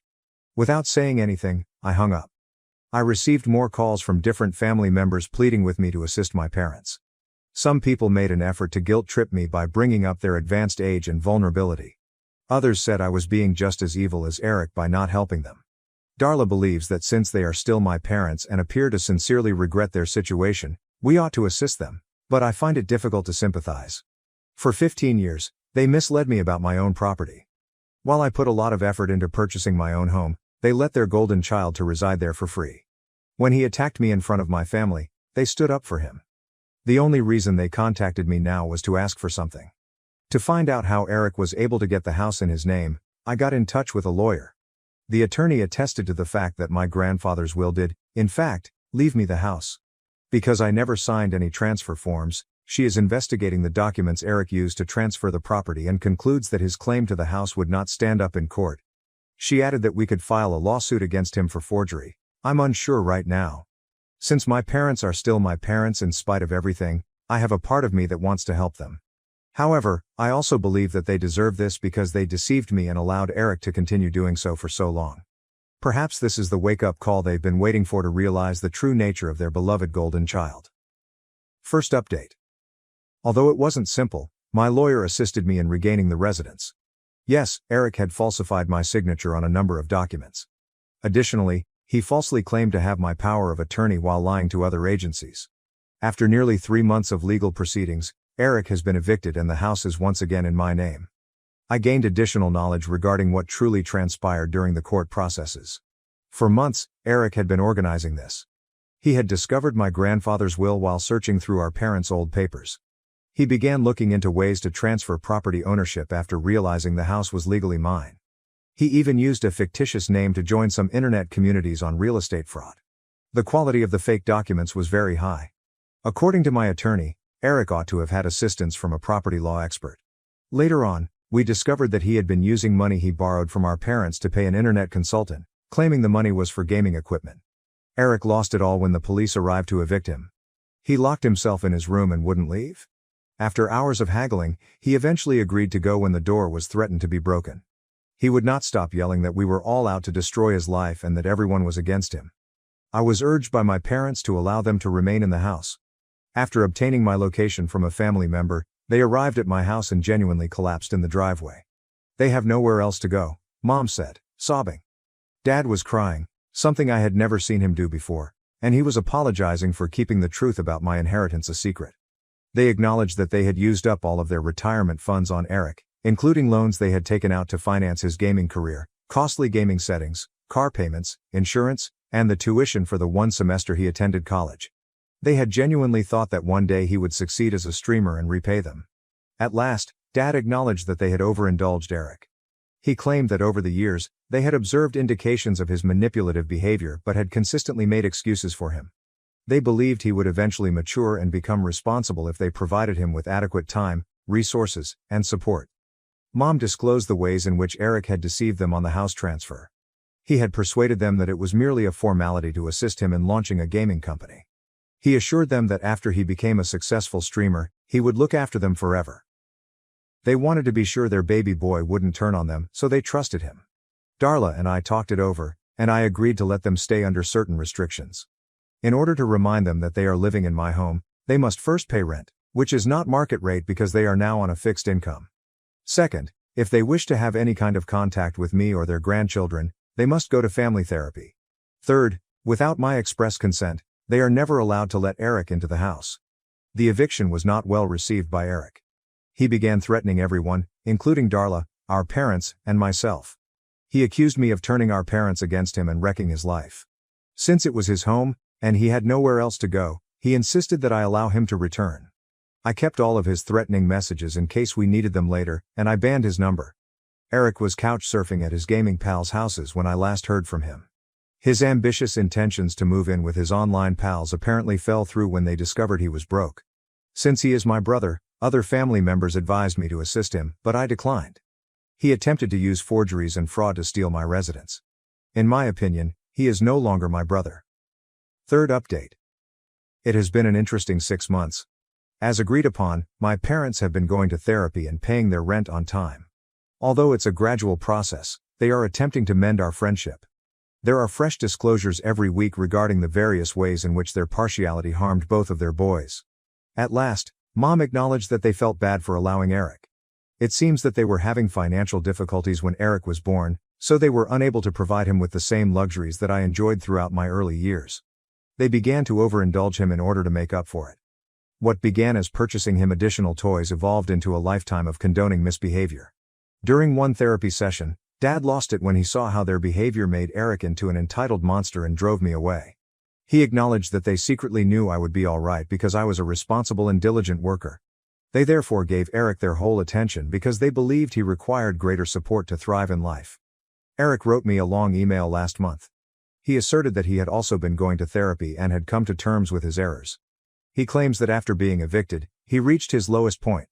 His streaming career never took off, and none of his gaming pals wanted to take him in permanently. He currently shares an apartment with 3 roommates and works at a warehouse. Eric apologized in the email for everything, trying to steal the house, faking my signature, and assaulting James on his birthday. He claimed that treatment enabled him to see how his perspective of the world had been distorted by his parents' partiality. He promised to pay the rent this time and asked if he may live with our parents again. I turned down his request. I sent the email to my attorney, who suggested that I stop communicating with him because of his track record of deceit and deception. Even though I inherited the house, I worked hard to obtain everything else in my life. Even if he says he has changed, I will no longer tolerate his behavior. I continue to face criticism from some family members for charging my elderly parents rent. They claim that I'm being unkind and that families ought to provide unpaid support to one another. However, this is about boundaries and consequences, not money. My parents only expressed regret when they wanted something from me, allowed my brother to be abused, and concealed my inheritance for 15 years. They're fortunate that I'm allowing them to remain at all. Mom still occasionally remarks about Eric's difficulties.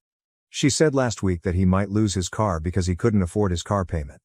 I quickly put an end to that by telling her that he is an adult who attempted to defraud me out of my house. If they wish to, they can assist him, but not while residing in my home. Darla says we should ask them to dinner occasionally so they can see their grandchildren, but she believes I'm being fair. Every now and then, James inquires about his grandparents. I'm thinking about it, but I'm not yet prepared for frequent family get-togethers. The treachery is still too recent. This setup works for the time being. I have authority over my property, my parents have a secure place to live, and Eric is at last coming to terms with the repercussions of his behavior. Clear limits and punishments can sometimes improve family relationships. I've discovered that being family does not entail being exploited by others. It entails respecting one another's limits and being accountable to one another. The conclusion. My mom remarried, brought in her husband and stepdaughter, who insulted me and damaged my things. Now, they seized my house during my trip. It never occurred to me, 27 degrees Fahrenheit, that I would write an article like this, yet here we are. It all began when I was seated in our living room and informed by my parents that they were divorcing. I was already living with them, saving money, and working a regular office job. There was no fighting or yelling during the divorce.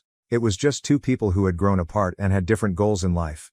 I think I handled it quite well because I had anticipated it. They were living parallel lives under one roof, and family dinners had grown infrequent. I continued our pizza and sci-fi movie habit by spending every other weekend with Dad, 59 million, who moved to an apartment across town. A year after the divorce, Mom, 59F, met my now stepfather, 57M, and everything changed drastically. One morning, she was so excited that she virtually floated home. She declared, "I've met someone special," during breakfast. "He has a daughter in college. Wouldn't it be nice to have a sister?" My stepfather and his daughter, 21F, came into our home after they were married in a matter of months. Everything began to come apart at that point. When grown-ups were present, my stepsister might have looked like an angel in her expensive clothing, but when they weren't, she was someone else. Little things were the first. The laundry would destroy my preferred work outfits. Coffee stains would inexplicably appear on important documents. My personal belongings would disappear and then reappear damaged. Even worse was my stepfather, who was often making disparaging comments about my lifestyle, appearance, and professional choices. "Don't you think that skirt's a bit short for the office?" he'd respond. Or, "Maybe if you spent less time on your phone and more time networking, you'd have a better position by now." I attempted to discuss these experiences with Mom, but she consistently dismissed my worries. She'd remark, "He's just being protective. He wants what's best for you." Over time, everything became too much to handle. I had spent weeks honing every element of a pivotal presentation while staying late at work. When I arrived home early one evening, I discovered my stepsister purposely destroying my presentation materials in my room. She had ruined my work with markers, leaving her hands smeared with ink. Things became heated when I confronted her and presented Mom and my stepfather with the evidence. The worst part? My stepfather accused me of mistreating his precious daughter, and called me a stupid. As if I were the one causing the trouble, Mom simply sat there and shook her head at me. I had trouble sleeping that night. I had made up my mind by dawn. Dad arrived to fetch me up 20 minutes after I called him. Mom came out to object as I was packing my things into his truck. She remarked, "You're overreacting? Why can't you just try to get along?" I looked over at her. "Your husband called me a fool, and you sat there silently. Your stepdaughter destroyed my work, and you did nothing. That's not overreacting, that's self-preservation." When Dad heard this, he went up to my stepfather. Security had to step in before things were physical since it heated up so quickly. It was like inhaling fresh air after being submerged when I finally moved in with Dad. It's time to stop being cautious. No more looking for sabotage in my room. A few days later, I received a note from Mom. "I can't believe you set your father against my husband like this. You're tearing this family apart." I didn't answer. Which family was she referring to? The one where I was verbally abused by her husband? Where did her stepdaughter ruin my belongings? I concentrated on my work and saving money rather than obsessing over it. I brought meals from home, while my coworkers went out for fancy lunches. I stayed late and took on more work when others went out to bars after work. I contribute a sizable amount of my monthly salary to my future home fund. I eventually purchased a home with 2 bedrooms, a bathroom, a kitchen with granite countertops, and a backyard where I could grow a garden after 3 years of diligent saving. It was all mine, purchased with my own funds after years of diligent effort and cautious saving. I made the decision to throw a housewarming celebration, and I made it clear that Mom could attend. But not my stepsister or stepfather. She concurred. On the day of the party, however, they were all present when I opened the door. "Surprise?" Mom whispered feebly, observing my face. As soon as he saw the hardwood flooring and crown molding, my stepfather began to critique everything, his lips quivering. His statement, "It's nice," sounded anything but. With her nose in the air, my stepsister walked around teasingly about how little the kitchen was and how she would purchase a larger home with a swimming pool. I was done. "Really? That's interesting. What job are you planning to buy it with?" She flushed. "I have prospects." When I said, "Prospects aren't paychecks. Last I heard, you were still living off your dad's credit card." My stepfather took a menacing stride forward as his face grew scarlet with anger. Mom gave me a pitying glance over her shoulder as she swiftly escorted them out after grabbing his arm. I was trembling with rage as they went, but I also felt oddly relieved. At last, I had confronted them, in my own house, according to my own rules. My true friends joined me in celebrating my accomplishment as the celebration went on. I had assumed that would be the end of it, but I had no idea that things would grow much worse. I have to go to work now, so I'll update this post tomorrow with what transpired. Is it wrong of me to confront them? In my opinion, they showed up to disparage all I've worked so hard for even though they weren't invited. First update? Since then, a lot has transpired, and I feel uneasy about my present circumstances. I had an opportunity when my supervisor called me into his office 3 months after the housewarming catastrophe. For a 2-week absence, our organization needed someone to manage a significant project at another branch. My house, especially my indoor garden, was my biggest worry, even though it was a fantastic opportunity for my job. Delicate orchids, temperamental peace lilies, and my pride and joy, a rare bird of paradise that had just begun to flower, were among the many plants I had grown during the previous few months. I couldn't stomach the idea of going back to dead plants, and each one required a different kind of care. I swallowed my pride and drove to Mom's house after weighing my options. I knew she had a green thumb, but we hadn't talked much since the housewarming incident. In addition, I believed that this might be an opportunity to mend our relationship, just Mom and me, without the involvement of my stepsister or stepfather. When I showed up at her house, she appeared astonished. "Is everything all right?" She ushered me into the kitchen and asked. I asked if she could take care of my house, especially the plants, and explained about the business trip. I should have known something was wrong because of the way her face lit up. "Obviously, with nearly too much enthusiasm," she said. "You are aware of my passion for gardening." I gave her the extra keys and thorough instructions on how to take care of each plant. She tucked the papers away after giving them a fleeting glance. She said, "Don't worry about anything. Simply concentrate on your work. Everything will be well taken care of by me." I dismissed it as my own paranoia, but there was something strange about her actions. What could go wrong after all? I thought she was just observing my plants. I told her my itinerary and emergency contacts before I left. I reminded her that I would be gone for 2 weeks. According to the schedule I jotted down, the plants just require water. Please don't invite anyone over or adjust anything. Although she gave a nod, I couldn't exactly read her face. Obviously, honey, everything will be all right. The fact that she had consented so fast in spite of our previous arguments, that she had hardly looked at the care instructions, and that she kept saying, "Everything will be fine," without addressing the plants directly, were all small details that I began to notice while I was driving home. That night, I double-checked every item in my home. Just in case, I snapped pictures of every room in my house. Despite feeling bad about not trusting my own mother, I even put a tiny security camera in my living room. I noticed Mom's car go by my street the following morning as I was packing my bags to go to the airport. She drove by carefully, as if she was checking something, without stopping or waving. She said she was merely running errands in the area when I later called her about it. I'm now writing this from my downtown hotel room. Even if the project is going well, I still feel nervous. Mom's behavior during our check-in calls has been odd. No matter what time of day I call, she always appears to be at my house. I hear strange background noises, such as TV sounds and clinking plates, which shouldn't be present if she's just dropping over to water some plants. She immediately shifted the topic when I inquired about my bird of paradise. "Everything is all right, try not to worry too much. Simply concentrate on your work." I tried to view the stream from my security camera, but it appears to have been disconnected. While watering plants, Mom says she unintentionally knocked out the cord and was unable to figure out how to plug it back in. Tonight, I spoke with Dad over the phone about my worries. He believes I'm being overly suspicious, but he also brought up Mom's behavior at the housewarming celebration.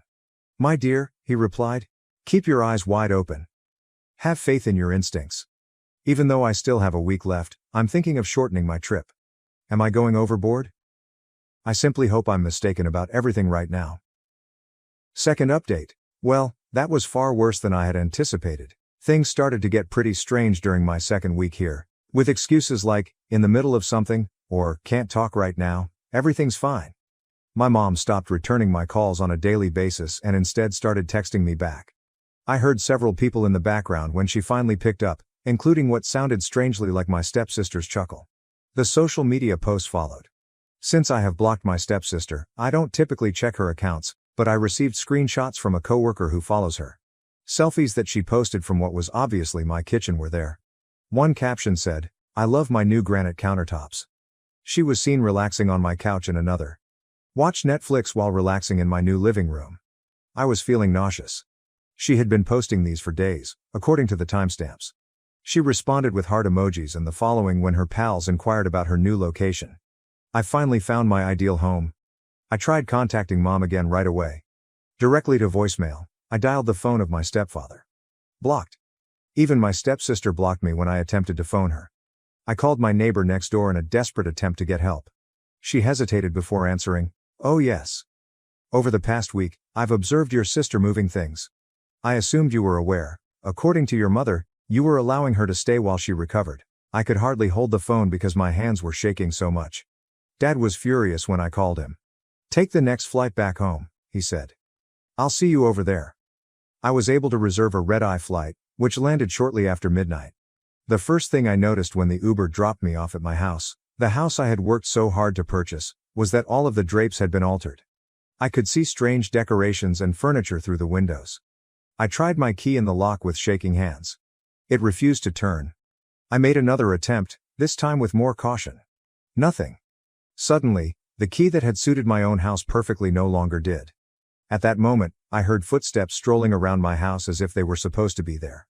The door opened before I could call 911, and my stepsister appeared, dressed in pajamas as if she owned the house. She dared to appear irritated at my presence, and her blonde hair was in an untidy bun. "Why are you in this place?" My brain was having trouble processing what I was witnessing, so I said the words in a whisper. "Obviously, living here," she grinned. "I've been here for several weeks. While you were off playing businesswoman, Daddy helped me move in." With my suitcase still in hand, I stood there feeling angry. "This is my home. Leave. Right now." She studied her manicured nails while leaning against my doorframe. "Yes, that isn't taking place. I feel very at ease here. By the way, the water pressure in the bathroom is fantastic. Acquire. Outside. Of course, my own home." Every word had enough edge to pierce. In reaction, she slammed the door in my face and laughed, really laughed. The latch clicked, and then I heard her footsteps as she left. With my bags all about me, I stood on my own front porch, shaking with anger. The flower beds I had meticulously arranged were illuminated by the yard lights I had put. I could see my living room through the glass, but it was no longer my living room. She tossed her jacket over my couch. My hardwood floors were littered with her shoes. I took out my phone and dialed Mom, my hands shaking. She sounded sleepy as she heard the third ring. "What's the matter? What's the matter?" I nearly let out a yell. "I just got home to find my stepsister living in my house. She says she's been here for weeks. Tell her to get out right now, or I'm calling the police." "Don't contact the police, please." Mom's voice changed from drowsy to frantic. "We'll be over. Just wait there, please. What other place should I go? I can't get out of my own home." The next half hour was the longest I've ever experienced. I watched the lights in the houses next to mine turn on as I paced back and forth on my front porch. Seeing me out here in the middle of the night, what did they think? A few automobiles passed slowly, perhaps debating whether to make their own police call. At last, Mom's vehicle arrived, driven by my stepfather. Still wearing their jammies beneath their coats, they hurried out. "What's happening?" I confronted Mom and made a demand. "Why is my stepsister in possession of my house keys? Why do you allow her to reside here?" At least Mom had the grace to appear uneasy. "She needed a place to stay, honey. She was unable to pay the rent increase when her lease expired. Your home was just sitting there, unoccupied." "Just sitting there? Vacant? It's my home. You weren't entitled." As if it clarified everything, Mom added, "The girl needed somewhere to live. Anyway, your house is too large for one person." I kept my eyes on my mother's face, hoping for some recognition of how totally she had violated my confidence. Rather, she only stood there, offering justifications for the unacceptable. As always when I was younger, my stepfather went forward with his chest puffed out. "Look, telling you about her moving in was pointless. You would have simply refused?" I would have said no, of course. I can't even enter my own home since the locks have been changed. "Anyway, they needed to be changed," he replied, dismissively waving his hand. "I was kind to you." I gaped at him in shock. "You know that's against the law, don't you? Changing the locks on someone else's property is not an option." He sneered. "Legal, illegal. It's finished now. This house is too large for just you, and she needs somewhere to stay." I whispered, lowering my voice to a perilous whisper. "Get her out. Get her out of here or I'll call the cops." That recognizable sneer twisted my stepfather's cheeks. "You're not going to do it." Mom moved forward, her hands clenched. "That's it if you call the police. I'll never talk to you again. Do you want it that way? To utterly ruin this family? I let forth a rough, acrid laugh. This family? Do you mean the time you allowed your husband to occupy my home without permission? That household? Rather than answer, they turned and left me there with my bags as they entered my house. With a last click, the door shut behind them. As I took out my phone, my hand stopped shaking. Don't hesitate any longer. No more attempting to maintain harmony. Even though Dad believes I made the correct decision, I can't get Mom's vow to never talk to me again out of my mind. Third update. When I dialed 911, things proceeded swiftly. 2 police cars with bright lights arrived in less than 20 minutes. I told the officers what was going on, and the neighbors were clearly awake now, watching from behind their curtains. Are you the legitimate owner? The officer inquired. Using my phone, I retrieved the property records and screenshots of my stepsister's social media posts demonstrating her move into her new place. I said, yes, I do have all the paperwork. I gave my mother a key so she could water my plants while I was gone on business. Rather, they changed all the locks and moved my stepsister in. The doorbell was rung by the officer. After a long silence, there were shuffles coming from within. The door opened at last. As they stood there, my mother, stepfather, and stepsister made a vain attempt to project confidence. Good evening, said the cop. Everyone inside must provide identification and proof of residency. My stepfather took the stage, speaking in his most convincing business voice. There was a miscommunication. My daughter is permitted to remain here by my stepdaughter. She is attempting to stir trouble after they had a falling out. That is untrue, I interrupted. I never granted authorization. While I was out on business, they exploited me. Inquire about the locks. They will acknowledge that they altered them without telling me. The first thing my stepfather said was, the old locks were defective. You admit that you changed the locks without the homeowner's consent? The officer paused to take notes. My stepsister came forward, dread taking the place of her previous arrogance. Daddy assured me things would be all right. He claimed that after she grew accustomed to the concept, she wouldn't mind. Changing locks on someone else's property and occupying their home without permission constitutes illegal entry, the officer replied, glaring at my stepfather. We will need to request that you and your daughter visit the station. Mom burst into tears. This is simply a family issue, please, we can resolve this. Your husband and stepdaughter have admitted to changing locks and occupying property without the owner's consent, the officer sternly retorted. It is illegal to do so. After that, everything occurred pretty fast. As they escorted my stepsister to the patrol car, she began to cry. For the first time, my stepfather remained silent despite his fury turning his face crimson. As they took her husband and daughter away, Mom shook on the porch. I called an emergency locksmith with the authorities' assistance, and he came an hour later. Mom eventually spoke as he sought to get me back into my own house. How were you able to? She hardly raised her voice above a whisper. How could you harm your own family in this way? Looking at her, this lady who had spent years choosing everyone else over me, I felt oddly at ease. You stated long ago that they were your true family, Mom, I murmured softly. You sat there silently the day she ruined my work presentation. The day you turned away when he called me derogatory names. They treated me like trash every time you told me to be the bigger person. They were the ones you repeatedly selected. They will now have criminal histories? She cried. Was it what you were looking for? I answered. I wanted my mother to protect me. My goal was to feel secure in my own house. The only thing I wanted was for you to pick me. After completing his task, the locksmith gave me the replacement keys. I tested them in the lock as Mom watched. From now on, you are no longer my daughter, she declared, her voice trembling with rage. You have no right to ruin our family in this way. For the last time, I looked at her. The day you decided that your new spouse and his daughter were more significant than your own child, you ruined our family. I just quit allowing you all to mistreat me. She climbed into her vehicle and drove off. I entered my home, my transformed, violated home. All of my lovely plants had died from carelessness. My beloved bird of paradise was also wilted and brown. My stepsister had filled my cabinets with her belongings and reorganized everything in the kitchen. Designer clothes were all over my spare bedroom, which had been transformed into her personal closet. Later that day, the police made a call. They wanted to know whether I would file a complaint. I considered forgiveness, family loyalty, and Mom's tears. Then I recalled being gaslighted, abused, and told to just take it. Yes, I firmly said. I wish to file charges. In a frightening email, my stepfather threatened to sue me for his daughter's psychological suffering. Without replying, I sent it to my attorney.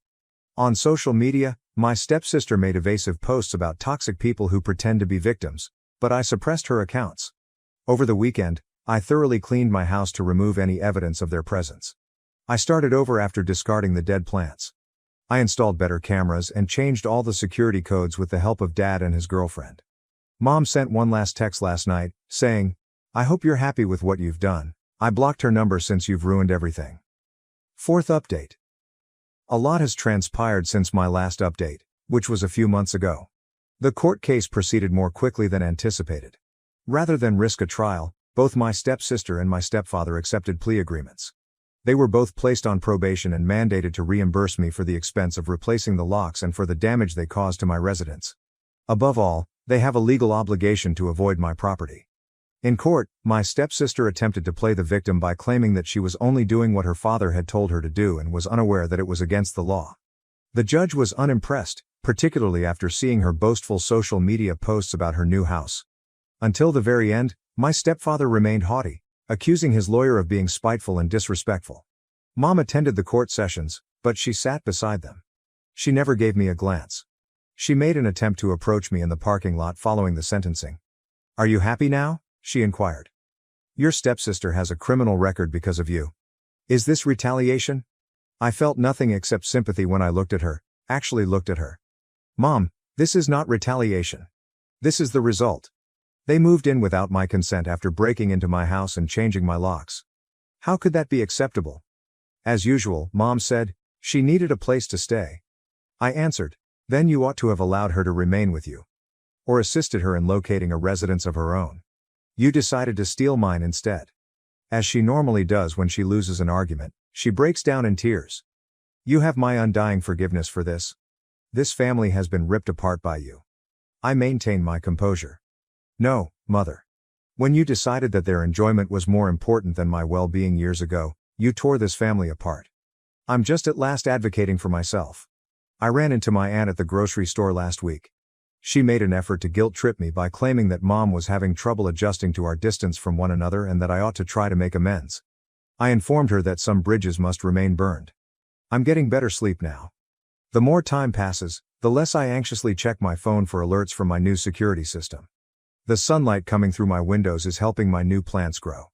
I'm going to see Dad and his girlfriend next month, and they call frequently. Out of habit, I occasionally find myself reaching for the phone to contact Mom, but the temptation is quickly squelched when I recall that night on my doorstep when I was locked out of my own house. My mother passed away years ago when she decided to prioritize her new family over me, so losing her isn't the worst part. Accepting that she will never comprehend what she did wrong is the most difficult aspect.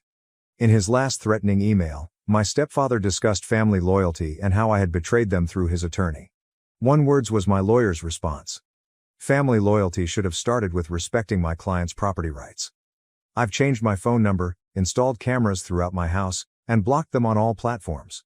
This may seem extreme to others, but I'm not taking any chances in light of what they did. I've decided to sever all communication with them. Life continues. Last week, I received a promotion at work. The plants they killed are being replaced by new ones, and my garden is growing again. I recently started seeing someone who respects my limits and is aware of my trust concerns. There are some bridges that must remain burned. Sometimes severing links is the only healthy option, not just a choice. This is going to be my last update on the matter. It's time to put this chapter behind me and concentrate on starting a new life. A life free of poisonous relatives. Without being overly cautious. Without sacrificing my personal limits for those who have never honored them. I am at liberty. My husband planned a dinner with his ex, made me feel like the rebound, and now our marriage is falling apart. Original post. Throwaway account. I really need input from people who don't know us, so their opinions aren't biased.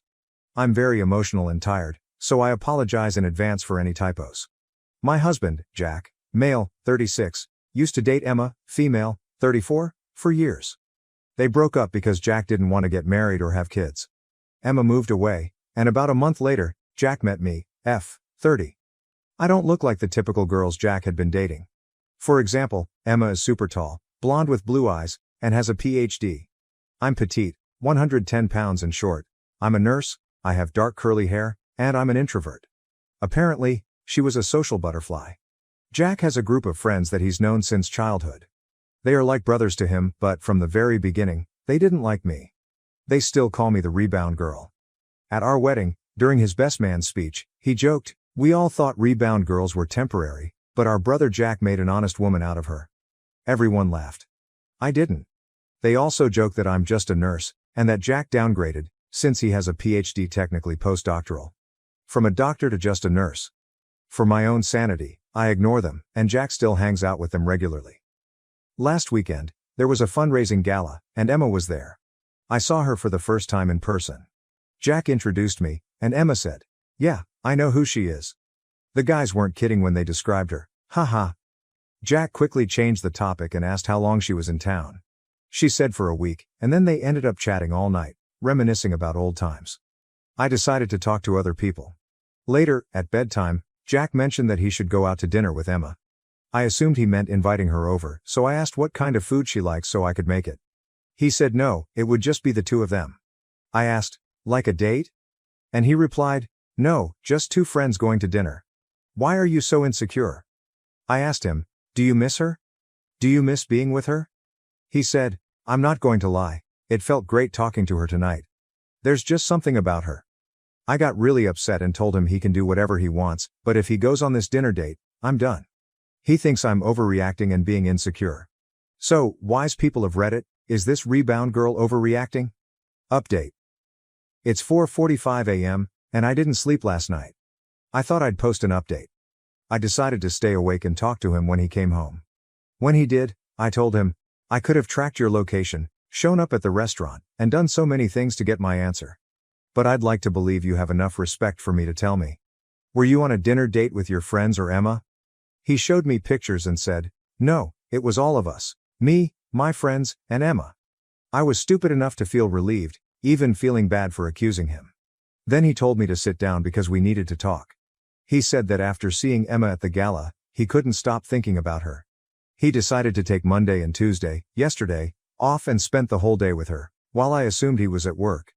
He went on about how strong their connection was, how they couldn't stop talking, and how much he enjoyed being with her.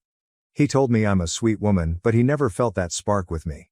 He said that at dinner, Emma was laughing and having fun with everyone, and it felt like old times, compared to me being quiet and uncomfortable around his friends.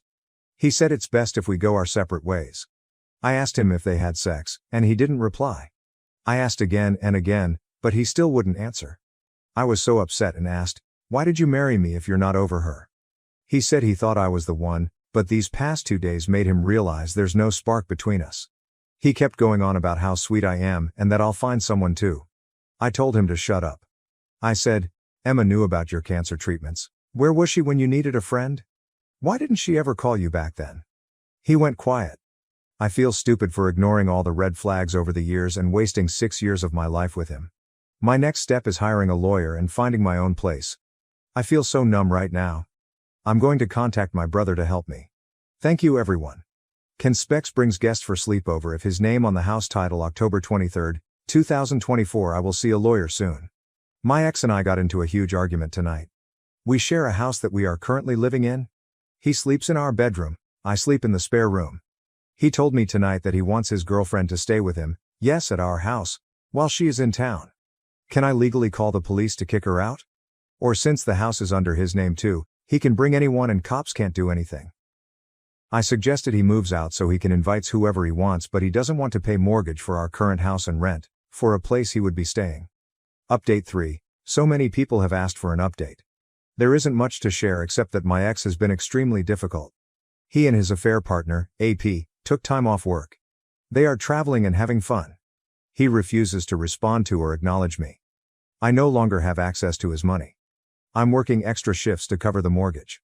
I've met with 2 lawyers, but I realized I can't afford their fees.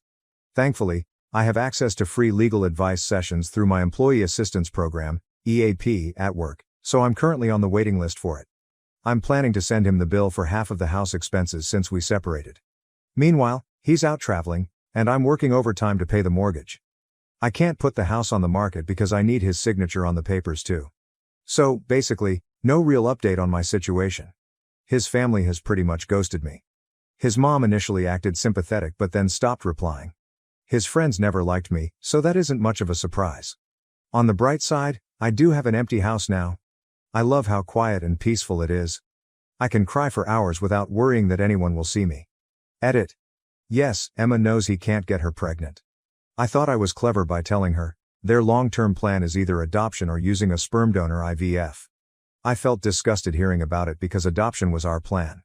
Now, it's his and her plan. I am not the original poster. Please don't contact or comment on linked posts. My cousin asked my daughter to perform at her wedding, but after her success, she became jealous and posted negatively about her online. Original post. I hope this is okay to share here. The reason I'm posting is because of my daughter who's been hurting in the aftermath of a recent performance. I'm sorry in advance for how long this turned out, but any advice from fellow aerialists would be greatly appreciated. My cousin Dana, not real name, had her wedding 2 weeks ago, and she asked if my daughter could perform at her reception. My daughter, Jane, also fake name, has practiced silks lyra for the past few years at a nearby circus studio, and she's also performed with and through the studio at small gigs. She hopes to continue into adulthood and become a professional teacher, but this recent incident has shaken her confidence. She has a private Instagram to document her progress, shot performances, and I only post certain performances on my Facebook. Her first gig with the studio and her first recital to name a few we're proud of.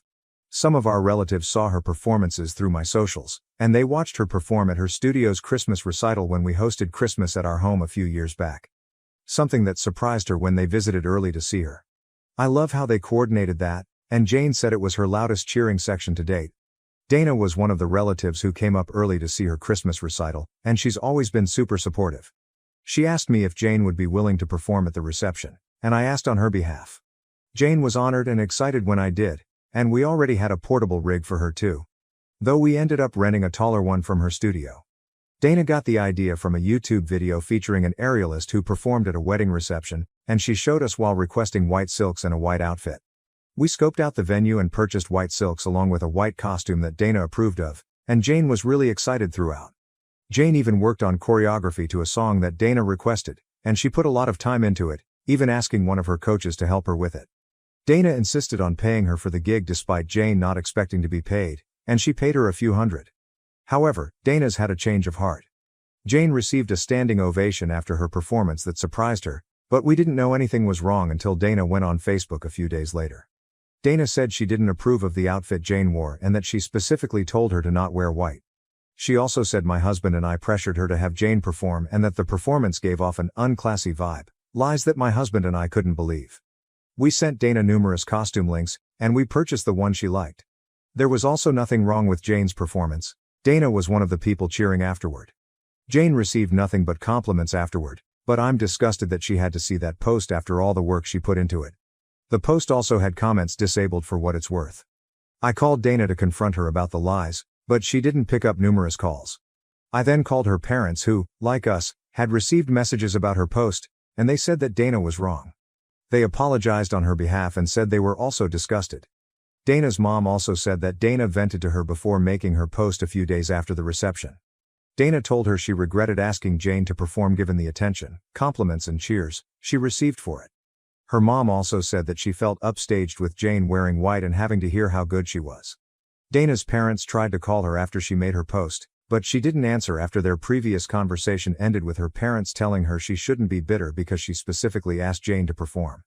Dana's parents reported the post along with us others, and we've told the truth to those who reached out along with a post to explain our side, stand up for Jane. We have text proof of sending costume links that Dana chose from. Dana's parents also requested to talk to Jane on the phone to apologize for Dana's behavior, and my husband and I told Jane that Dana was wrong, and that we'll be distancing ourselves from Dana permanently. Dana's parents were surprised at her behavior, and we were too having seen her grow up. Granted, we only see extended family for Thanksgiving and Christmas because we live far, but other relatives were surprised too as it seemed to come from left field. Maybe there's a side of Dana we'll never know from our limited holiday milestone interactions, but our focus is Jane. We've tried to cheer Jane up by offering to take her to dinner among other activities, but she's been hurting, which is why I'm here. Jane hasn't practiced, at home or the studio, since the reception, and I don't want to invade her space at her studio by telling anyone there, in case she doesn't want anyone to know.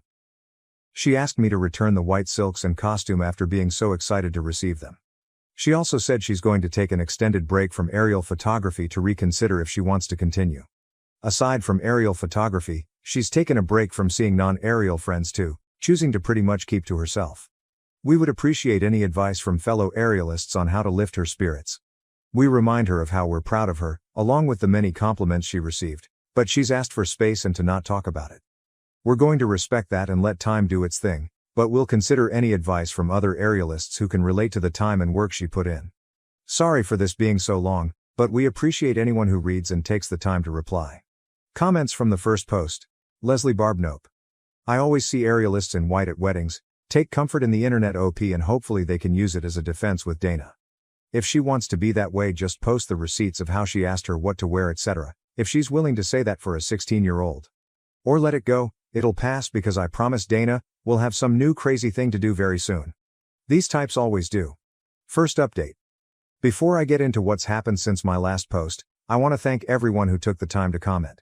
2 pieces of advice really stood out, and I'll get to them shortly. Since my original post, Dana's Facebook post is gone. I don't know if she deleted it or enough people reported it for Facebook to remove it, but we're glad it's gone. She never apologized to us, or Jane, or even bothered to call, so our position on being permanently done with Dana stands. My husband and I made a post on my Facebook addressing the lies she spewed about our daughter, and we shared photo proof of Dana's texts where she approved of Jane's white costume from links we sent, not to mention the song choice she sent us to. Better yet, Dana's mother reposted it on her account, which really surprised me. Dana's mother wrote that they loved Jane's act and that they disapproved of Dana's actions. My husband and I also made sure that Jane was okay with us addressing it on Facebook, and she said it was fine. Normally, I wouldn't use Facebook to address drama if aimed at me. But since this involves a grown adult attacking a minor, we felt the need to address it publicly because she disparaged her publicly, and Jane will remember whether we stood up for her or not years from now. I had a chance to speak with Dana's mother since my original post on the phone, and she spoke to Dana again after our last call.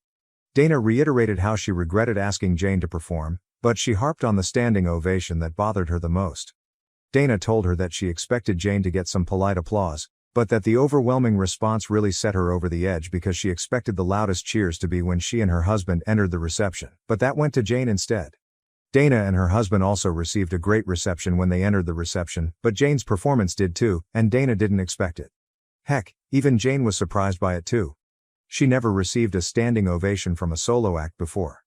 But Dana's mother believes that if Dana had asked someone to sing who received a similar reception, Dana's jealousy would have been all the same.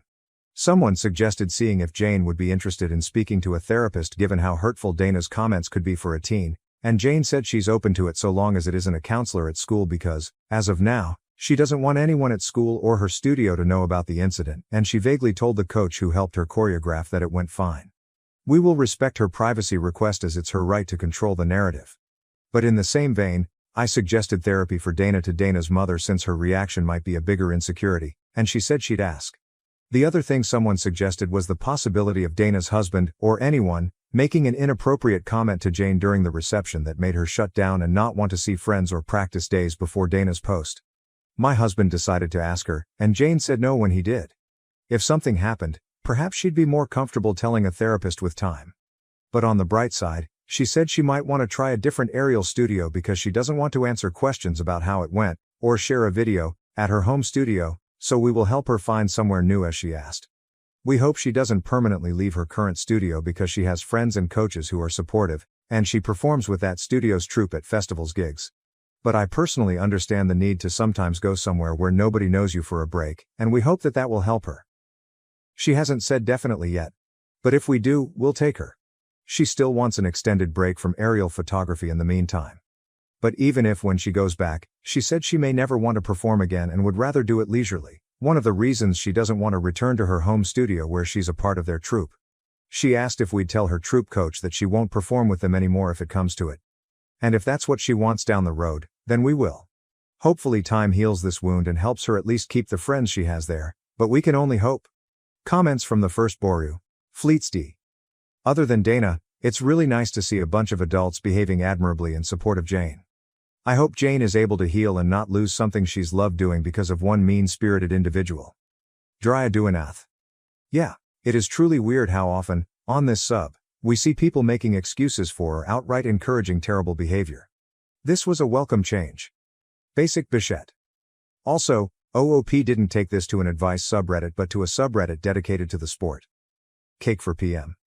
Honestly, I do think that is key. It's a very specific subject and asking for advice from other performers. Karate and Pop-Tarts. This is the key. I'm an aerialist as well, and a member of the sub who's been following that story. We're a pretty small community and very, very protective of other aerialists, especially younger girls. It's also an inclusive sport and not super competitive, which I think lends to cooler heads. Slovenly Muse. This is a hugely important underlying fact, I think. That these people are all family. If Dana had hired an aerialist off of whatever Craigslist is now, they probably would have received polite applause that didn't upstage the bride. But Jane was family, and the guests were mostly family, which makes them extra excited to see a young person in the family doing so well, and they're not just impressed with her performance, they're proud of her. Hence the standing ovation. But this also means that when Dana lashes out at the aerialist, she's bad-mouthing Jane to Jane's own family. Her wedding guests are not going to automatically side with Dana, because they're Jane's family too. And with the receipts out there, this isn't going to go well for Dana at all. I guess you could see this as a lesson about keeping firm boundaries between personal and professional engagements, but really, I think the main takeaway here is to avoid marrying a crazy person whenever possible. Last update. When I tried to make each past post, they were immediately removed for some reason. Thus why I asked Madison Brave to post on my behalf after a few failed attempts on my original and update posts. I was able to make a post to my own profile stating that I gave Madison permission to post on my behalf. But when I tried to add this final update, my account was suspended as soon as I hit post, and I'm guessing I tried too many times to repost it along with the many attempts on my original and update too. I have since made a new account and reached out to the mods for assistance posting my last update after Madison suggested that I reach out to them instead of constantly reposting it previously, and they were gracious enough to help me. This is going to be the last time I update, and I want to thank everyone who gave advice. In my last post, I mentioned that Jane said she'd be open to talking to a professional so long as it wasn't anyone from her school, and we agreed to accommodate her. However, she changed her mind shortly after and said she wanted to talk to her coach instead, whom she had been brushing off since the reception and being vague about how it went. She and her coach put a lot of time into choreographing the act for Dana, and she didn't even charge her for the sessions to do so. Her coach is also part of her Circus Studios performing troupe, and she has always been supportive and understanding. We supported her decision to talk with her coach, and they did in person. It was after they spoke that Jane spoke to me following her coach's suggestion to do so, and I'm going to be somewhat vague about certain details of our discussion. She also asked to speak to me first before we'd talk to my husband afterward, and that's what we did. Jane opened up about how Dana sent a private message to her Instagram the day after the reception, but to her personal Instagram and not the private circus one. Dana's private message was just as bitter as her Facebook posts, but much more hurtful. Dana called Jane derogatory sexual terms in her message, and I can't express how angry my husband and I still are. Jane said she was surprised upon receiving the message. Dana was always supportive of her craft, and she gave her a standing ovation along with her husband. Looking back, Dana probably did because everyone else was doing so. But Dana also wrote that she only received the ovation because they were family who were biased, and couldn't tell the difference between a good and bad aerialist. Jane blocked Dana long before we spoke, and she said she was hurt because Dana was one of the relatives who came up for Christmas early when he hosted some years back to attend her studio's Christmas recital, which surprised her, and we all went out to dinner afterwards too. My husband and I tried our best to remind her that Dana's reaction was a reflection of her insecurities rather than anything Jane did. If the best man gave a speech that garnered the same reaction, Dana would have directed her vitriol at him. Jane said she understood that it wasn't her fault, but there was more in Dana's message that hurt her confidence, such as bodily comments that were disgusting. She said she may return to aerial at some point, but that she still needs time and is unsure about performing again compared to doing it leisurely. We told her, among other things, that we commended her decision to speak with her coach and that we'll respect her ultimate decision. Jane also said that she didn't tell us immediately because she wasn't sure if she wanted further drama with Dana if we told her parents about her message. However, after some time, she said she actually wanted us to tell them because she felt that Dana deserved repercussions for it. She said she was surprised that Dana's parents called her out publicly, on Facebook, without knowing about the message, so that made her feel comfortable with us telling them. Jane also saved a screenshot of Dana's message. And while we agreed to tell her parents, we suggested that she delete it afterwards because it's not good to carry around hurtful things. She's also still open to speaking to a professional about the other stuff in Dana's message that's more hurtful so long as it's no one from her school. We are in the process of trying to find a therapist who can help with some of the infidelities that led to her shutdown in the weeks after the performance. I honestly cannot thank her coach enough, but I just want to touch on a few more things that were suggested in the comments. I received a few DMs saying we were just as bad as Dana for addressing Dana's lies on Facebook, so I want to be clear. My husband and I rarely use Facebook. And if someone had started drama with me on a Facebook post, I wouldn't use Facebook to address it personally. I'd opt for a call instead. But since she disparaged a minor publicly with lies regarding costumes that we had text proof of her approving, we felt the need to post those messages proving that she signed off on them, and we asked Jane if she was okay with it first. The other thing a few people asked was whether her costume was potentially inappropriate. The costume we purchased came from a website that many professional circus performers use, including some who used to be in Cirque du Soleil and tag the shop while wearing it on their socials. And we purchased other costumes from there in the past. Heck, some of their costumes have been used in wedding gigs by hired circus performers too. Jane's costume also received many compliments, but we're glad Jane realizes that she isn't responsible for Dana's insecurities. This was also Jane's first negative experience in her young performing career. Despite knowing Dana is entirely at fault, her words still hurt as they were close before this. Jane has kept in contact with her coach since, and she's even considering a different apparatus to take her mind off of silks that are temporarily tainted. We hope that time and therapy will help her with whatever she chooses, but her coach has also floated the idea of organizing a hangout with her troupe completely outside of aerial, like a zipline, a rope course day, to get her mind off of it while seeing her friends, and she said she'd be open to it. Dana's parents also sent Sherry's berries for Jane, which was really sweet, and Jane sent them a text to thank them too. Regarding Dana's parents, I discussed the private message with Dana's mother, and she was even more disgusted than before. She said that she and her husband would deal with it and that there'd be permanent changes to their relationship with Dana until she apologizes and then some. She also apologized to us on her behalf and said she didn't raise her to be like that. But for what it's worth, even before we mentioned Dana's message, she told me that Dana's husband wasn't thrilled with her Facebook post. Among other things Dana complained about regarding the wedding, things that I had no clue about. She also said she's not sure if they'll be together much longer due to other things going on too, but I'll keep this to Jane only and hope that she comes back to aerial someday, or even a different apparatus if she chooses. Comments from the last update. We all love dogs. Geez, I'm so sorry your daughter had to deal with that horrible message on top of everything else. I am glad everyone but Dana seems to be behaving reasonably and trying to support Jane through this. Honestly, Dana's behavior kind of goes beyond insecure and mean, and into completely inexplicably evil territory. Not that you owe Dana anything, but, especially if she was previously kind and supportive to your daughter, Dana's parents should for sure look into trying to get her some professional help too. If there's been no indication at all of her being this cruel, out of control previously, and it's seeming out of character to everyone who knows her, including her parents and husband, is there a legitimate chance that she's experiencing a real psychiatric problem? Obviously not your responsibility and not an excuse, but something that those who care about her might want to consider.